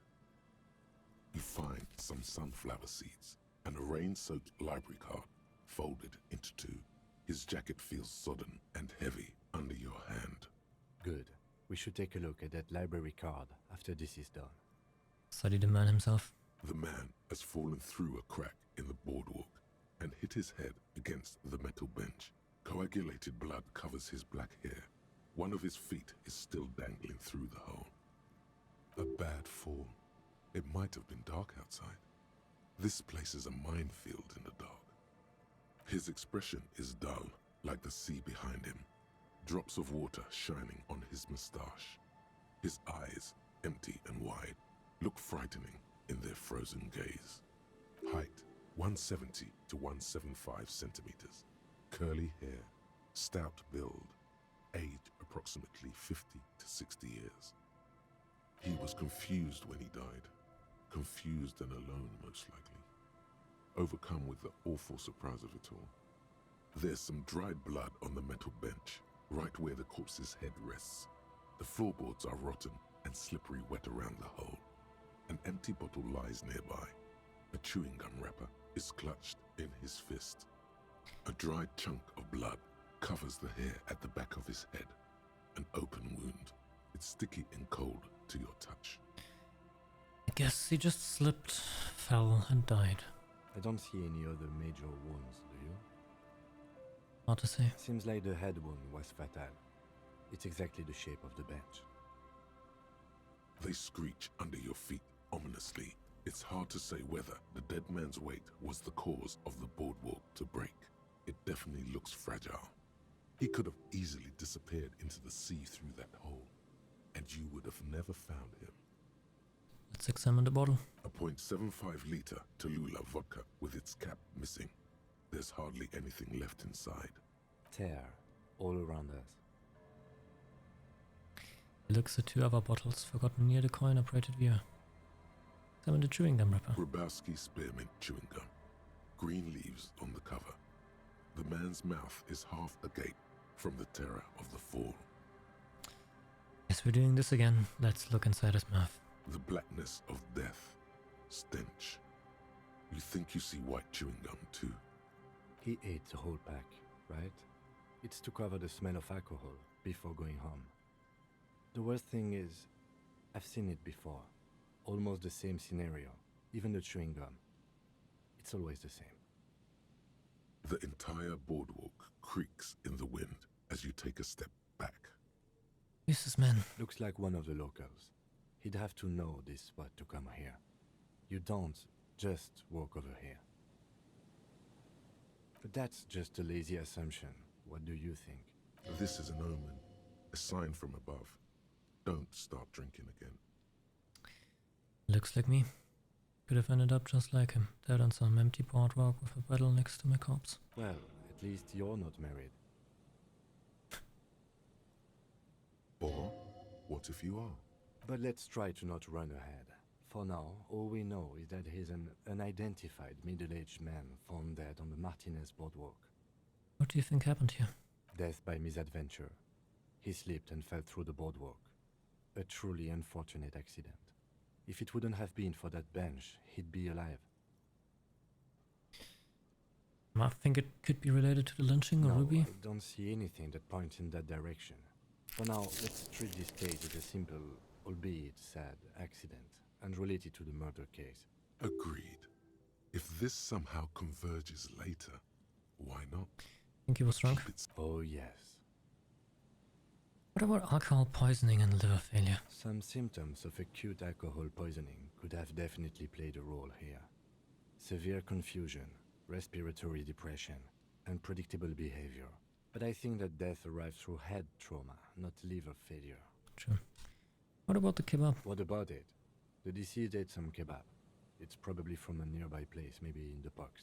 Sometimes a kebab is just a kebab. Right. It does seem to be a pretty straightforward misadventure, although there's still a question of identifying the body. What should we do with him? From where I stand, I can see 2 options. We either take the case and follow the leads to identify the body on our own, or we report back to the station and leave this for our colleagues to handle. What about a field autopsy? A field autopsy isn't necessary if the cause of death doesn't appear to be criminal, and this looks like a simple accident to me. I'd say we should just write down head trauma and leave it at that. Let's keep this detour as short as possible. The sooner we get back to finding Ruby, the better. Yes, but isn't that kind of sloppy? Maybe, but we don't really have much time or resources to spare. The guys at processing will take care of the rest. We found him. I feel like we should finish this. Alright, we should first examine the library card you found. Then we can call the station from Mikey and Emma. Let them know we are taking the case. Yeah. That sounds like a plan. The library card is folded into 2 and still slightly wet to the touch. The front side reads, Central Jamrock Public Library Card, issued to Billy Mejean, expires July 53. Billy is a unisex name. Could be the deceased, or his family member. Let's look inside. Whoever owns this card is an avid reader. You find a list of books written in blue pencil. Radio thriller. Stand a little less between me and the sun. The last one in the list is The Glinton Curve by M. Theobald. A library stamp indicates that the book has been returned. Most of these titles seem to be in the sci-fi genre. Some thrillers too.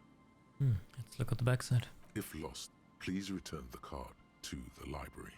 Dial 005 02 55211 or visit us at Moreau Street, 78, Jamrock. Business hours, 900 to 1800. Good. We should give them a call from Mikey and Emma. See if we can learn anything about Billy Mejean. Yep, sounds like a plan.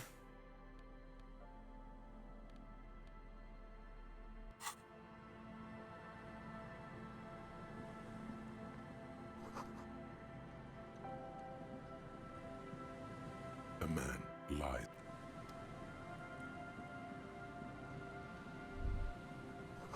Moonshine, probably. Smells like tasty fermentation.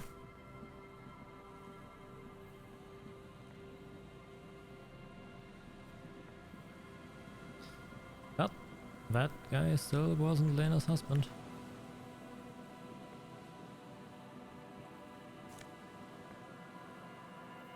Mega Beano's prescription lenses.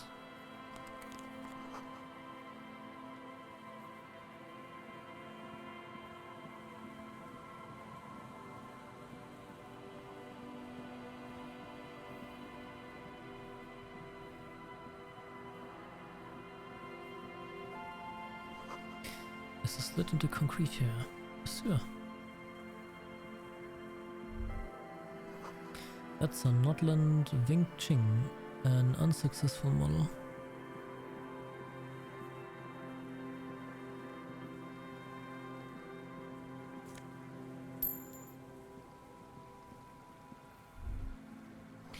The water runs from the west. The source is upstream.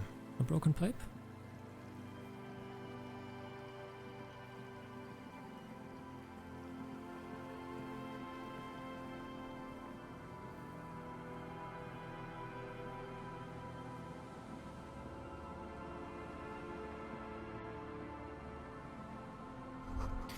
No boat in the boathouse today. The section of the coast hasn't been used in decades. Ah, nice.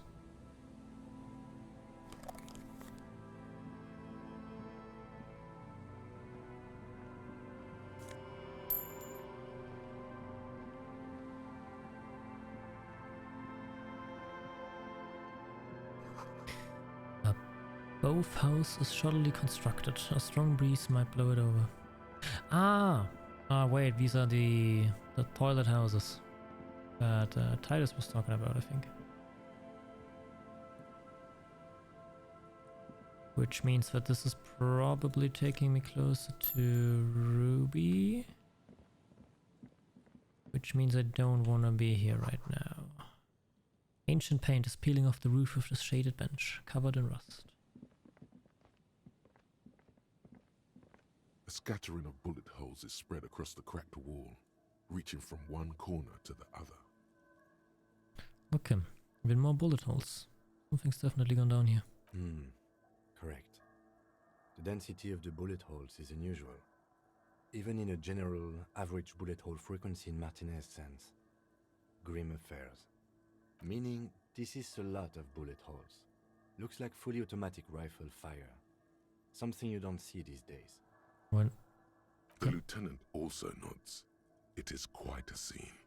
The two of you standing next to the broken wall of an abandoned building, nodding along.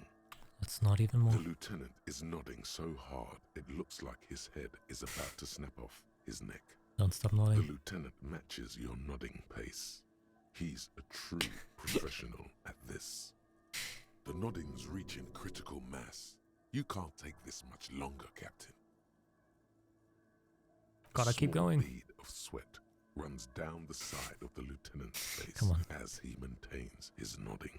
Just one more nod. Come on. The lieutenant takes out her handkerchief and softly taps the sweat off his temple. A faint crack echoes through the coast. Abort! Abort! No. Shit. It's too late. Oh shit. Fuck. Hell. Busted the neck, did you? Glad I stopped when I did. My neck was really starting to hurt. Don't worry, little man. Now we should get going. A row of ghostly shades stand facing the wall. There are many of them. A dozen at least. Their heads lowered and eyes blindfolded. It's quiet. No sound. No movement. 10 meters away, other shades are lined up in an orderly manner. Automatic rifles primed. A gust of wind blows by. The coats of the firing squad flap slowly in the breeze. A single person stands on the side. Droplets of rain fall on the wooden planks, the surrounding sand dunes. The clouds block out any rays of light. A long time has passed since the moment of this fusillading. Rain and brine have since washed all the blood away. Not a trace remains. What is this? The abundance of bullet holes leads to two options. Either an inordinate amount of executions were performed here, or they did not use a conscience round, where only one soldier has the loaded rifle. Looks like this was a mass execution with everyone fully armed.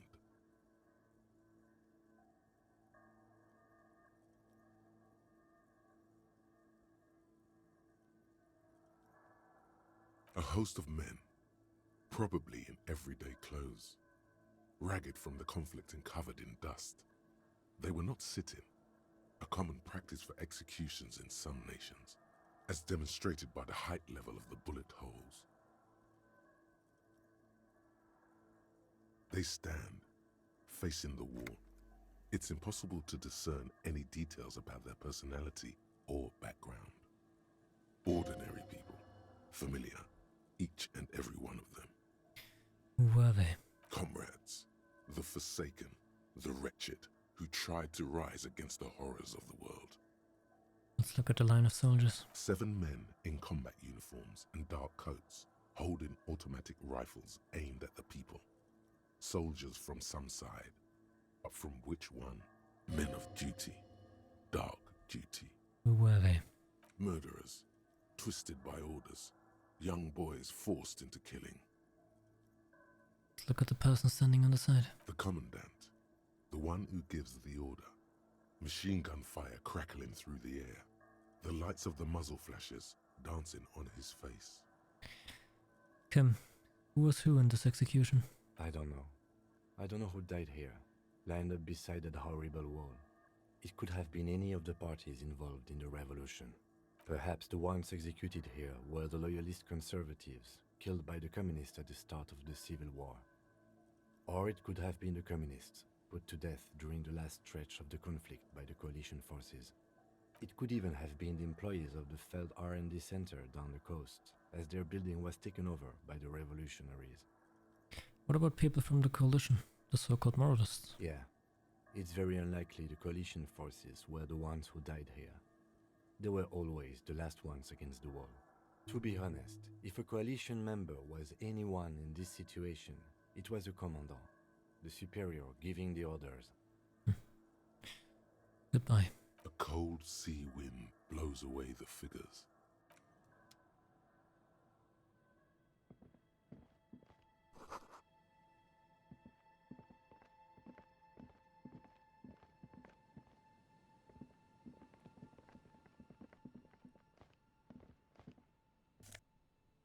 Hey, even more money.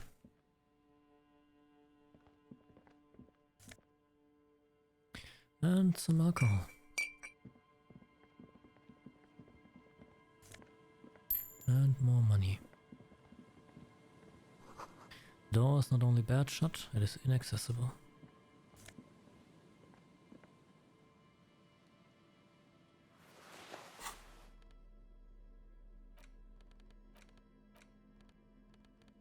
Head. +2 logic. That seems good.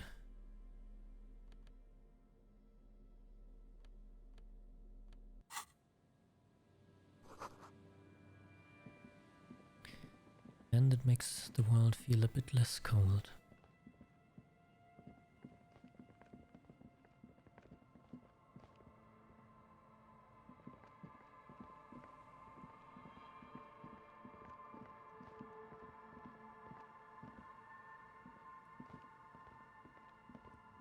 Now, can I go through here or do I have to walk all the way around? I have to walk all the way around. Okay. Alright. We're taking the long way around. Hi, yo! Would you look at that? White hair, old man. You must be the one I've been looking for. I'm Gary. How do you do, officer? Huh? No. You're not the one I'm looking for. Yellow man. I mean, officer. The lieutenant raises his eyebrows slightly and takes out his notebook. Yellow man. Interesting. This is something to ask him about, after a little probing first. I'm just waiting for my friend Morel to finish up with his insect traps so we can return to civilization. A lover of the great outdoors. I like nature, just not this bloody coast. It's mostly drunks and degenerates that come here. Degenerates? This man respects authority too much. To see the truth inscribed upon thine own visage. Pretend thou art a paragon of virtue.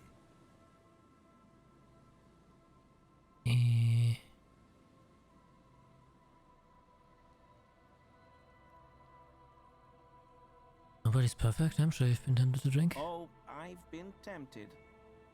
But someone has to stay strong for Revocol. The hell is a crypto-fascist? He pronounces Revocol with a hard K. Revocol. Unlike other people. Serious question time. This man is no innocent. No. You said Revocol? I like to pronounce it the hard way. The old way. The Vespertine way. Oh. He winks at you, trying to relay some hidden message, inviting you to mispronounce it too, perhaps.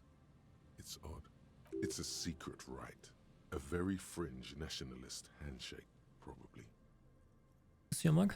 My mug? Why would you think that?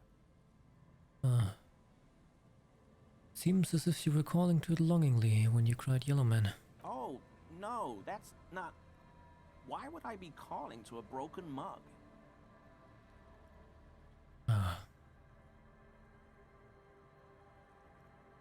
Alright, I believe you. You look like the kind of man who knows it's a crime to lie to an officer. Okay, I admit it. I threw the mug away in the trash container behind the hostel. I know I shouldn't have, and I am very sorry, officer. He pauses. You're not going to find me, are you? I would. I don't know how. How do I find someone, Kim? Using a standard form, officer. The lieutenant pulls out a sheet of carbon copy paper, scribbles something on it, then tears out the bottom page and hands it to Gary. It's 50 real.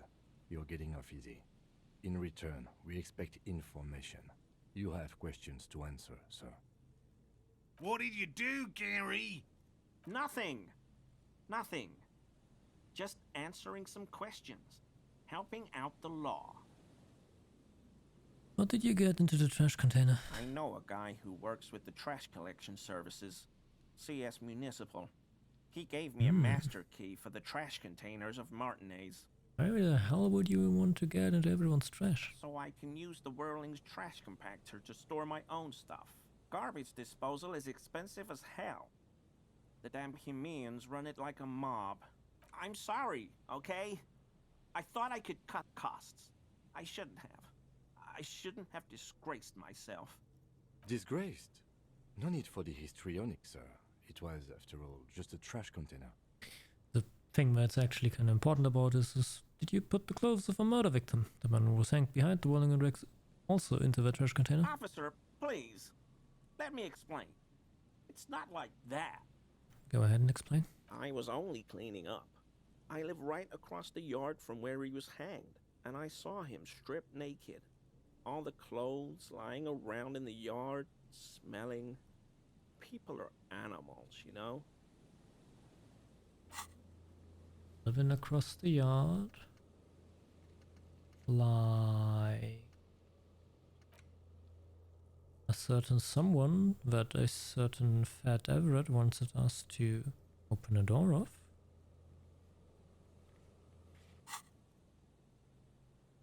Okay, what happened? Then I came out to clean up the rags because no one else would. I put them into the Whirling's trash, along with a broken mug, admittedly. He changes his mind mid-sentence. Okay. I was coming to throw the mug away, and, well, I threw the mug there and the clothes too. Right. It was just civic duty. Exactly. That's exactly what it was. Civic duty. And you wouldn't know anything about the victim's missing armor, would you? Armor? No. I mean, yes. Of course. I know he was wearing armor, but I don't know anything about it. Hmm. An infant could see he's not telling the truth, but he's too scared to admit more wrongdoing. There's something going on here.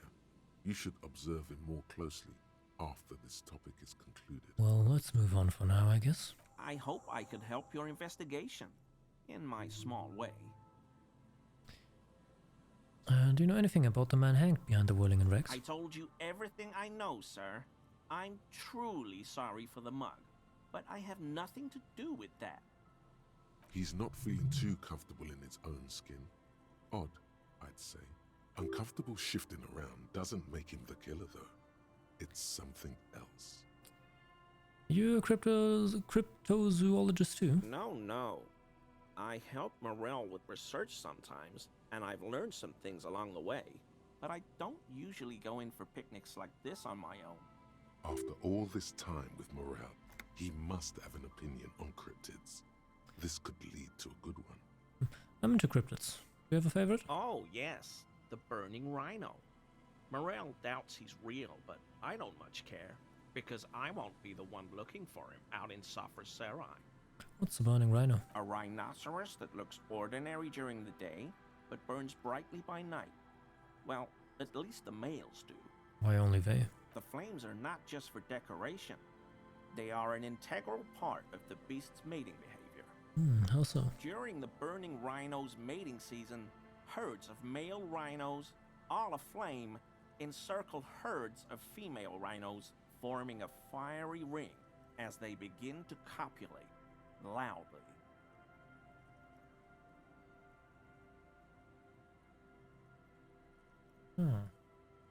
Local peasants call it the passion ring.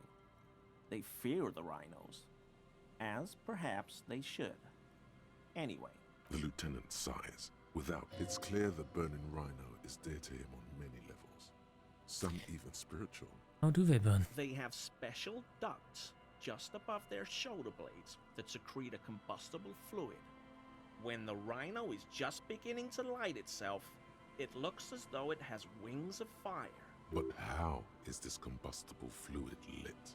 How does the lighting of this fluid actually work? The rhino starts running very fast to build heat, then stops, raises its head, and sparks fly from its neck, setting its back ablaze. That seems unlikely. Yeah, well, Revacol used to be a flaming rhino once, a long time ago. That seems unlikely too, doesn't it? Super solid argument, Gary. Can't argue with that. Actually, another thing, you were surprised to see my colleague, Lieutenant Kitsuragi. Not many Sealites here, or anywhere, other than Sail. I meant no offense, truly. Do you remember how, when we met Measurehead and I said the next races will be a really good one? Yes. Well, this is that racist. A lucky racist. Will you grant us 3 wishes, Gary? Hey, man, all I meant was there are not many Sealites around here. I'm just stating a fact. And do you have a problem with them? No problem at all. Sounds like some conspiracy topic. You might be able to discuss it with him when the lieutenant isn't here, if you can remember it. Not many Sealites. Do you remember how, when we met Measure? Well, this is that racist. A lucky Hey, racist. Man, all I meant was there are not many Sealites around here. The lieutenant is a native of Revachol. Oh, yes. Of course he is. I was just speaking about his connections. Let's change the subject, okay? Sounds like some conspiracy topic. Alright. You might be able to discuss it with him when the Why lieutenant is he shifting around like that? Let's analyze Gary's composure. Is he? He's looking comfortable enough. Maybe it was just beads. Sounded like beads. But what kind of beads might a man like Gary be hiding beneath his clothes? Those prayer beads I keep hearing? I don't pray, officer. faith in non-existent helpers is a sign of weakness, not for proper Revacolian men such as ourselves. Okay. Thank you for your cooperation. These heavy military blockades are riddled with bullet holes. Humbling. The speed at work Khaleesi told you about. Oh. A metal and plastic contraption bobs up and down amidst the trembling reeds. At first, That over there must be the boy class you told us about. The one she hid her passport in. We should take a look. ooh, hidden things, secrets, Lies. Let's pick up the boy. You lift the boy out of the water without much effort. It's not tied to anything. The cords dangling from the bottom appear to have been cut.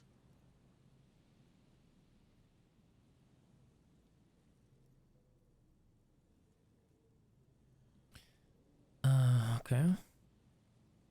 The number 11 has been written on the yellow plastic. It hasn't been in the water for very long, but it's already discolored and slimy with silt. Delicious. A latch holds it close, but only just barely. The brittle metal of the latch has cracked. Simple construction. Very unsafe. Let's open it. A shot glass's worth of seawater pours out, some algae, and nothing else. Well done. No documents. Who do you think took them? I have no idea. This is a minor quirk. We know what was in the boy anyway. Or think we do. This is a small loose end, either way. Not important, I hope.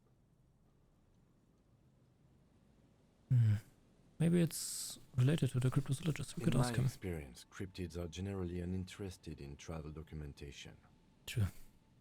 We should go. Yeah. You could ask the miss what she thinks later if you have the time. Alright, Mister. It's almost impossible to get a fire going this near to the ocean.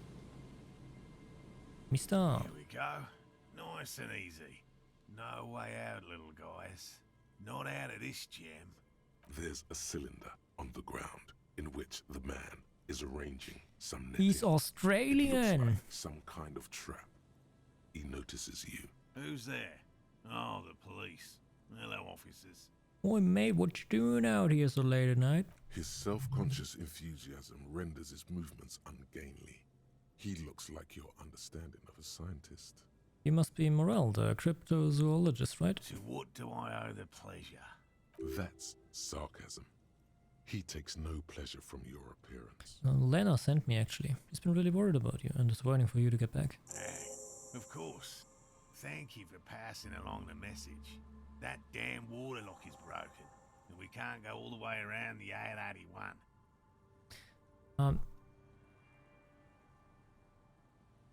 Yeah, that was me. I broke the water lock with my motor carriage, but it's fixed now. You can go back. You broke the water lock with a motor carriage? Yep. There was a billboard in the canal. Not a vehicle. It said Samaran Butter. Well, guess you're right. Most really the science fault. Anyway, you can go back now. Did he say we can go back now? Yes, Gary. We can go soon. If you see Lena, tell her I won't be long. This is a man possessed, always on the brink of some breakthrough. He won't leave if there's a sliver of hope. The great find might happen today. Sir, your wife is waiting for you. I just have to do one more round. See if the phasmid has taken the bait. Then we're going. Also, you've been going around here. I'm looking for a suspect, actually. Have you seen a woman with red hair who seemed to be on the run? I'm afraid not, officer. Been busy digging around in the reeds for days, looking for signs of insect activity. I'm less interested in mammalian concerns, to be perfectly honest.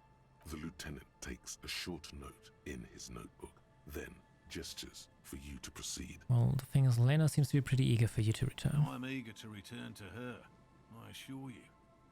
But I can't leave before we finish with these traps. My wife understands that just as well as anyone.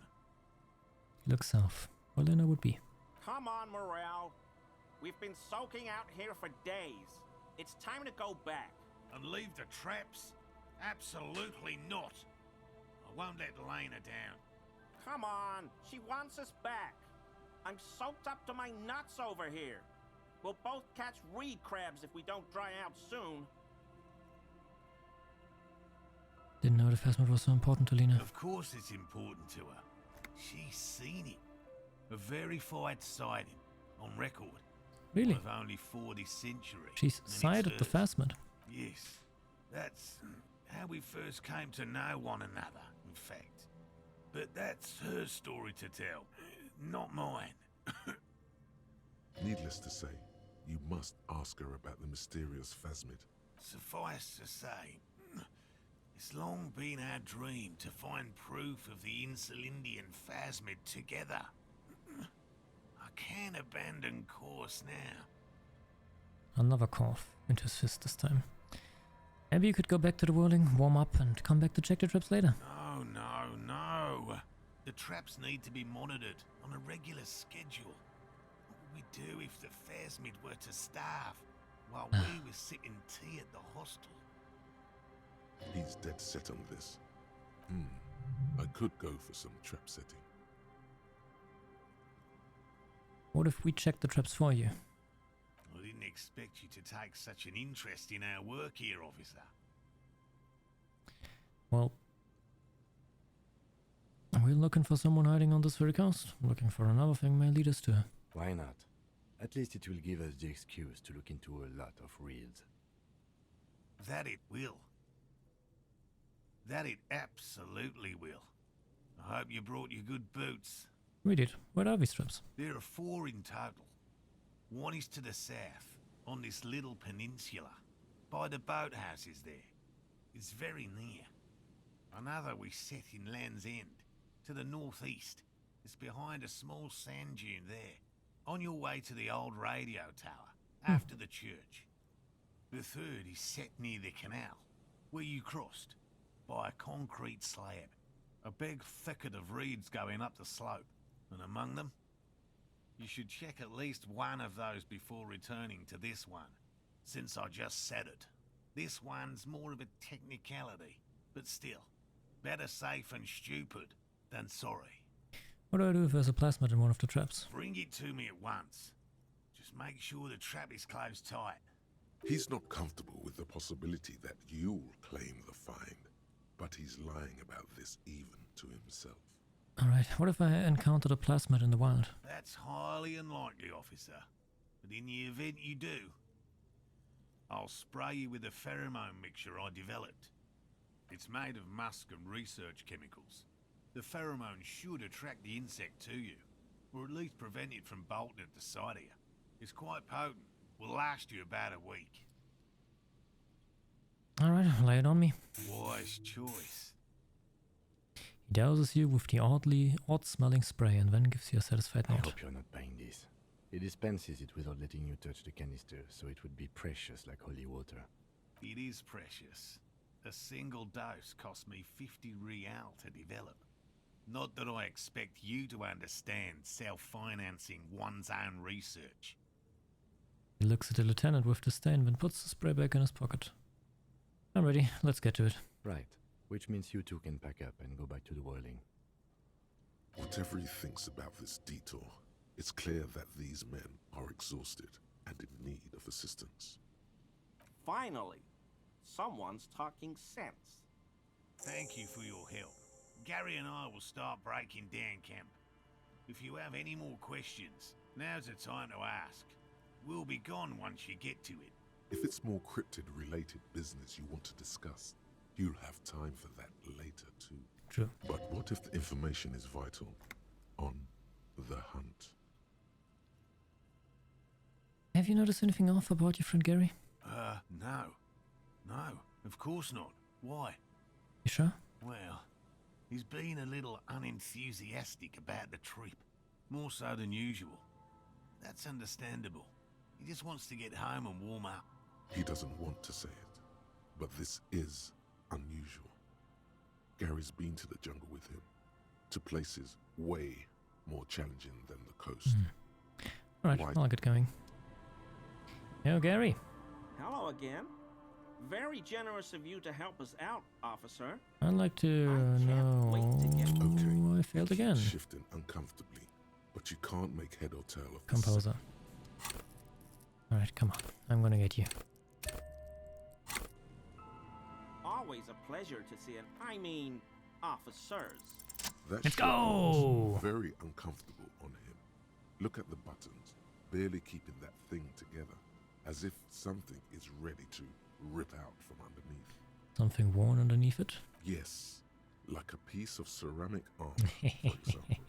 One that makes a clicking sound when the plates meet each other, resembling pearls or marbles, stolen from the corpse in the yard near where he lives. Gary, is here a connoisseur of high-quality combat gear? I knew you'd figure it out, officer. I'm sorry I didn't tell you at once. I was ashamed of what I did. And I didn't want you to know. You see a gleaming white ceramic shine underneath. A thin layer of interlocking plates covers his gaunt torso. We're not detecting falsehood, sire. He's gearing up to admit the truth. This shame is surprisingly sincere. Gary, what's going on? Later, Morale. I've got apologizing to do. No, you've got explaining to do. Why did he really put those clothes in the trash? Everyone was picking those pieces off him, and I was watching them do it. And they'd scattered his clothes all over the yard. Everything was smelling, so I went there to take out the trash and started cleaning up. All those rags on the ground, him swinging up there, and I had a lapse of honor, sir. I thought, he's a foreigner. They all say he wasn't from here. Only the cuirass was left. So I stripped it off him. It was early in the morning. No one saw me. I took it with me. It was a mistake. Had I known it'd give you guys trouble, I wouldn't have... Fuck. We're detecting sincere contrition here, sire. He's not trying to flatter anyone. It's okay. It was a loose end, and you are tying it up now. I'm so fucking sorry I called you Yellow Man. Sealite officers commanded the suzerain's navy. Most of them sided with the king when... They were thoroughly conservative men, he realizes suddenly. It's difficult to say what the lieutenant thinks of this historic apology. His face does not belie emotions. Right. Why do you lie to me, Gary? Because I was weak. I should have told you the moment I saw you. But... The hell, Gary? You in trouble? I'll explain later. That's okay. Do you know who killed the hanged man? I always thought it was the Union. Some Union hardasses. Lynched him because of the strike. But almost everyone in town knows that. I wish I could tell you more. This is all he knows. Alright. Give me the armor. He sighs again, hangs his head, and unbuttons his shirt fully. A cuirass that matches the dead man's boots comes into view. Soon it is in your hands, smelling of his sweat. But so light to hold, like a bag of... Alright. Are we done here, Gary? Yes, absolutely. I will never do anything like this again. He looks around, relieved of some burden, his mouth still quivering. Thank you for your cooperation. Hey yo! We got the armor! Which does sadly reduce my empathy, which I don't like. But that's cool. I want to visit the other guy. Wait, how do I fast travel?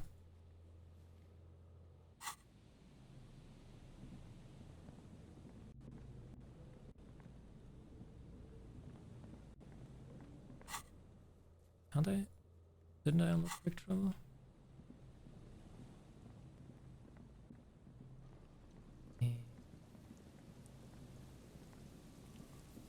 Do I need to be at the church to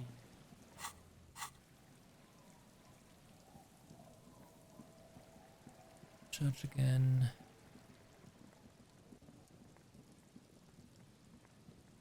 Yeah. Ah, now I can can use it. Okay.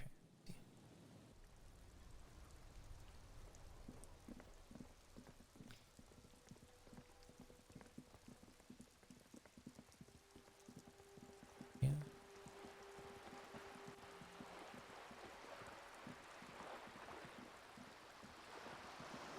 Oh, I also got the oil.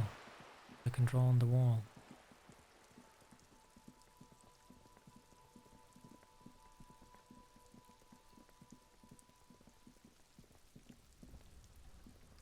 The door to the weasel's den, guarded by...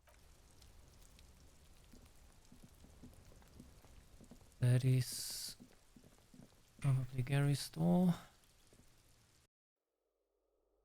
But if he's returning tomorrow anyway, I can probably just knock and talk to him about Chevrolet.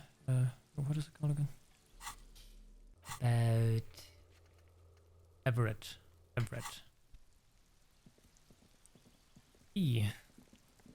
Blue smoker. Gendarmerie, you found me. The young man on the balcony gives you a bright smile before taking another drag from his cigarette. His slender figure is backlit by city lights, its distant streets and motorways flashing like diamonds. It feels like a Friday. He seems to be in a good mood tonight. You got the end. Found the key right under that stone. Beautiful. He replies, smiling. As he looks at you, something sparkles in his eyes. So tell me, are you here to make things right again?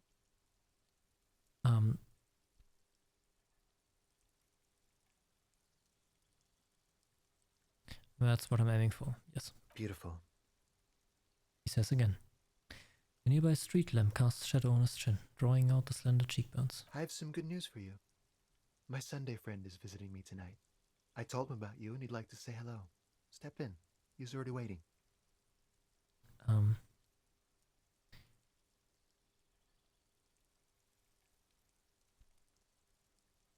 By the way, I'm really digging the view here. Mm-hmm. That's why I chose this place.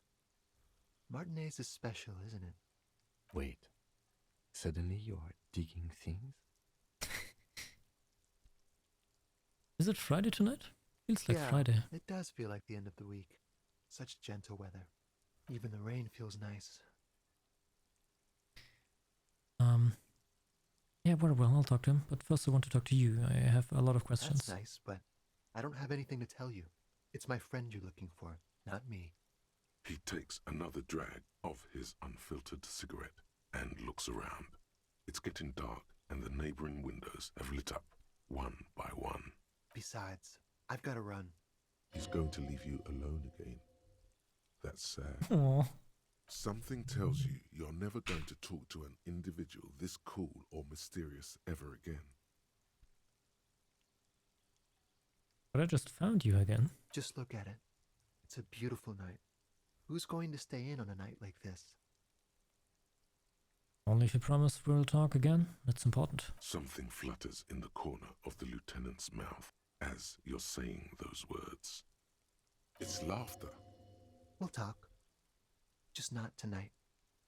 Take care, alright?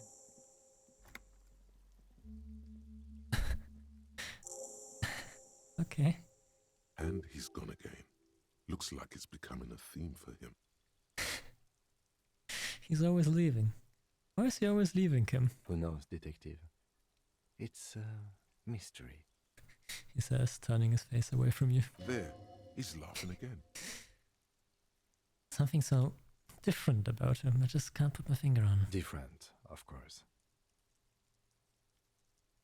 He's such a good listener. I like talking to him. You like talking to him? It made me feel special. It made you feel special? He's barely holding it together. It's all he can do to keep from bursting out in laughter. Come on, detective, let's go. We've got a potential witness to interview. His Sunday friend, remember? He knocks at the apartment door before you. I guess. Oh, that's a lot of stuff. Quarterly Business Magazine. Party Dragon Silk Robe. Ooh. I'm gonna steal that. An old photo of the same apartment dated year 01. Buckets of paint on a layer of old newspaper. It's a modern conical hat. Exquisite canopy bed made of metal. Dishes soaked up in a pot. An empty ashtray. And flyers for underground party. Seems like a pretty cozy place, actually. Hello, Sunday friend. Officers of the Revachol Citizens Militia. The man in business casual removes his cufflinks. You shouldn't be seeing him in an intimate setting. For some reason you feel this man is your superior. Superior, but he's not in the command chain. His hands are clean and well manicured. This is a man who knows the importance of appearances. My name is Charles Vildrouin, and I am an official with the coalition government. I work for the Institute of Price Stabilité on assignment from Sur-la-Clé. Oh. I heard you talking to my friend outside. Very good. Super. Super. I am here to assist you in any way possible. Ask me about the hanging. No, first ask an innocuous personal question to get the interview off on the right foot. Yes, make it clear you're the one setting the terms here.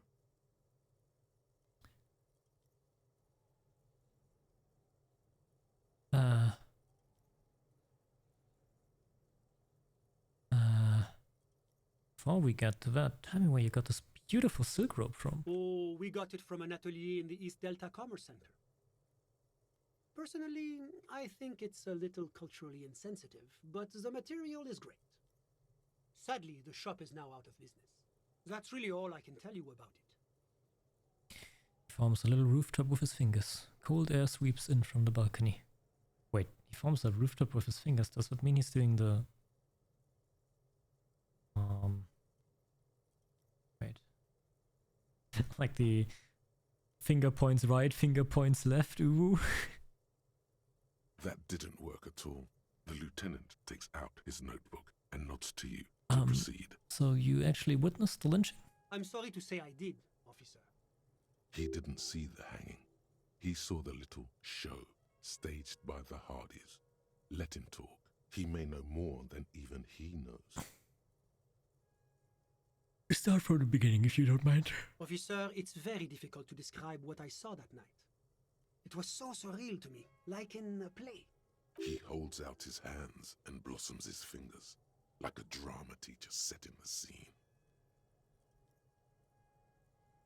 Mm-hmm. What do you mean, like in a play? It was just so strange. I could barely comprehend what was happening.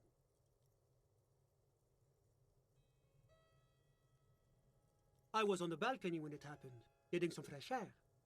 I remember that first they came in, carrying what looked like a body. And then I saw all the surrounding windows go dead, one by one.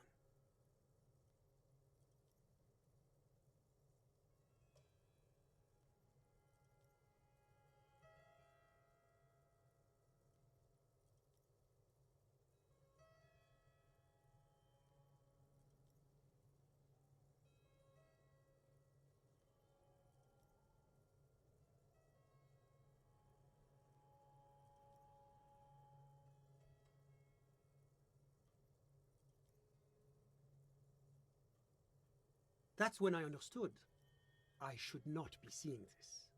That lines up with previous testimony, doesn't it? Well done, detective. Mm-hmm. Thank you, sir. I think we've got the picture. Anything else stand out? Only that there were about 8 or 10. I couldn't make out anything. It was so dark. And it was quiet. Quietest lynching I've ever heard of, let alone heard. But I suspect you knew that already. I can't say I'm surprised. The fine reputation of the men and women serving in the RCM is well-deserved. And what's an official like you doing in Martinez? The coalition is only looking out for the price stability. Inflation is a killer, like a heart disease blocking the normal circulation of the economy. It must be controlled. The economy impacts the entire international community, which is why it requires international oversight. Yeah, but what are you doing here in this apartment? Well, I'm renovating it. It is an interesting project. The building used to be a 12-story skyscraper before the cannons took the top 4 stories off. This, of course, happened when the coalition forces landed here.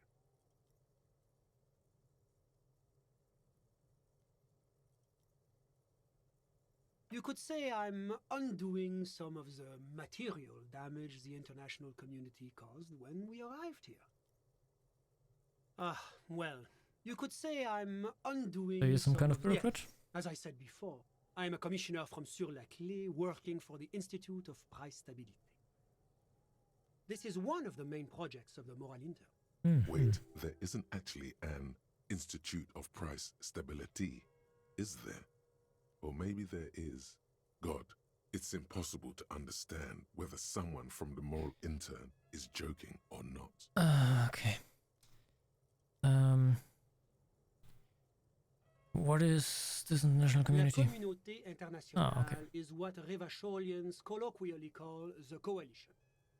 In other words, the nations that stopped the disaster of the revolution. And what is the price stability? It is the most important thing. That doesn't tell me anything. It's the central goal of any sound monetary policy. Maintaining the price stability is essential to maintaining high levels of economic activity, which is essential for maintaining high levels of employment, which is essential for maintaining the social stability. Basically, it makes sure the price of bread doesn't change. Précisément. Too much inflation, bread becomes too expensive. Too much deflation, it becomes too cheap for bakers to produce. That's why the Institute of Price Stabilité works to keep inflation just below 2%. This is fascinating, but I wanted to ask you something Not too far below. No. Too below is also bad. Below, but close to 2%. Okay, you're not answering my questions at all. The coalition believes in the importance of informing the public. No, I'm good. Please shut up. Monetary policy is essential Yeah, for addressing that sounds great. Poop. Stability is the raison d'être of the Moral Inter. It's the reason why I identify as a moralist. But oh, I don't have my leaflets on me today. That's too bad. You can always call our information line. Okay. Making information available is part of the Moral Inter. Tell me about What's there to Sur-la-Chef. say? Sur-la-Clé is a modern, urbanized country that measures very high on the Human Development and Freedom Index. Mostly, though, it's known as the executive heart of EPIS. Moreover, it is a great sponsor of less emerged countries. Revachol is only one of its many darlings whose progress it supports and cherishes. That's basically the US. Darlings? That can't be an official designation. What makes Revachol Sur-la-Chef's darling? Because a great percentage of Revachol's culture hails from Sur-la-Clé. Its language, its people, its cuisine even. Or at least in the downtown La Delta area. I see. Maybe it's like a Brit. Okay, enough business. Let's talk about Whatever something you else. wish, officer. What if I told you there's a fugitive from the No, I don't want to tell him that. Can you tell me about your friend? My friend. My friend is a good young man. His family immigrated here from Kedra, and life has not been easy for him. But he understands the importance of education. He has taken his future into his own hands, and that's all that matters. What's Kedra? Kedra is a candidate member of APIS. But, between you and me, their potential membership is a more contentious issue. What do you mean? That it's never going to happen. They enter negotiations in 21, and it's been pending ever since. That doesn't tell me anything about Kedra itself. Is it warm there? Cold? Something in It's between? warm. It's also known for its mandarin trees and dust storms from Supramundi. Kedra's an emerging market, but it still has a long way to go. Maybe that's why my friend's ménage decided to emigrate. How did you two even become friends? How did any of us become friends? Bad things happening on the Insulindian Peninsula? Oil platforms ablaze in the night? Civil wars lasting for years? Finally, the international community is forced to step in. What are you talking about? No one becomes friends, by the way. Au contraire, it's how millions of people end up where they are, meeting the people they meet. It's how I came here. Okay, you And still my haven't told friend- me who he is, Sorry. though. Who? Your friend, the smoker on the balcony. The flamboyant boy. We were just talking about him. But I told you, officer. He's a bright young man here to pursue his education. Education is the foundation of our future, especially the arts. Okay, but can It you is a tell me his color, real officer. name? You have to understand. I can't give you his personal information. I'm sure you have your own methods and databases.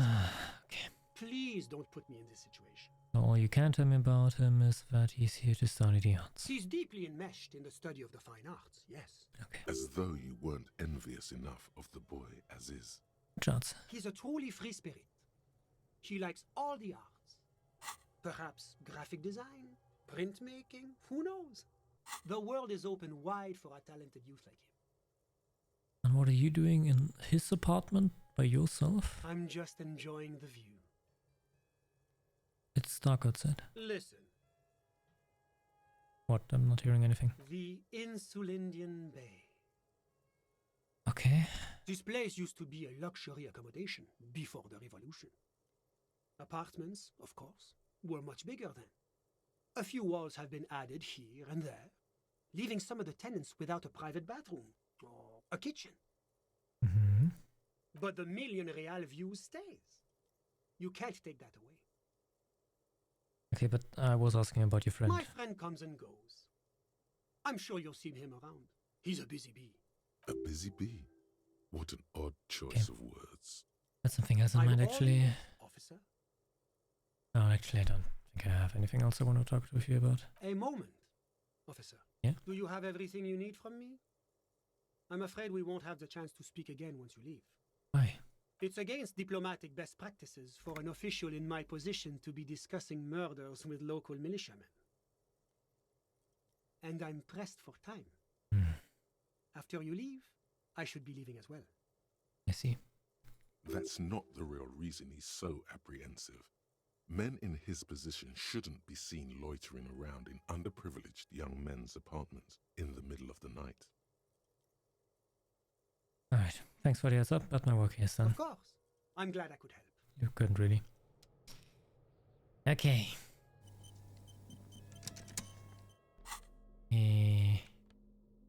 Guess I'm just taking his stuff then.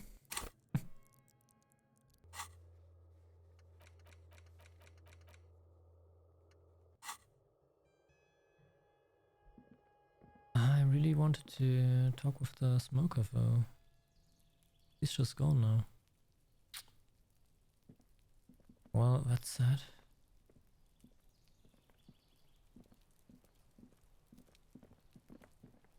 But I guess it is one more loose end now tied up.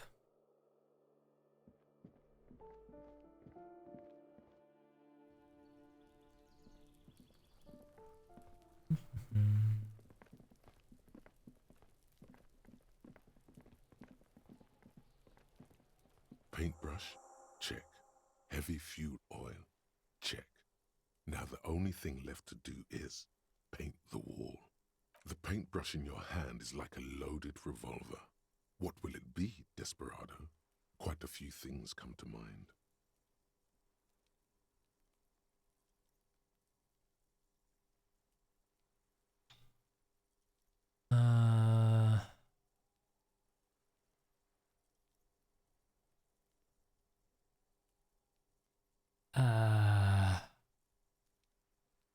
That's a lot of options.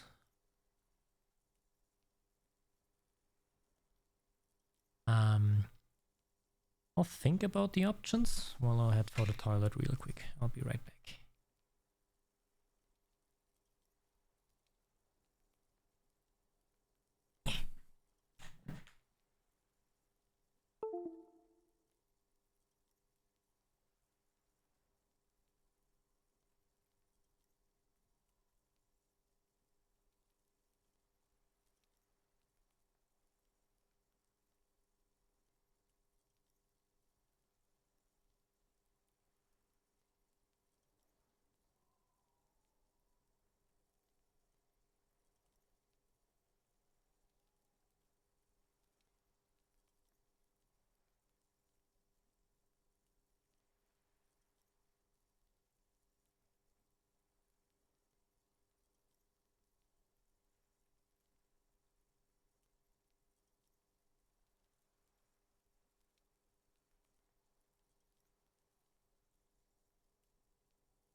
Let's try and be optimistic. Something beautiful is going to happen.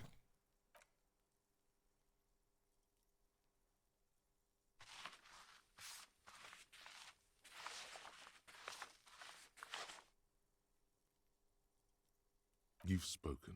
The wall will now silently repeat the message for a decade or so, until the sea air degrades the paint, adding another layer of detritus to the city. Very poetic. Real poetry. Should we return to our murder investigation? I hear there's a really bad one we're Yeah, of course. supposed to solve. Of course, Kim. Why does art inspire you so much? Yes, but what is art? Excellent question. Art is a diverse range of visual, literary, auditory, and performative creativity. It's an expression of imagination and technical skill. Additionally, it's history, criticism, and pure enjoyment. In short, art is the highest form of human communication, representation, narrative, emotion, and agency intertwined. Would I fit into the art world? I mean... Have you looked in the mirror lately? You have the exact features of a savage art critic, with that beard and those clothes, disheveled and prophetic.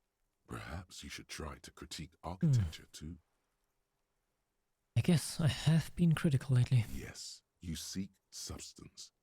No vapid representations and reproductions of social mores as made manifest in stuffy biennials. We're talking real, living art here. Become the art cop. Half art critic, half cop. Okay, if 50% art critic is what's needed to free me from rote repetition, so be it. Exactly. It's not only your duty to only catch the criminals off the street, you must also apprehend criminals of the printing press and the gallery, the trite and derivative artists and writers of the world.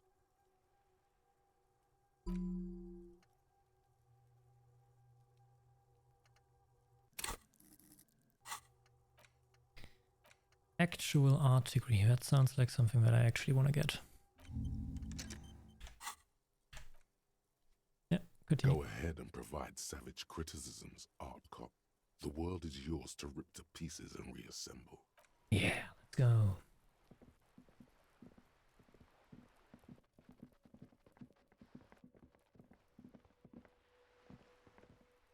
Hello again, officers. Have you come to admire my mural? Catch you later, Cindy. Seems like she doesn't have anything to say about... Wait!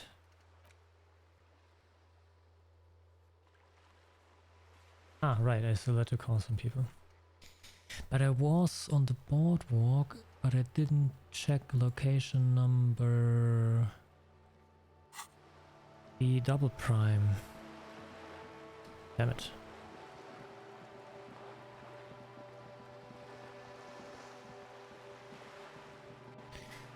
Guess not everything can be done in a day.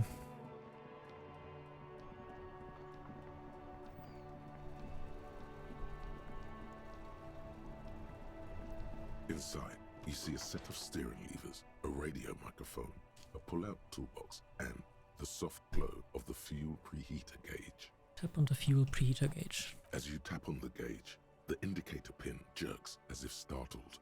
It's in the small blue sector, indicating the engine is cold. Next to the gauge is a red switch labeled heat. No, that's enough fun with the foldable headlights. I know they are mesmerizing. They're also fragile. I'm not going to turn it on for you again. Alright. Let's pick up the radio then. This is Precinct 57. How may I assist you? Could you connect me to Jamrock Public Library? I'm afraid they're closed. It says here that the... We should try again during... Anything else, Detective? I need to report a dead body on the Martinez boardwalk. One moment. Can you please describe the body? Age, sex, cause of death? An unidentified middle-aged man, height 170 to 175 centimeters, dark hair, medium build, looks like he slipped, fell through a hole in the boardwalk and hit his head against a metal bench. We suspect he might have been inebriated when he fell. There were bottles all around him, and traces of vomit on his shirt. Any signs of violence? No, seems like it was an accident. No field autopsy necessary.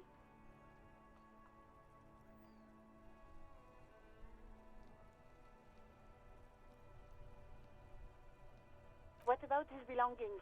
Did you examine his clothes? He was wearing boots, trousers, and an old leather jacket with a bright blue lining. I found a library card from his pockets. Any information on the library card? It's from Central Jamrock Public Library. Belongs to someone named Billy Maison. Good.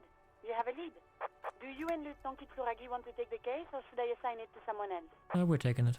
I have assigned the case to Lieutenant Kitsuragi. Please follow up on this library lead to identify the man. We'll send someone to take the body to the morgue. Thank you very much. That's all for now. Thank you for reporting in. Is there anything else I can do for you? Have you heard back from the ICP about the serial number? Yes. The armor was produced by Fairweather in their facilities in Betancourt sur la Clé in 42. It was part of a special order for Corps de Pharmacie, a security firm contracted to protect the interests of Oranese pharmaceutical companies in the Seminine conflict. So, it seems the armor went to Seminine.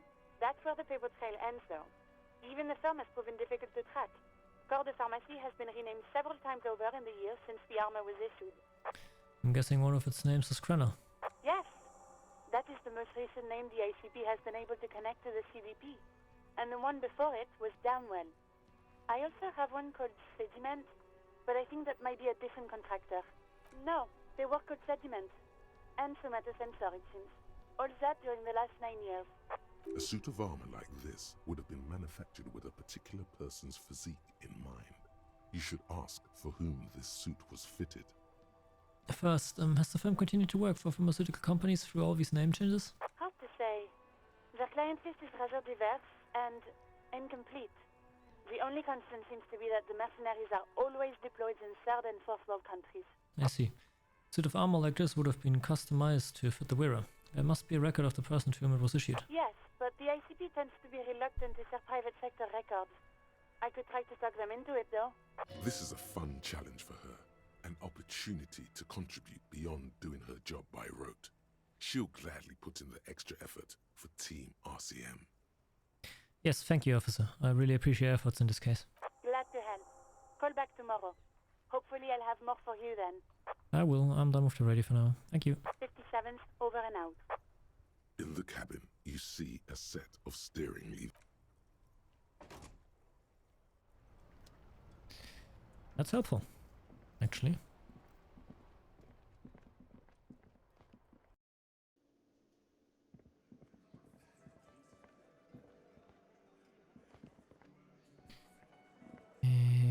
The Coppernado is back. Coppernado? What do you want? I don't really know. Yeah. No, nothing actually. Sorry for disturbing your evening beer.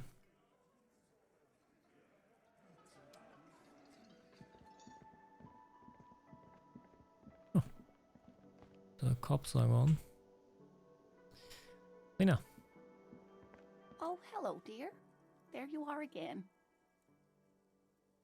I ran into your husband on the coast. How is he?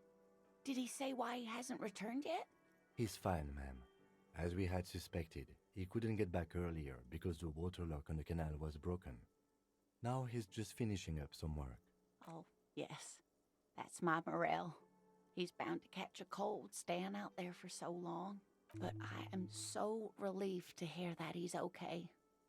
Thank you for putting an old woman's heart at ease, if even a little. You haven't, however. There are dangers out there. Our aging body's foul. Her heart won't rest until Morel is safely back with her. Okay,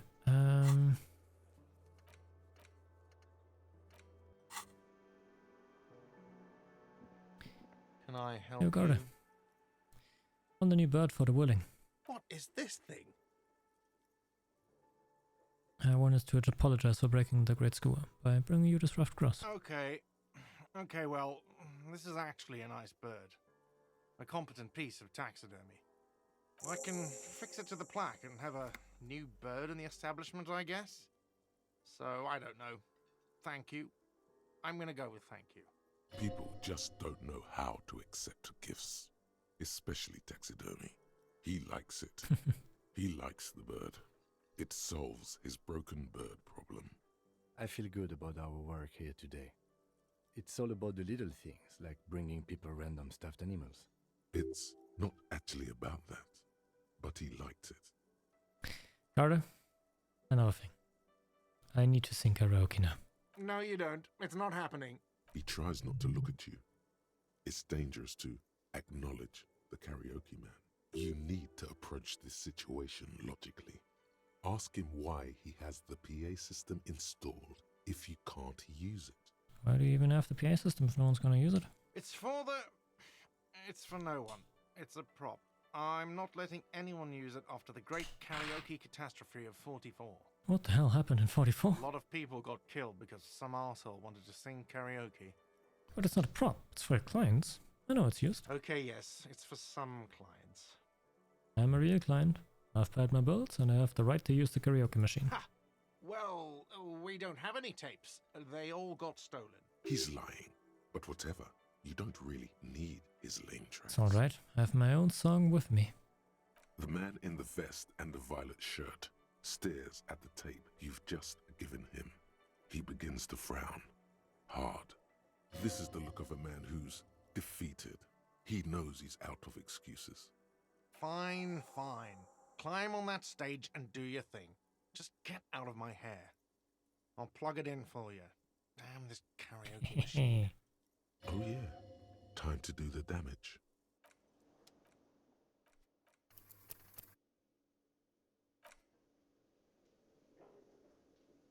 Alright, The stage is all set up for your performance. Feels silent. You can hear the pellets creak under your feet. So, are you ready for your thing now? Wait. I'm gonna need more drama.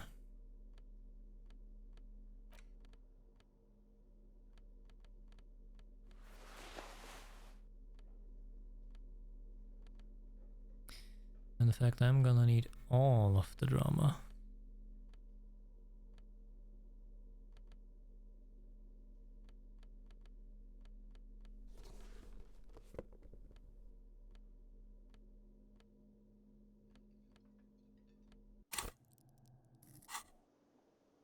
The stage is all set up for your I look ridiculous. Feels silent.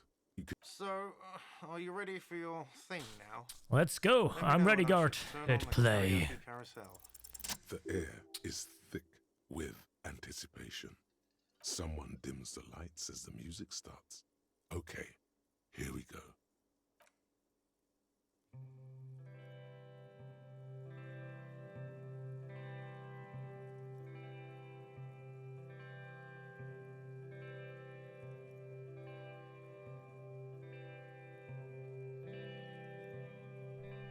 I would often go there,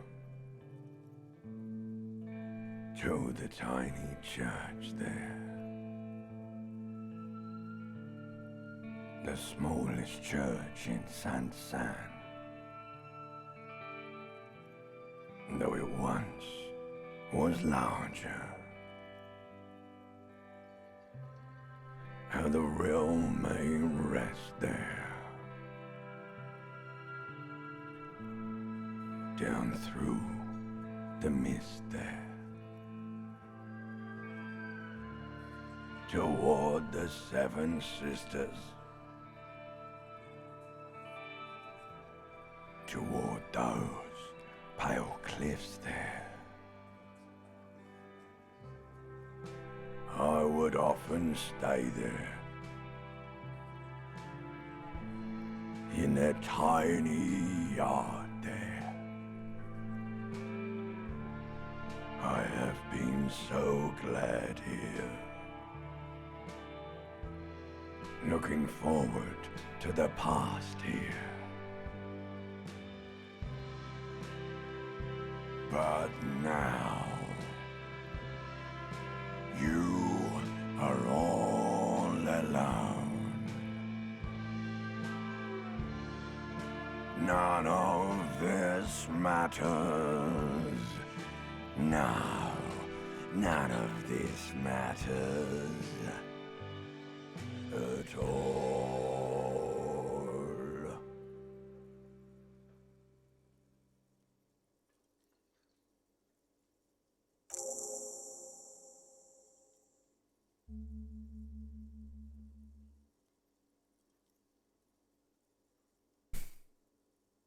I would often go there, to the tiny church there. The smallest church in St. Jens, though it once was larger. How the rill may rest there, down through the mist there, toward the Seven Sisters, toward those pale cliffs there. I would often stay there, in the tiny yard there. I have been so glad here, looking forward to the past here. But now you're all alone, and none of this matters.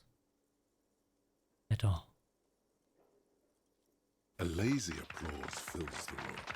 You feel your hands shake as awareness of your body returns to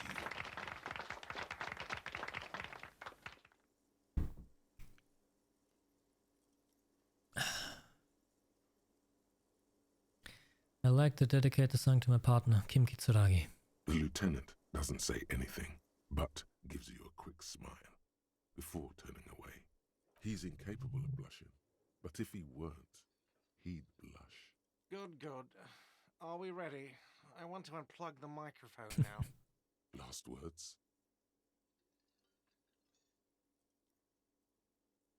Evening will come. We will see the white sail. Workers of the world unite.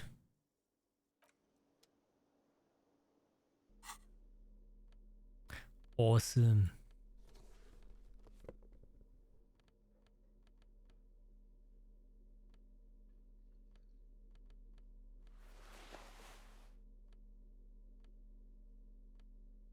Awesome.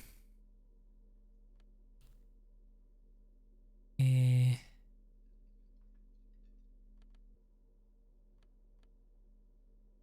a bit more composure. Actually, I'm taking the electrochemistry for now because there's a check I want to try.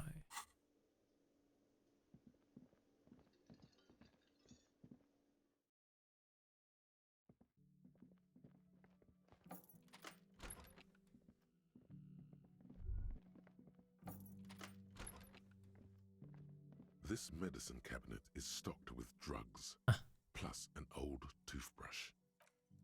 It's still locked, never mind. It's made around 4 months of payments for this room.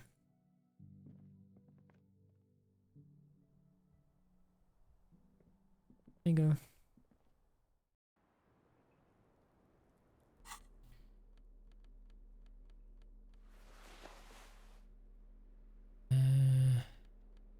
Yeah. How are you feeling? I was just thinking, what a nice day for questions pertaining to a murder investigation. I know you're lying. But I found your boy. It was empty. Just seawater. Oh, Did you take the documents? no, of course not. As I said, it would have been too risky for me to use those documents anyway. My employer gave them to me. In truth, I should have destroyed them. She doesn't seem to be lying. She's genuinely spooked by their disappearance.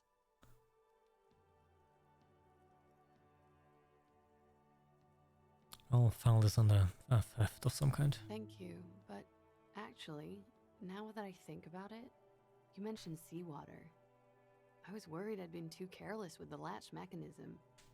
The documents were probably just washed away. In that case, let's return to this later. Now, anything else I need to do today?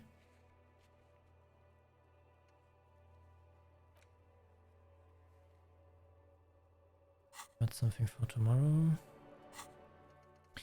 Ah, yes. The body, of course.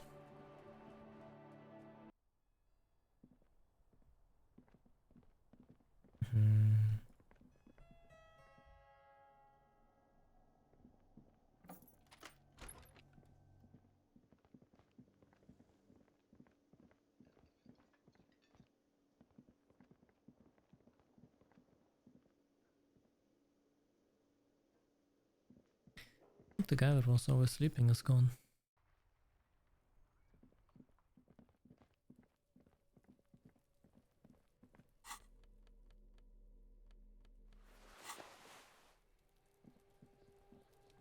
Hi, Kuno. The man is decomposing visibly now. Every hour, the lieutenant adjusts his glasses and takes a deep breath.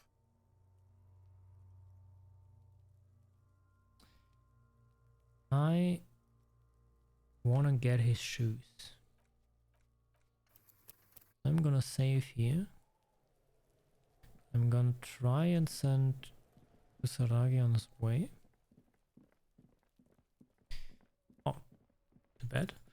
And if I still can't get the shoes, I'll instead send him away for the night.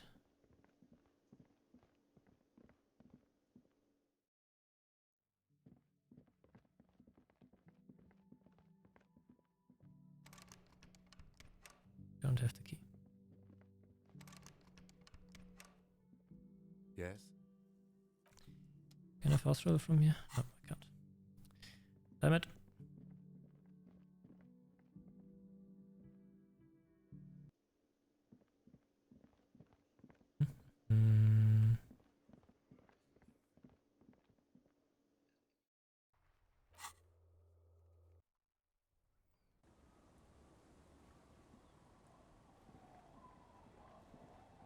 The door has seen better days. It's getting late. I'll let you sweep this place on your own. I'm sure you can handle the washerwoman. I'll be sleeping in my room in the Whirling. We'll meet in front of the shack in the morning. I'll sleep here then. See you in the morning. Good night. And try not to break the case without me. I'll try. Okay. Now we go back over here.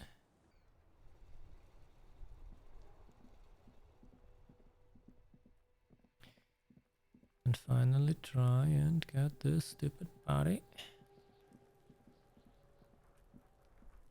The man is decomposing. Shoot, Looney Rooney. Come back. Nope. I think I will not be able to get those shoes.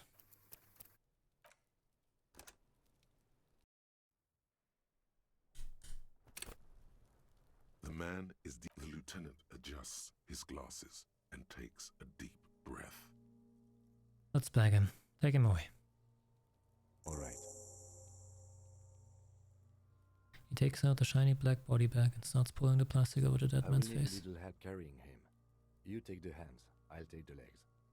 Pack the corpse and drag it to the motor carriage.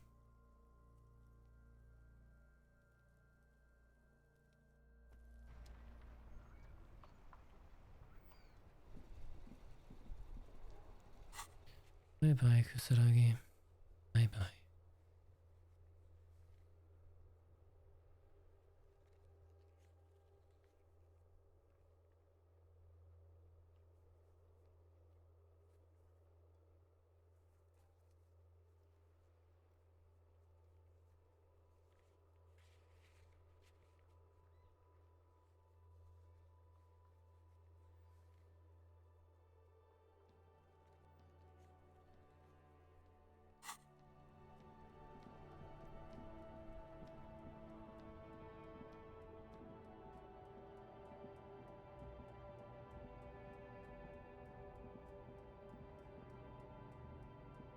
A lorry abandoned the smell of cigarettes until he closed the road.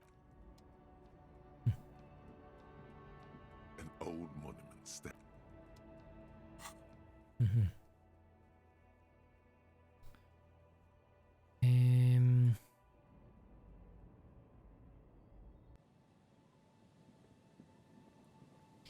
I would still like to check the other potential location of the shooting.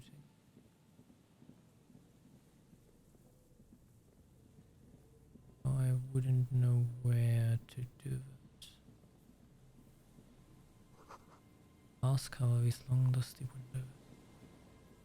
Ah, I'm here. Oh, wait, where am I?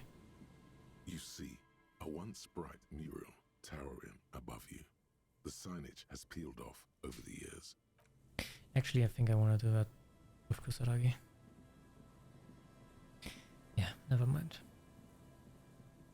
Also, I've almost been streaming for 6 hours, so probably not a bad time to go to bed.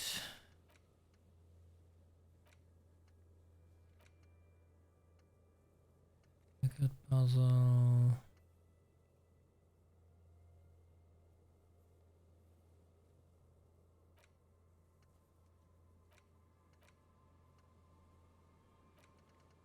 Okay.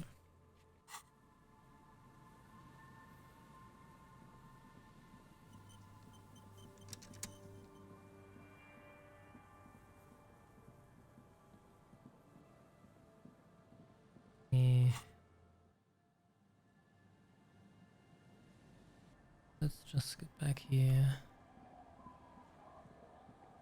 and say goodnight. Aye, the sea's gonna calm down soon. I can feel it. The wind is turning southeast. What's on your mind, officer?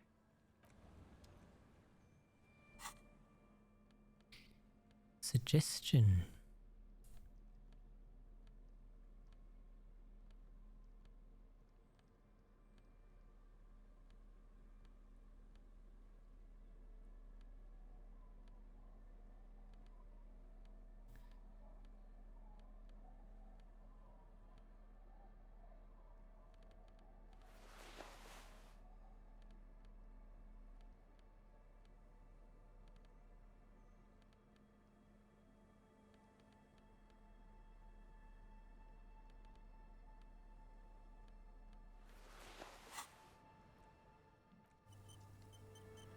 Aye, the sea's gonna calm down soon. I can feel it. The wind is turning southeast. What's on your mind, officer? Oh yes, she does. You need to get your drink on. There is no other way for human beings to procreate. Not after 6,000 years of yeast cultivation-based mating rituals. I like you, but I'm afraid to be around you because you're a woman. Okay. Where's this going? No, I don't want to be drunk. Absurdly and pointedly phrased. You can be quite funny, officer. Anyway, what did you want? She doesn't even understand you are. Fair, fair. Let's try again. Aye, the sea's gonna calm down soon. You Hey! think she really needs more of that after a man died at sea? But what do I do then? What if I told you it is actually possible to go on a date sober? I'm listening. Before recorded history, men and women were able to do simple, very primitive things together sober. Acknowledge the situation and keep it basic. I'm a drunk. Don't know if you've noticed. So I usually ask people to drink with me. I have, and I don't really. You just want to go for a walk. What kind of a monster doesn't want to go for a walk? This time though, Walks are innocent. I thought I'd ask you for a walk. Just a walk? I don't know, officer. I would not have taken you for an innocent perambulator. Please, please. I am. That's why I should definitely agree. Oh, those are all kind of bad. I am. That's why I should definitely agree. Where would this walk take us, officer? Nothing creepy, strange, or out there. Keep it airy and simple. There's a nice view on the beach I found. Land's End. All right. I will walk with you. But you need to understand that nothing is going to happen. We're just walking. Just a good old-fashioned walk. I like Me it. too. It's been ages since I just had a normal conversation with one of you guys. She means men. All right, I'll go put the kids to bed and we'll meet at Land's End in 15 minutes. All right. She doesn't wait for an answer. You better get ready. What do I do to get ready? Oh boy. Do I pick out my finest Sunday clothes from the all of garbage I have?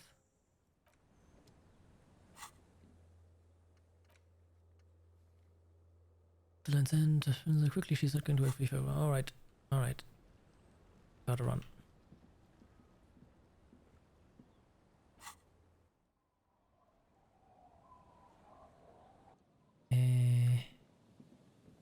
Gotta go fast, and gotta go fast and fast and fast and fast and faster.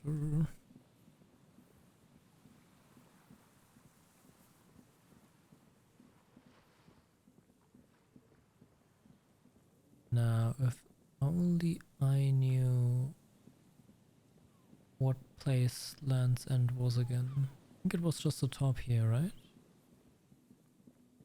Ah, nice. Right. Normally I'm against save scumming, but if it is for love, I will save scum as much as I want. Hello. The woman gazes steadily at the waves. A sudden gust picks up her dark hair and lets it fall again, tousled, wild. She brushes a few stray locks from her eyes, and only then spots you approaching. Aye, so here you are. It's late and the sun is going down. It'll be dark soon. If we stay here long enough, we will be joined by a cortege of drunks and teenagers. Know that you're not the first guy to bring a girl to Land's End. This is what the locals call a make-out spot. That is not going to happen here today. I just want to make that clear, Dimples. Alright. She turns to face the sea once more. Her thoughts are still elsewhere, with distances across the water, and with the water itself. Across the rusty water, that's La Delta, the financial district. In the mist-covered distance, towers rise as a rebuke to the poverty of this coast. You seem surprised that I made it. Drinking men aren't known for keeping their appointments. Wouldn't miss it for the world. The world? Those big words men like to throw around as though they had weight. Let's just admire this piece of the world we happen to have in front of us, eh? She nods to you, a playful glint in her eyes. As she turns to face the sun, reflected in the waves, and the skyscrapers rising across the bay, you cannot help following her steady gaze. You should say something, anything. Maybe the tequila sunset thing.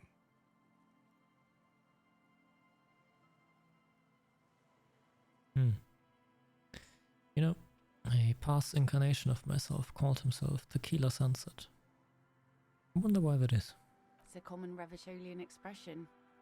Means drinking yourself to death. Huh. So, are you going to keep the name?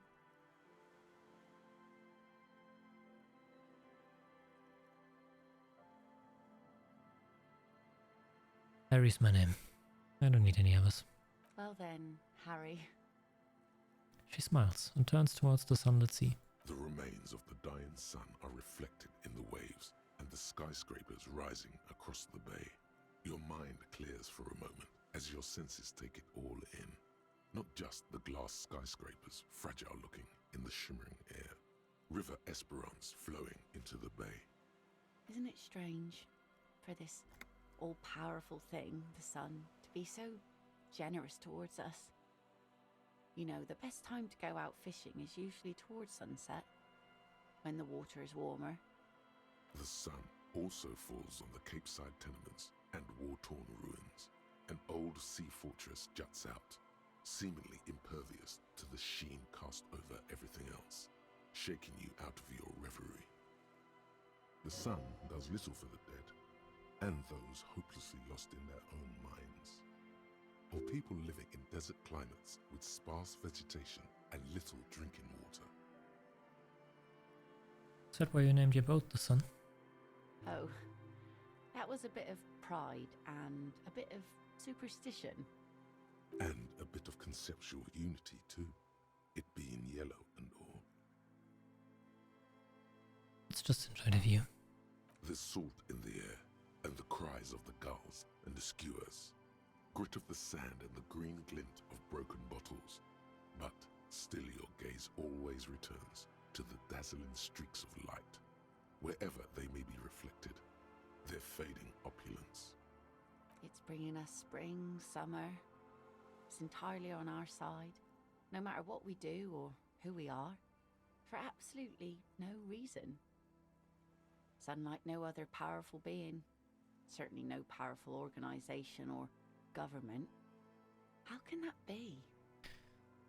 Oh, I mean, something's gotta be on our side. I guess we wouldn't really be here if that thing wasn't on our team. Right? Maybe some general remarks before you say something big. Work your way up to the cool. You have fishhooks in your ears. These? These aren't real fishhooks, silly. They're earrings shaped to look like fishhooks. A drunk called Rosemary brought them to me. I kept them. Ah, I think I've met him. The wind ruffles her hair as she looks at the setting sun. There's an interesting lilt in your voice. Thank you. I'm half Ubi. My mother was from Ubi Sunt. Not a lot of sun there, I hear, though I've never been. The wind ruffles her hair as she looks at the setting sun.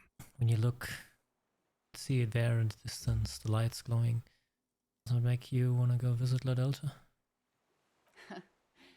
It's enough that my fish goes there. 50 real a piece they ask for spring cod.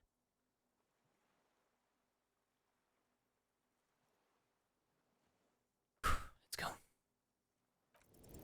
Say what? Something interesting?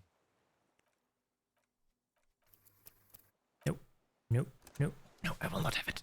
I will not have it. The woman gazes I know that her thought across the rusty water. Drinking men aren't known for keeping their Actually quite good at scheduling. Aye, so an officer should be. All that running around must need a lot of structuring. As you should say something. Any. It's a common. So, are you go? Well then. The remains. Isn't it the sun, or people living in desert climates with. Oh. And a bit of conceptual unity too. It being yellow. Oh. And a bit of conceptual.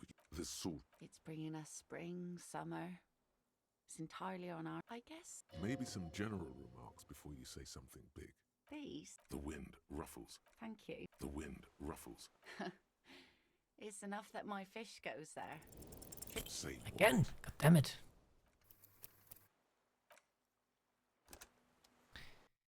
Okay, conceptualization. Conceptualization.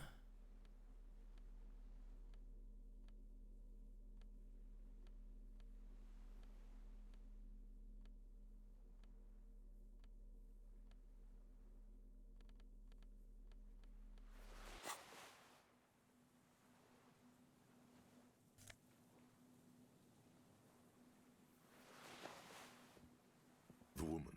I know that. A thought across the rusty water. As you should say something. It's a common So, well then. The remain. Isn't it the sun, or people living in desert climate. Oh. And a bit of the salt. It's bringing us spring, summer. It's entirely on our side, I guess. Maybe some general remarks before you say something big. Please. The wind ruffles. Thank you. The wind ruffles. It's enough that my fish goes there. 50 real a piece they ask for spring cod. Here we go. 2 different approaches to cap this off with style.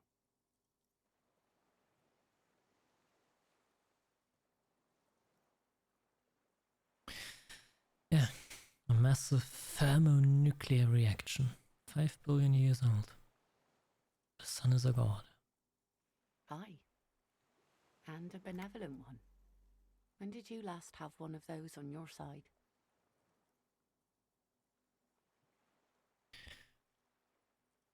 When I had love with me. Well, now you have that giant thing to watch over you. So, to hell with love.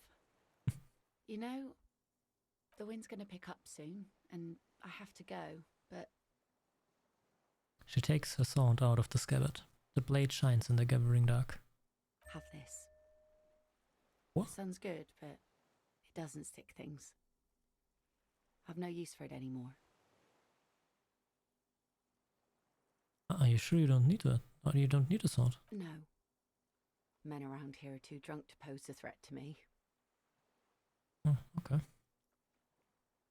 Think we can do this again sometime? Doubt it. But thank you for the company. No problem. This is as far as it goes with her.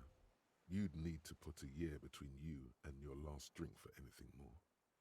Thank you for coming on this walk with me. I feel like it's helped a lot. Farewell. She nods to you and turns to go.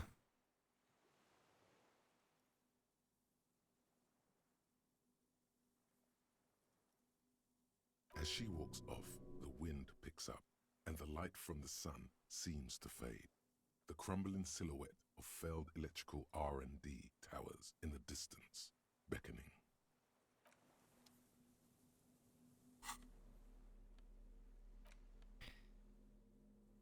And with this, I got a sword.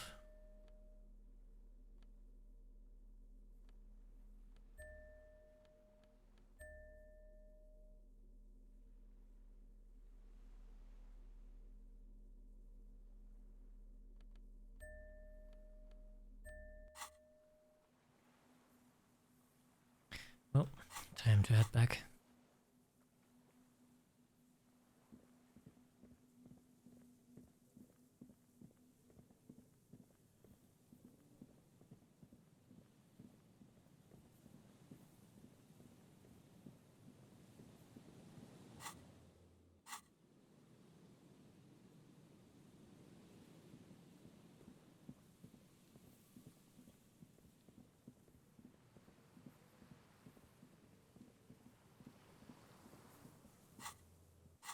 Still not close enough.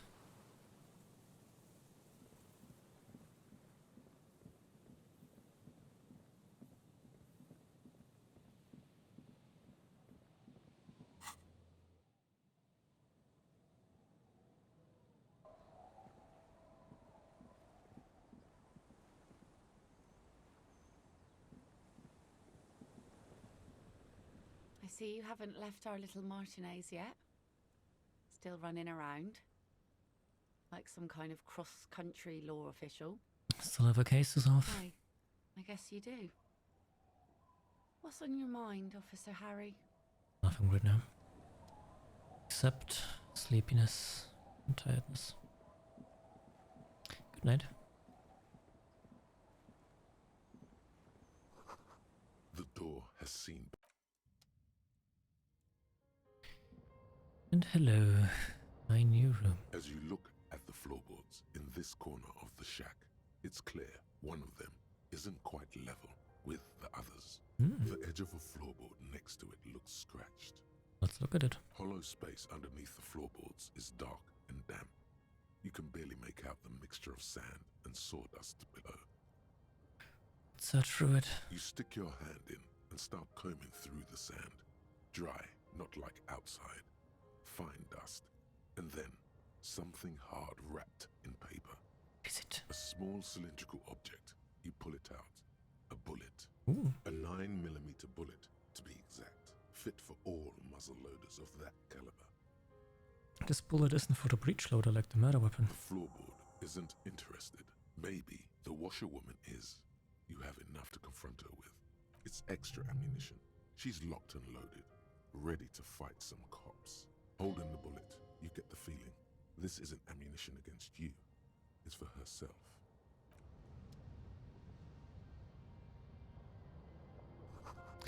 This intricate heat engine hums quietly, giving out a pleasant warmth.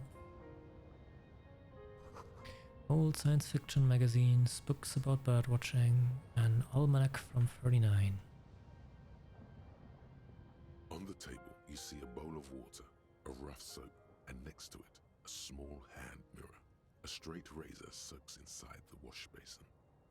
He's shaving the right car. The water reflects back a vague image of your face.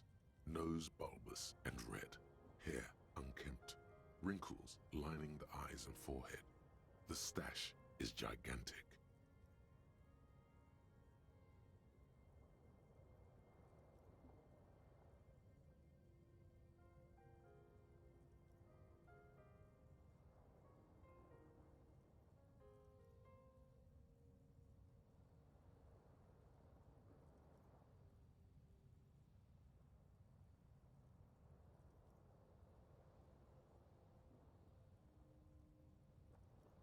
fresh start looms ahead. Clean yourself up and be born anew. I don't think I wanna shave, to be honest.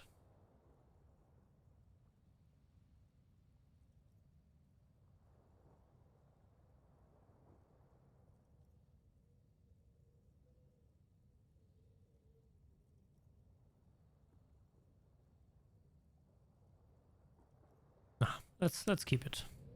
Don't wanna go shave. Sea waves, the sea, and the church. Oh. And a correlief jacket. That's cool.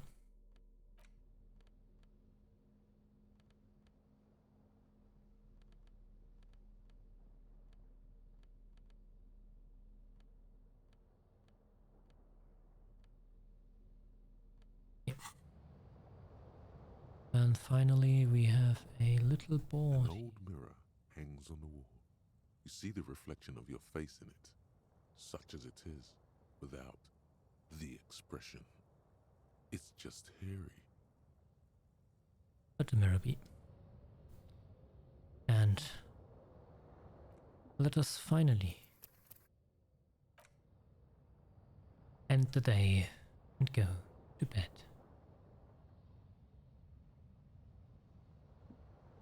The bed is comforting, if a bit run down. Still, you've earned a rest. Absolutely. Across the room, the heating system hums its soft lullaby. The mattress feels soft and sheets warm. It only takes you moments for the world to fall away. Thoughts, baby. A million little guess who's lights in back. the dark. You're one fine instrument, brother. All those faces and all those names. All that laughter and screaming and scheming around. Every corner and every street. Recorded in you forever on Faraday. Spinning in eternity. On and on it goes, for untold hours. At the disco where you first asked her to dance. Rising, rising, above the dark curvature, the great wingspan of sleep, studded with stars. Behold, there are millions of them down there.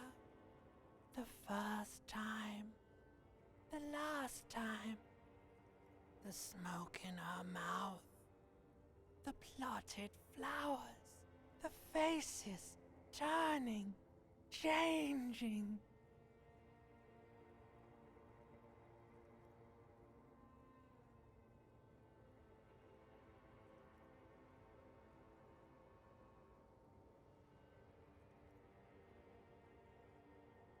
It's the world, Harry boy, and you're made of it. Every day you're out there, you make more of yourself from it.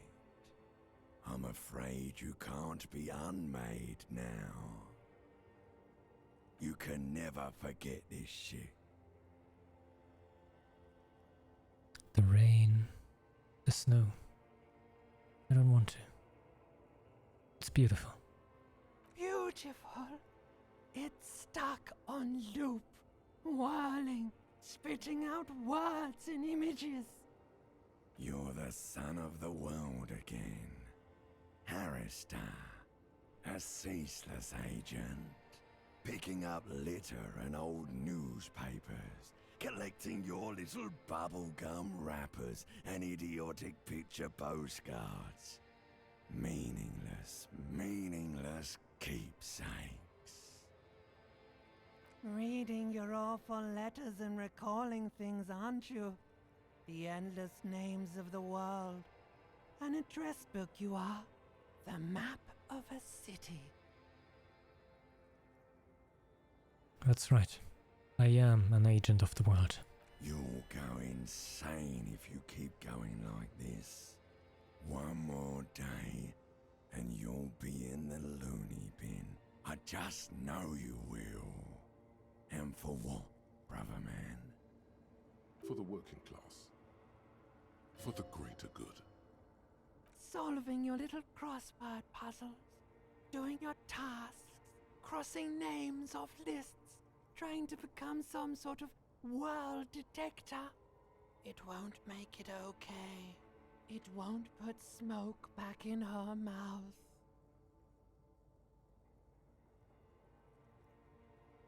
I'm building communism for all. This time we won't fail. There he goes again. He's a real political animal, our Harry. He still doesn't see that it's the world changing around him.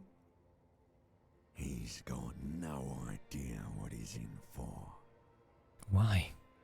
'Cause only love can break your heart. Feel the pillow under your cheek. Beep, beep, beep. The alarm is ringing, Harry. The disco circus goes on and on. You barely slept 3 hours last night. Do it for the picture puzzle. Put it all together. Solve the world. One conversation at a time.